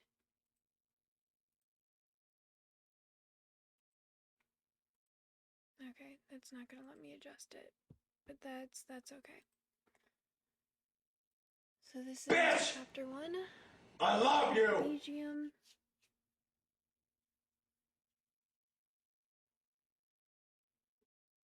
Okay, I guess, actually let me drink some water. I feel like I should do tongue twisters or something.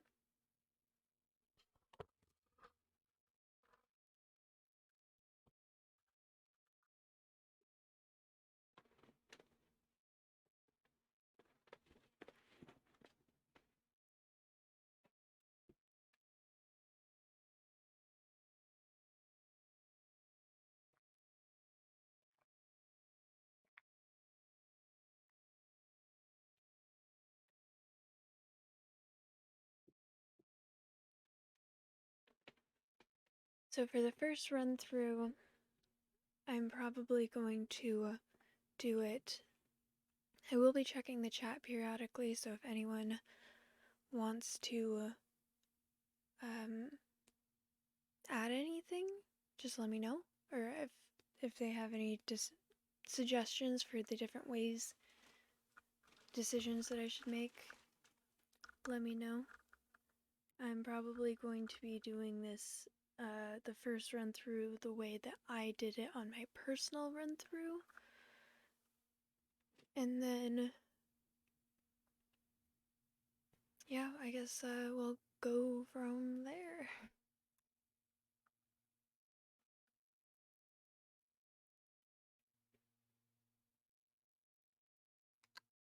Okay. Wait, shit, it went away. Why? Why are you going away?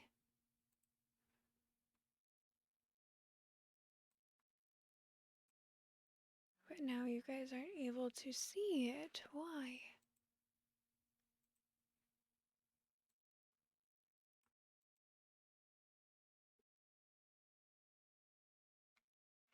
Gosh dang it, why is it so glitchy?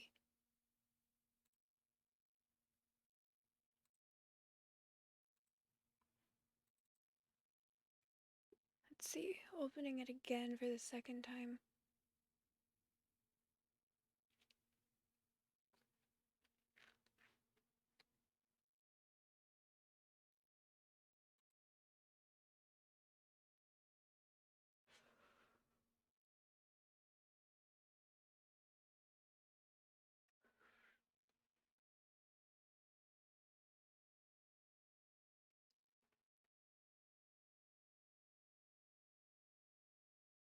Now I'm getting tired.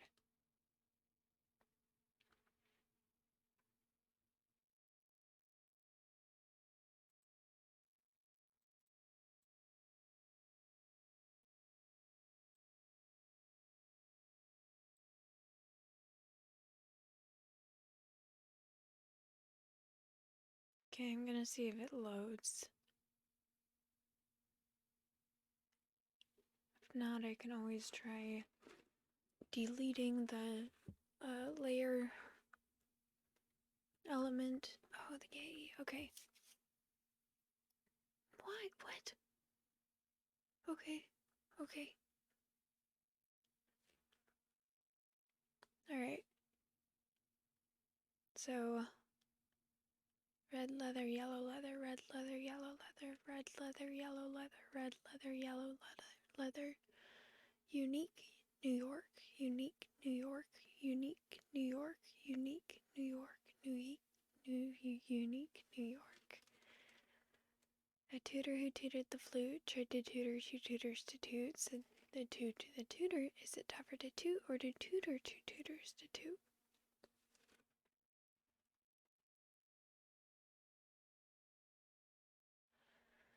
Okay.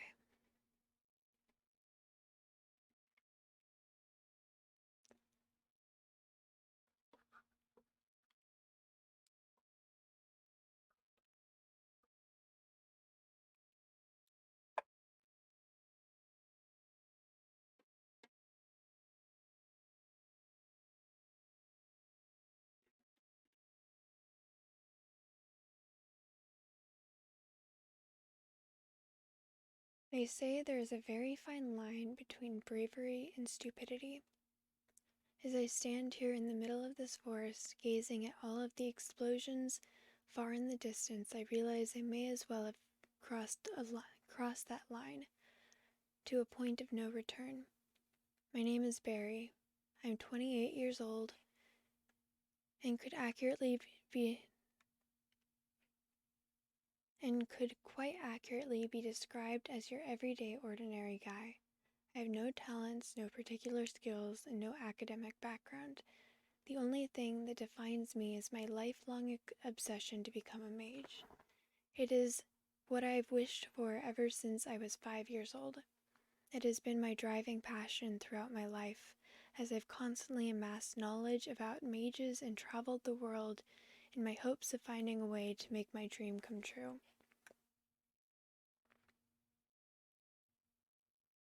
After endless years of searching through dusty tomes and withered parchments, I have finally found a way to do it. The catch? I need to first win a tournament against the most powerful mages in the world. Sounds crazy. That's probably because it is. But it is far too late to go back now. The only way that's left for me is forward. As I stand here knowing it's no longer possible to return to my normal life, I can't help but feel quite excited, calm, or afraid. I'm gonna go with excited. Excited about this whole thing. Maybe I really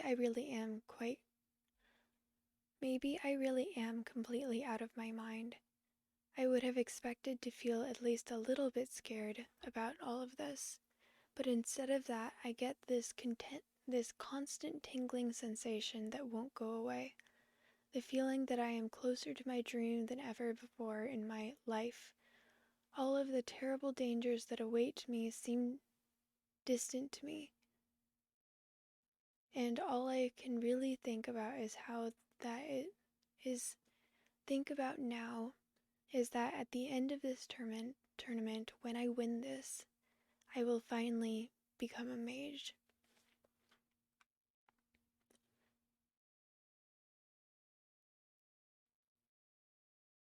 There's an explosion, maybe a few hundred feet from my location. The fights have already begun, and one of them is much closer to me than I would have hoped. There's no way I can get in a fight with any of the mages at this point. I need to avoid combat for as long as possible if I am to survive until the end. I will head in the opposite direction from where I've heard the explosion. As I am heading towards the end of the forest, I start hearing voices. There are two mages talking in a clearing a few feet away from me. I hide between a tree and take a quick glance towards the clearing. It seems the two mages have just finished fighting. One of them has the appearance of an ordinary thug. He's wearing a simple stained white shirt, leather pants, and a belt full of throwing knives. His untrimmed black beard hides a wicked smile. Just by seeing the confidence in his eyes, I can clearly tell he is the victor of the skirmish.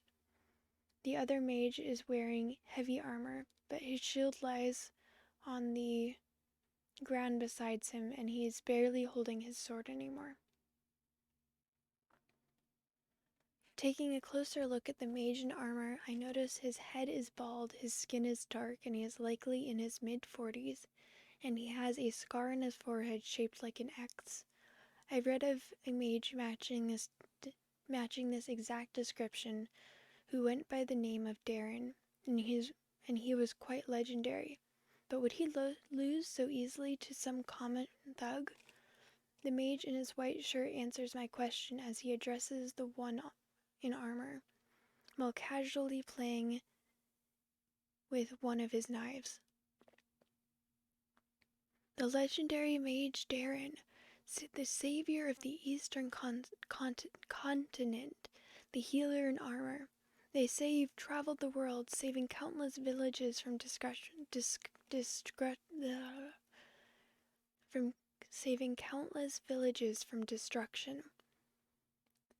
That you've once fought 10 rock golems by yourself, only to defend a small child.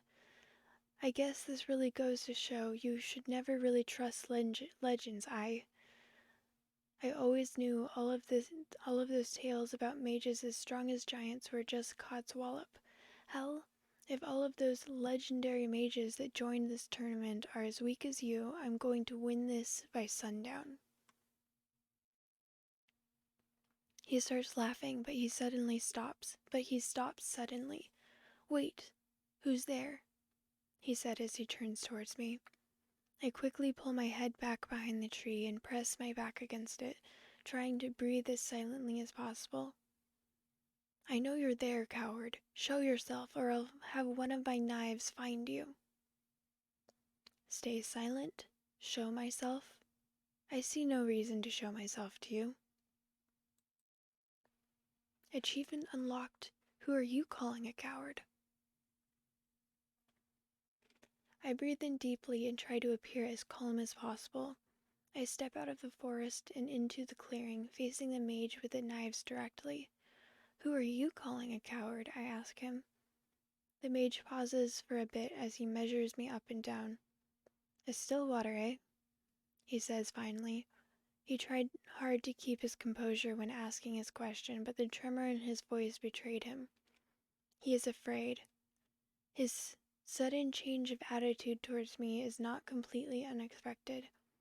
The existence of Stillwaters is one of the main reasons I've dared to dream that I might have a chance to win this tournament. Stillwaters are a rare breed of mages that are known to be incredibly powerful. One of them is said to have destroyed an entire city in an instant, some 20 years ago, with only a flick of his fingers. The city of Ulmnar was said to have been one of the greatest cities on this continent, but it was wiped off the map just like that, in a single second. Such is the power of these Stillwaters. But what is even more interesting about these Stillwaters is that you can't differentiate them from normal humans. Normally you can sense the magic flowing from every being. You don't need to be a mage to do it. By sensing their magical aura, you can tell how strong the mages are before engaging them in a fight. Stillwaters, however, have the same aura as normal humans. And if you were to run into someone that seemed to have almost no magic in the middle of what is essentially the greatest mage tournament in all of history, what would you be more inclined to believe? That an average human was somehow suicidal enough to join the tournament only to get massacred? Or you are facing one of the strongest and rarest kinds of mages that exist in the world. You don't scare me, Stillwater. I'm going to fill you with holes and you'll end up begging me for mercy. I bet your legends are no more true than they were for this sad excuse for a mage standing next to me.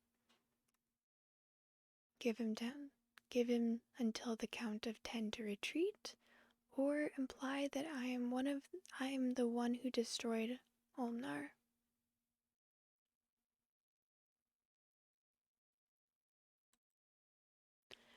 That's funny, I tell him. That's almost the same thing the people of Ulmnar told me before I burned their city to the ground. The mage was about to go for his knives, but now he stopped. He is looking at me quite intently without averting his eyes for even a second. You're bluffing, the mage says. I guess there's only one way to find out then, I tell him, as I feel my heart pounding in my chest. The few seconds of silence that followed felt like the longest seconds of my life. After a long pause, the mage says finally, You're in luck, Stillwater. I'm feeling merciful today. I'm going to be out of your hair just as soon as I finish this guy here. You do that and you'll regret it, I say without thinking.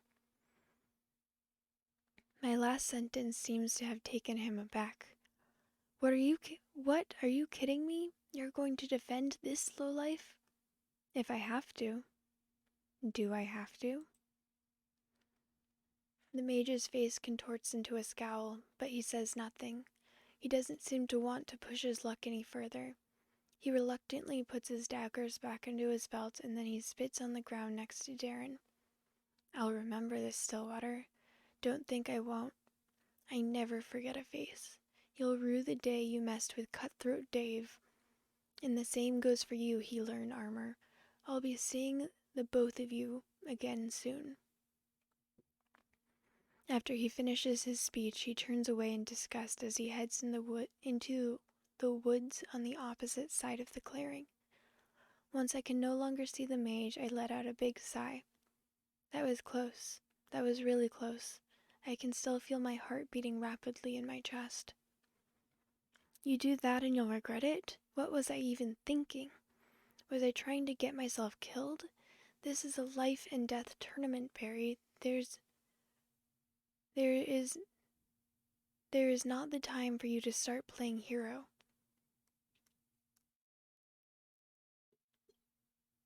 Stop. As I try to calm myself down, the mage in the armor sheathes his sword, picks up his shield from the ground, and starts walking towards me.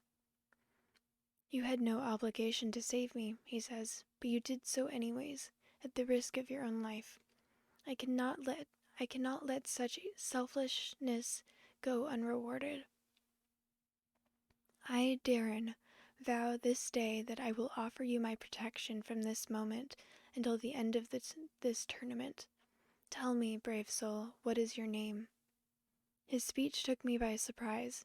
It's Barry. My name is Barry. Wait, your name is Barry? He tries to contain his laughter but fails miserably. He was trying to sound solemn and dignified a few seconds ago, but it seems it didn't really take him long to drop his act. Now that's the weirdest name for a mage I've ever heard in my life, especially for a still water. Do you have something you want to tell me, Barry? Tell him I'm actually an ordinary human? Or tell him that my parents had a weird sense of humor?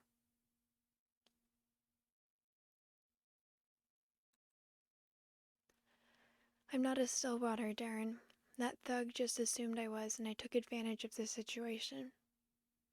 But you're not one of the locals either. Otherwise, that spell of theirs would have alerted us the moment we sensed your presence. He's talking about the spell that the organizers of the tournament cast on each of the participants before teleporting us here. We aren't allowed to hurt the humans that live on this continent, so their spell warns us when one of them is near. If what they said can be believed, their spell is supposed to stop us even before we try hurting any of the locals. If it's accidental, then it simply stops us before doing it. If it's intentional, it eliminates us from the tournament and sends us back. Their spell is also supposed to act as a means of communication with the organizers. They said they'll transmit the objectives to each of us individually. It's funny. All of those careful preparations on their side, and they never even bothered to check if I was a mage or not. Hell, what am I saying? They probably didn't even care. So you must be a participant then, Darren continues. What reason would you have to participate in a tournament against the most powerful mages in the world?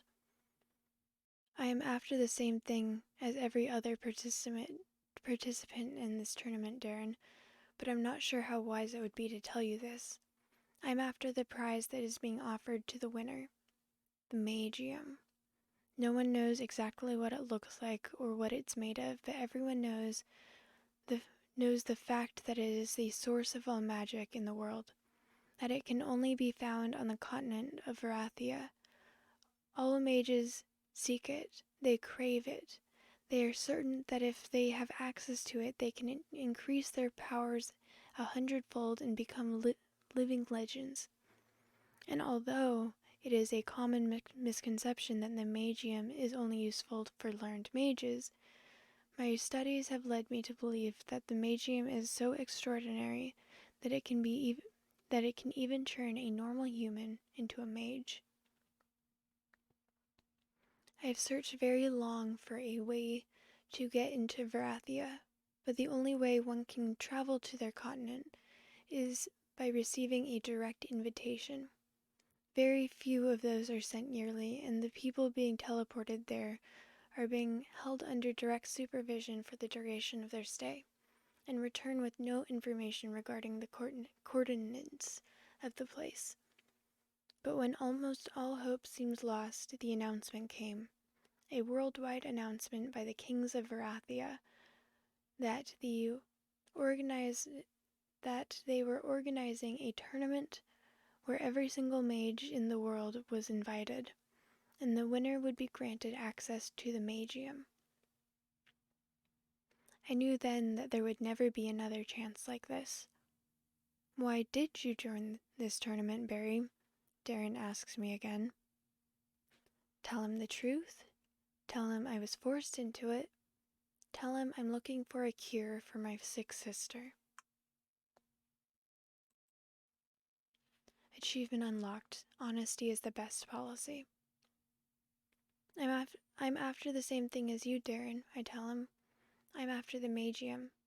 It's been my dream ever since I was little to become a mage, and the Magium can grant me that wish. Come on, Barry, you're gonna have to make up a better lie than that if you want me to believe you. He stops and looks me straight in the eye. By the gods, you are being serious. Barry, I commend your bravery and determination, but you do realize that you can't win this entire tournament just by bluffing, don't you? Of course I know that. That's not the only ace I have up my sleeve. But what about you? They say you are one of the strongest mages in the world. So how does one as strong as you get bested so easily by someone named Cutthroat Dave? Oh, that. He is sounding embarrassed. You see, Barry, I may be powerful, but that doesn't mean I don't have weaknesses. It turns out one of those weaknesses is that I never really managed to master the shield spell properly. The shield spell, the one that casts an invisible protective layer around yourself?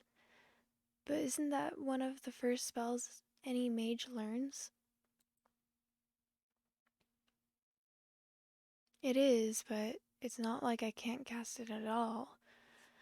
I can defend from magic just fine. It's normal weapons that I have a problem with. That is why I wear armor. This is why I use a sword and shield. I first started using them because I couldn't use the shield spell properly, but soon I started tailoring my magic around them. And my very fighting style. I found a master that would teach me to fight with weapons, and I used my magic to enchant them. Then, after every fight, I just use white magic to heal my wounds. Like so. He demonstrates it by raising his hands in the air and making a white light appear all around him. As the light shines, his wounds start closing, and the blood fades away.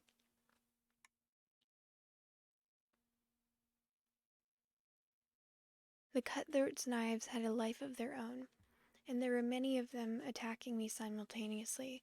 If I had a proper shield spell to defend against them, defeating him would have been child's play, but defending against all of those knives with a shield and sword alone would have been impossible regardless of my combat skill.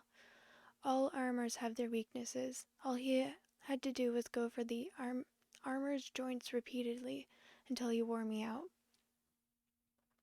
Why are you telling me all of this? Shouldn't you at least be a bit worried about revealing your greatest weakness to someone you just met? Hey, you just saved my life. You can't be that bad, right? Pardon me for interrupting. I hear a woman's voice from behind the trees. But would you by chance be Darren, the legendary savior of the Eastern Continent?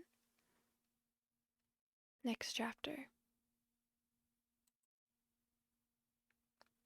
Checkpoint reached. Game saved.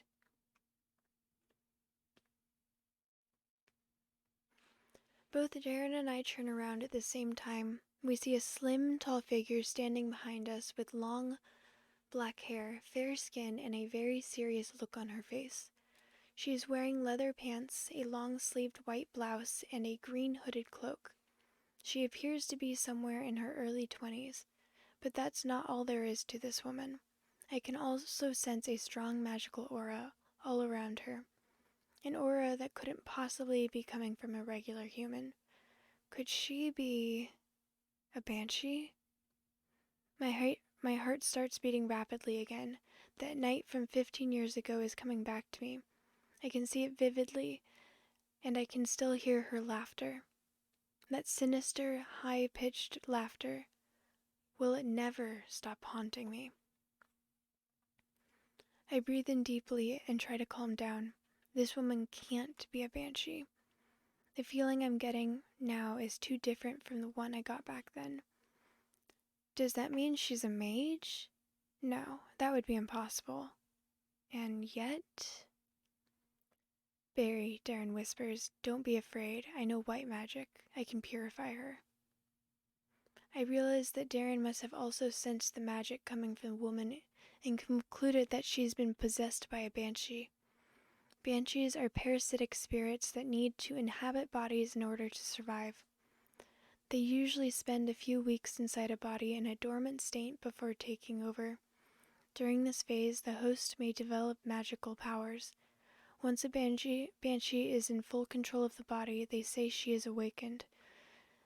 The only way that you can save the original host once she's been possessed by a banshee is to use white magic to purify her before the banshee has fully awakened, which basically means killing the banshee without harming the host. However, the purification technique operates on the assumption that a woman cannot have magical powers on her own. They call it purification, but all the technique does, in fact, is to completely eradicate the aura that gives off the strong magical vibe, with the purpose of also eliminating the banshee along with it. On the other hand, if the aura does not, in fact, belong to a banshee, but the woman herself, the purification would be nothing short of a death sentence. No, wait, listen to me, I blurt out. This woman isn't a banshee. So what? You're suggesting that she's a mage then? Barry, women can't be mages. There hasn't been a single recorded case of a woman mage in all our world's history. Every time a woman's developed magical powers, it's been because of a banshee. Every single time. Don't you think I know that? But this one is different. If you try to purify her, you may well end up killing her. How can you be so sure? Because I've met a banshee before, up close. Have you met a banshee before, Darren? No, he admits. You just said you trusted me enough to tell me your greatest weakness. I'm asking you to trust me on this too. Can you trust me on this, Darren? Darren gives me one long look, and then he sighs deeply. All right, we'll do it your way, but I'm keeping an eye on her. I swear, Barry, if it turns out you're only saying this because of her looks, I'm going to... Would you guys mind telling me what you've been whispering about for the past minute? The woman asks us. Her looks? Deciding which one would make a pass at her? Deciding which one should make a pass at her? Just finishing our discussion from earlier? Or discussing whether she is a banshee or not?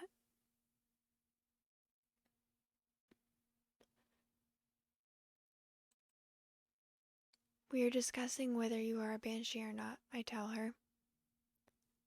Oh, she says. She appears shaken by my comment. Well, I'm sorry. I shouldn't have bothered you then, she continues. I'll be on my way. As she turns to leave, Darren calls after her. Wait, you didn't let him finish. We've already concluded that you are not a banshee. You can stay. She turns back towards us slowly. I can? She says, trying to keep her expression as blank as possible, but there is a slight trembling in her tone as she asks her question. Her eyes are a bit watery. It appears she's been holding back tears. Of course you can, Darren answers.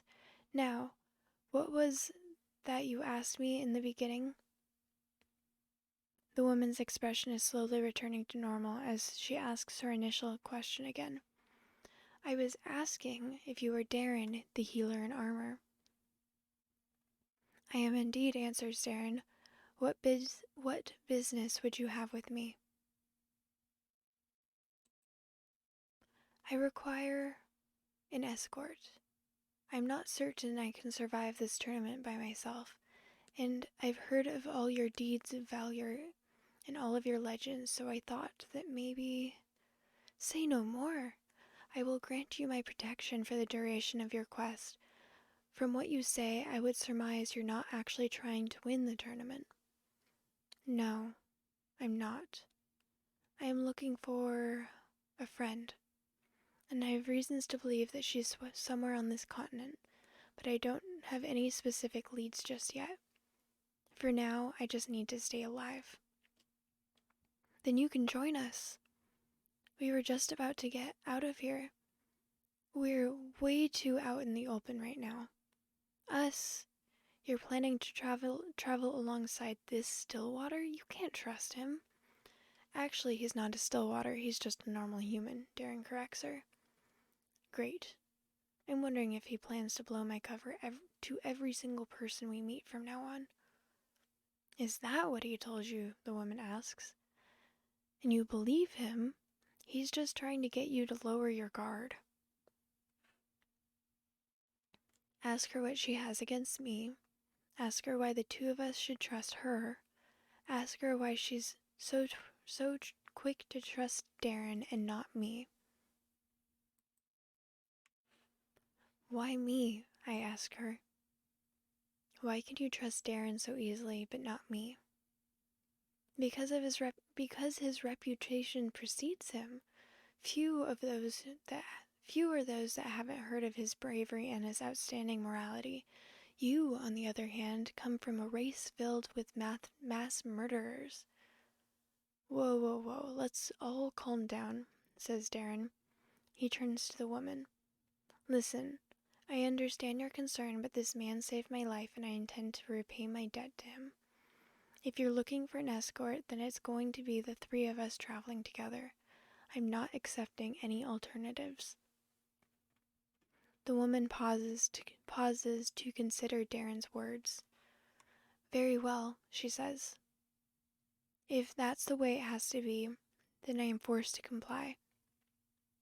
But know that I'll be constantly watching my back. I'm not as easily convinced as you, healer in armor. Great, Darren says. Now that we've got that settled, let's be off. Adventure awaits. Wait, I call out. You still didn't tell us your name. The woman looks towards me and gives me a pondering look. After careful consideration, she decides to answer.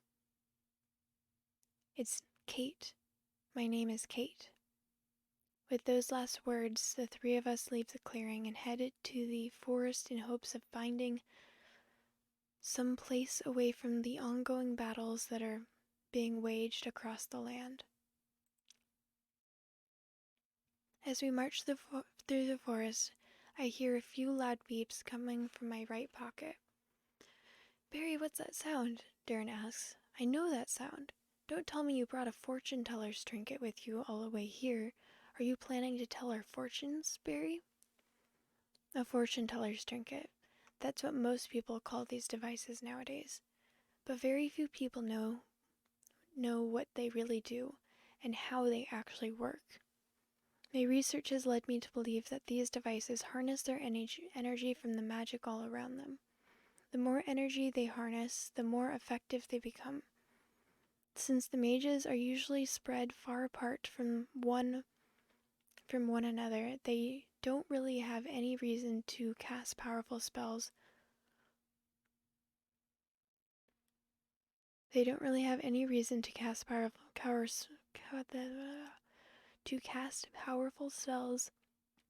One after the other. The effects of such a device are mostly negligible. But imagine the amount of energy it could gather in a place filled with the most powerful mages in the world, who are constantly fighting each other. I pull the device out of my pocket. It looks much like a toy with a few buttons and with a screen. As I press the buttons, different letters magically appear on the screen, forming words and showing me numbers. The device calls these stats. My stats consist mostly of various physical attributes such as strength, speed, reflexes, toughness, observation, and hearing. but there's also others like combat technique, ancient languages, and premonition. When the device harnesses enough energy, and it announces me by beeping, and then allows me to invest a limited number of points in my stats, at which moment all of my stats are at 0, which means that the device's energy was completely depleted when I bought it. I guess that I'll have to start leveling them from scratch. Investing my points in stats is supposed to actually enhance my real attributes as long as I keep the device close enough to me that it comes into contact with my magical aura. As I spend my time here, I'm expecting to hear these beeps more and more often. I'll have to think twice about the way I spend my points though, since I have no way of knowing when I'll get my next batch of points, and no way to change my mind after I've invested them. The maximum values that appear now for each stat are likely to increase as time passes. This device is mostly used by fortune tellers because of its premonition stat. It provides them with some very vague glimpses into the future that they are then free to interpret to their own liking. I wonder if the ancient languages stat actually means that I'll start being able to understand and speak ancient tongues. I heard that there are many such writings on this continent, and I heard some people here don't speak the common tongue. Invest points now, invest points later by pressing the stats button on the top screen. Now I'm going to start saving my own manual saves from now on. I'll start on save slot 3 so that I can use these ones for more immediate ones. Save game, and I'm going to label it points 1.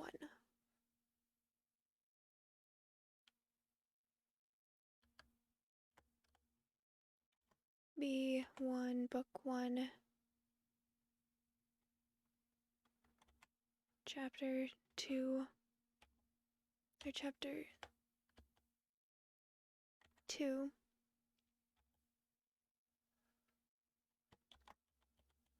points 1. To make sure it goes to the right place, I'm going to load game, and there we go. Now the way I normally play these games is I don't invest points until it looks like I need it, because I more or less know what I need for the path that I want to take, because I've played this story before. I'm going to invest the points now. Since this is the first time you're entering the stat screen, here's a short introduction. This is where you can spend your available points by pressing any one of the stats from the stat screen. Upon each press, you will spend one of the available points in order to gain one level in that stat. Your number of available points is shown at the top of the stat screen. You can cancel or confirm your changes by using the button at the top of the screen. Every once in a while, the game will check to see if your stats are high enough to perform a certain action in a scene. If your stat level is not high enough, you will fail the check, which will be announced by a red message on top of your screen. A successful stat check will be shown in green. Here are 2 examples. Ancient languages check failed, level 3. Combat technique check successful, level 2. Continue to stats screen. From what I remember, it's going to be Ancient Languages 2 in Observation 1.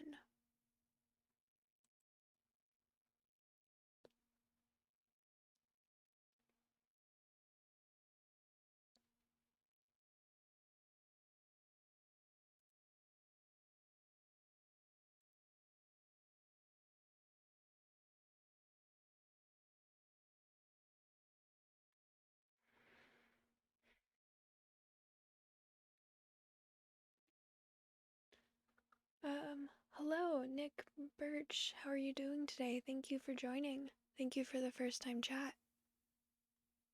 Oh, thank you for this. Thank you so much for the follow. I appreciate you. How are you doing tonight?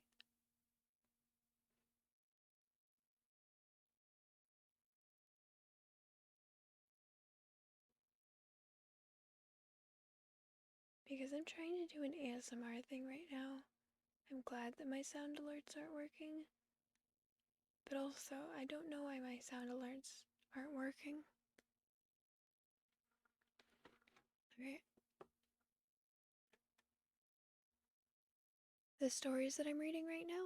No, this is a story called Magium.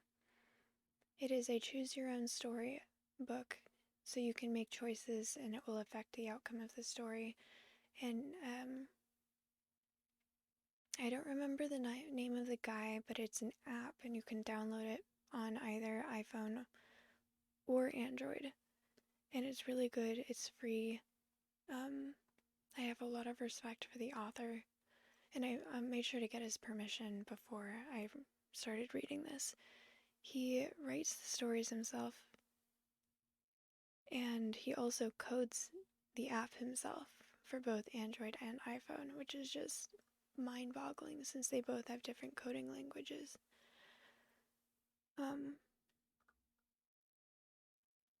So as I'm reading this,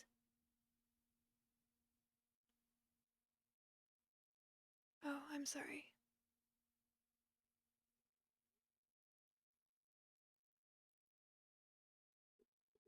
You mean the main character in this or the author?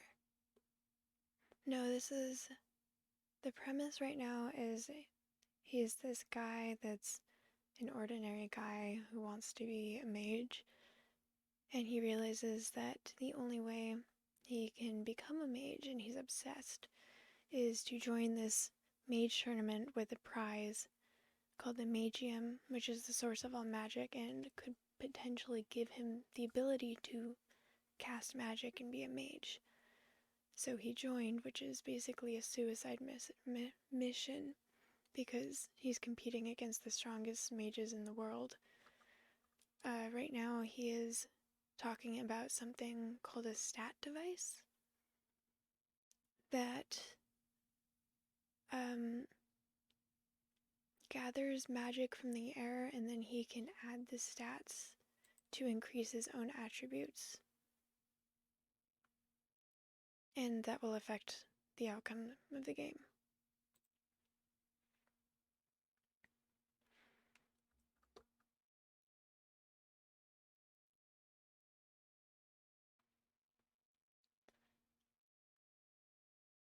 Okay. Do you have any more questions? I really highly recommend you download it for yourself. I'm going to be doing multiple playthroughs to get all of the achievements. And do an evil berry, good berry, smart berry, Hulk berry. Just try and get all of them. I've only done my own playthrough. No, thank you for interacting. That's what I want. Barry, don't you think there are more important things to do right now than playing with that toy? Darren asks me. This isn't a toy, I answer him as I put the device back into my pocket. And I think you should pay more attention to where you are going instead of lecturing me, because I see we just ran out of forest. Quiet, the two of you. We've got company, Kate says. She's right. All around us I see there are fallen trees everywhere in this area, and there are quite a few dead bodies lying around.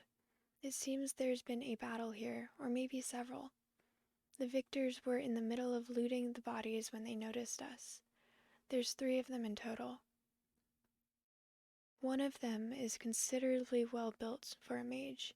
He has a very long black beard covering his face, and he seems to be in his mid-40s. He's wearing heavy armor and is holding a large battle axe. The other 2 are a bit skinnier and younger and are wearing chainmail vests instead, but they are holding no weapons. The bearded mage with the axe shouts to Darren. Quite the team you've assembled there. Healer in armor, a healer, a banshee, and an ordinary human. It's like you're dying to lose this tournament. Kate was visibly affected by the banshee comment. Her eyes twitched and her look went subconsciously towards the ground. Mind your tongue, fool, I replied to him. Who are you calling an ordinary human? Have you not heard of Stillwaters? Ha! Stillwaters are legend and nothing more. I don't know what you were trying to achieve by joining this tournament, boy, but soon it won't matter anymore. Why? Darren asked the bearded mage. Why have you done this? He gestures towards the lifeless bodies lying all around us. Nobody told us we should start killing each other, Darren continues. They told us there are no rules until they give us our first objectives. We don't even know if there is going to be combat involved. Why did you kill all of these people? Stop. Because there are no rules, answers the mage with the battle axe. No rules means we could do whatever we want. And what we want is to eliminate as much of the competition as possible before the main event starts. He grins. My sons and I were a little worried at first. We were afraid we might not be ready for the big leagues, but here we are, the bearded mage exclaims as he raises his hands to take a vicious stance. But enough talk. We all know what's coming. Barry, get behind me, Darren shouts as he rushes in front of me. First rule of combat, says the bearded mage. Suddenly, one of the 2 younger mages that were standing next to the mage with the battle axe vanishes and appears right behind me with a dagger in his hand. Always kill the weakest enemies first, the bearded mage continues. The young mage slashes his dagger towards my neck, but Darren reacts just in time and uses his shield to take the blow. Ha!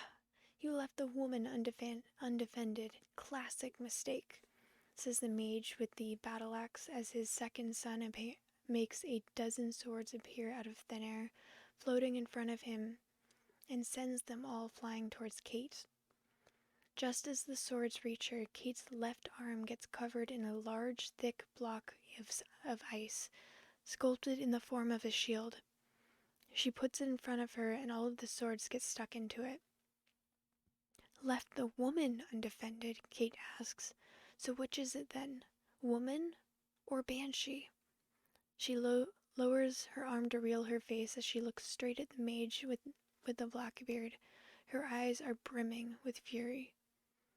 Make up your mind, she shouts, and the whole forest falls silent from the sound of her voice. The mage with the battle axe seems to have temporarily lost his cool, and is looking a bit terrified. And he should be. Kate's killing intent is so strong that it almost seems palpable.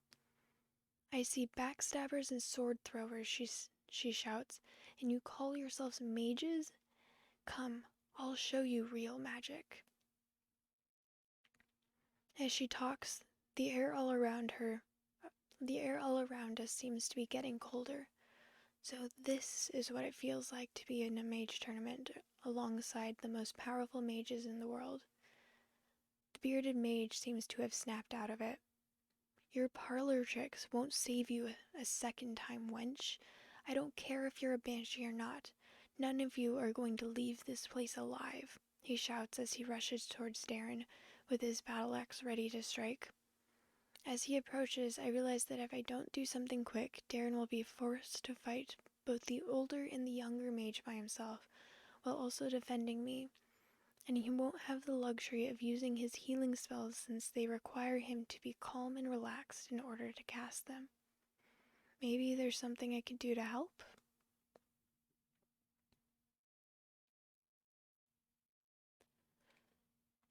Hide behind Darren and let him handle them both. Draw the younger mage away from Darren and focus on avoiding his attacks. Fight the younger mage myself.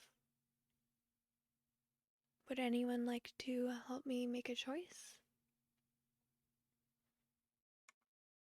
I don't have any physical stats right now.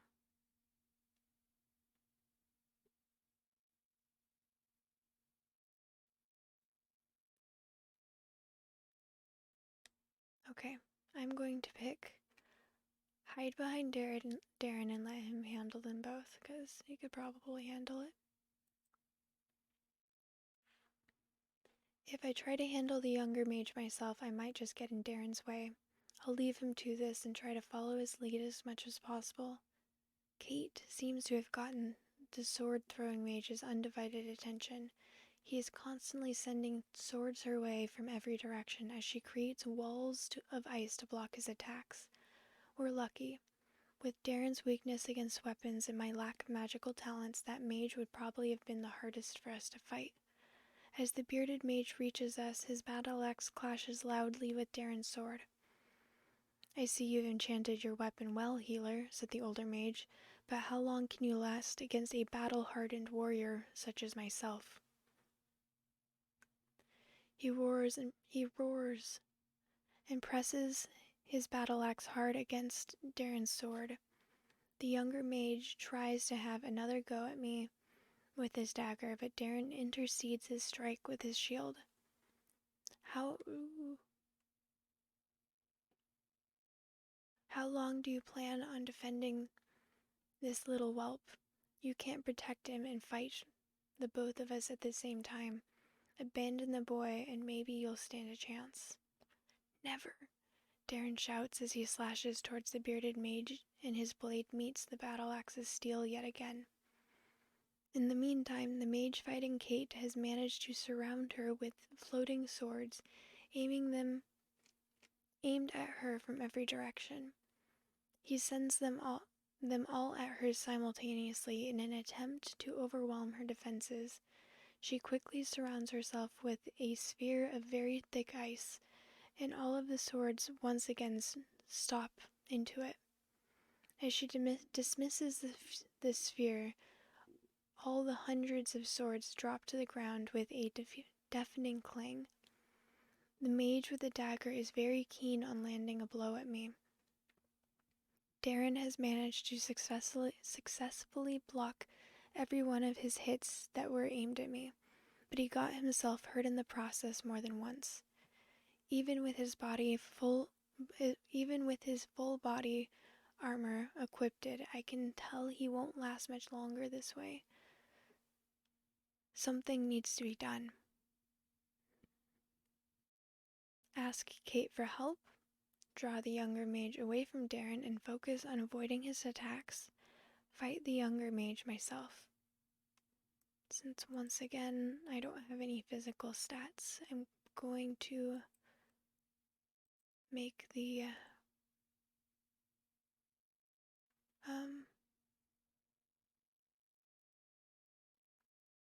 cowardly one.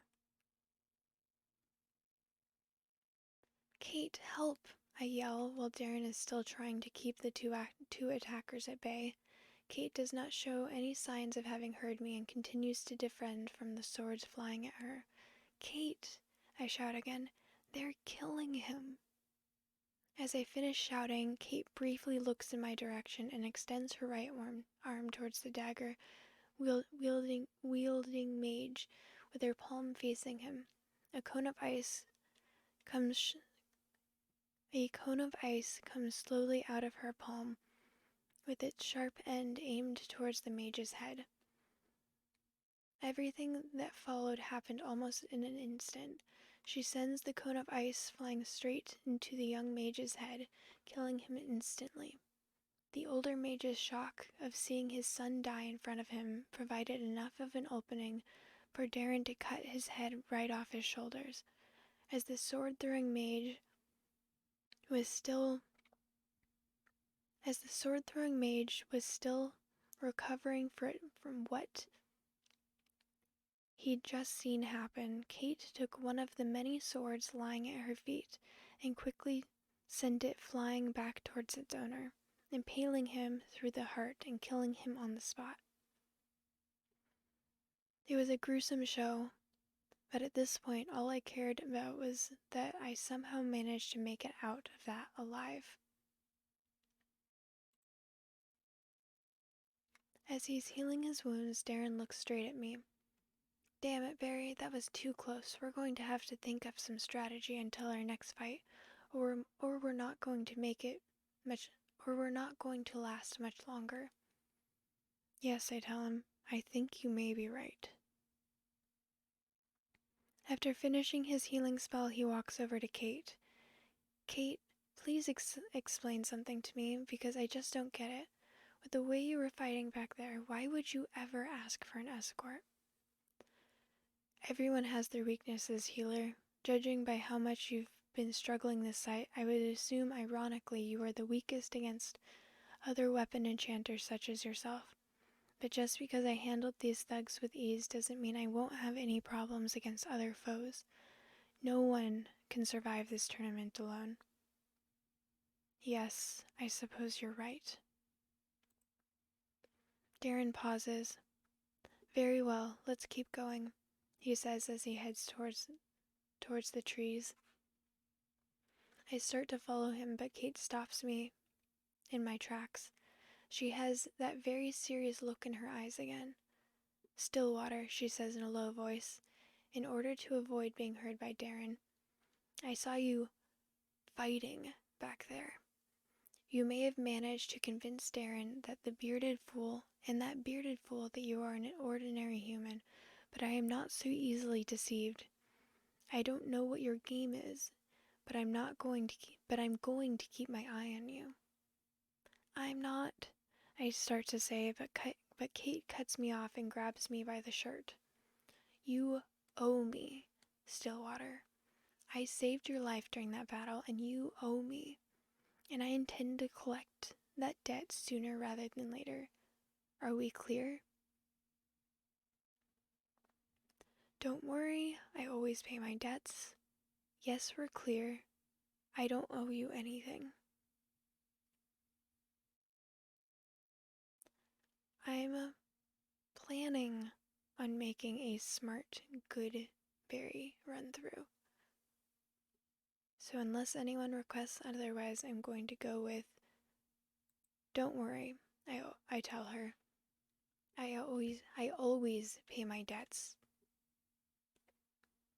The look in her eyes has lost a bit of its hostility. It seems that she's willing to take my word for it for the time being. Very well then, she says as she releases my shirt. Let's be off then. Very well, she says as she releases my shirt. Let's be off. We need to catch up with Darren. Ancient languages check. Successful. Level 2. As we approach the forest, I see a female deer, and her fawn appears from behind the trees. When the fawn opens its mouth, I realize it speaks one of the ancient languages my stat device has taught me. Mommy, there are more outlanders this way. Don't worry, child, the fawn's mother tells him. We'll find a safe way back to our cave, I promise. They head back towards the woods. Wait, I call after them in their own language. The two deer stop and look towards me. You can understand us? Asks the doe.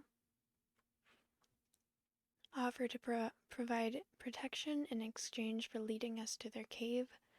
Wish them safe travels. Game crashes. Give me one moment to get that back up. I apologize.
Shoot, sorry.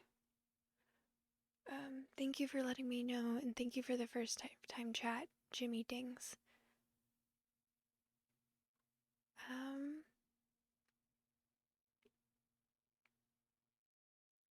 I don't know where I left off, so I'm just going to start at the top of this page. Man, I wish I could go back. How is your day or night or whatever it is, wherever you are going? So Barry, let me get this straight, Darren says. You're saying that trinket you're carrying around with you is in fact a device that amplifies your physical attributes, which is powered by the magic all around us. Right, I answer. And this device taught you an ancient language that made you able to communicate with the two deer. Correct? Darren and Kate are sitting in a circle on the rocky floor of our deer host's cave. Our trip here has been rather uneventful, save for a few more dead bodies than we've seen along the way. Darren has gotten out of his heavy armor since we arrived and is now wearing more comfortable clothes. Barry, there is no such thing as talking to animals. I've heard you talk to them, and there's nothing but weird animal noises. Just because you got lucky and they actually brought us to their lair doesn't prove you right. Kate, could you knock some sense into our dear companion here? No, Kate answers curtly. Because you won't be bothered to, because he's right. The device he's carrying is indeed a stat booster, and one of those stats gives the owner knowledge of the ancient languages. What? Weren't you the one saying I shouldn't trust him just a few hours ago? Why are you defending him now? I'm not defending anyone. I've known the true function of these devices for a long time. I don't need to trust him in order to know he's telling the truth. Fine, I give up. You win, Barry. So what are these stats of yours anyways? I show him my device's screen, where all of the 9 stats are shown. Darren gives the device a long pondering look until he decides to speak. Alright, here's my 2 copper pieces. I think that if we're going to keep traveling in our current formation, and if that device of yours really does what you say it does, then what would help us all the most would be if you maxed that observation stat. Observation? Why observation of all things? I ask him. Because if you're good at observing details, you're far more likely to detect illusions. Usually the best way to know you're in an illusion is to notice something minor that changed in the environment around you. No illusion is perfect. Sometimes there's a few leaves that disappear from the ground. Some other times the sun is higher in the sky than it was before you entered the illusion. I'm really bad at noticing these kinds of things. Usually I only see it when it's too late. This hasn't killed me yet, but then again, I've never had to fight against the strongest mages in the world before. Even if you max all of your physical attributes, I doubt that you'll ever be on par with me and Kate, let alone the other mages that joined this tournament. But with good observation skills, you might well end up saving our lives when we enter our first illusion. Darren pauses. Well, anyway, that's just my opinion. You can take it with a grain of salt. That little trinket of yours is yours to use, so feel free to do whatever you want with it. I hope I'm not interrupting anything. Important, says Ilaria as she approaches. I thought you might be hungry after such a long journey. She pushes a big plate of cooked meat towards us with her front hoof. Judging by the looks and smell, it appears to be deer meat. Ask her how she got the plate. Ask her if they are cannibals. Ask her, call out to see if Mullen is still alive. Mullen is her son, and they're both deer.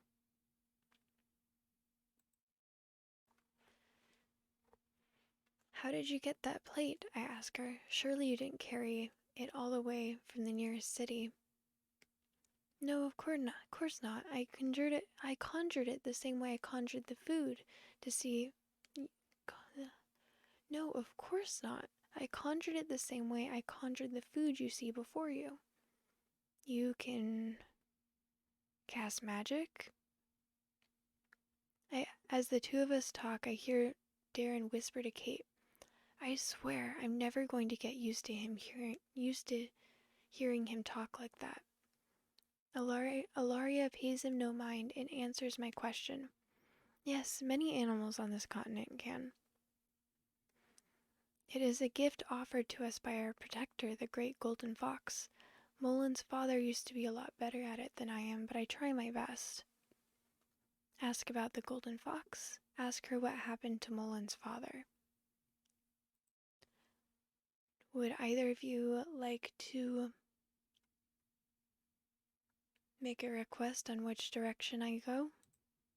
I can also do both because I'm going to save right here. And then I will go back right here.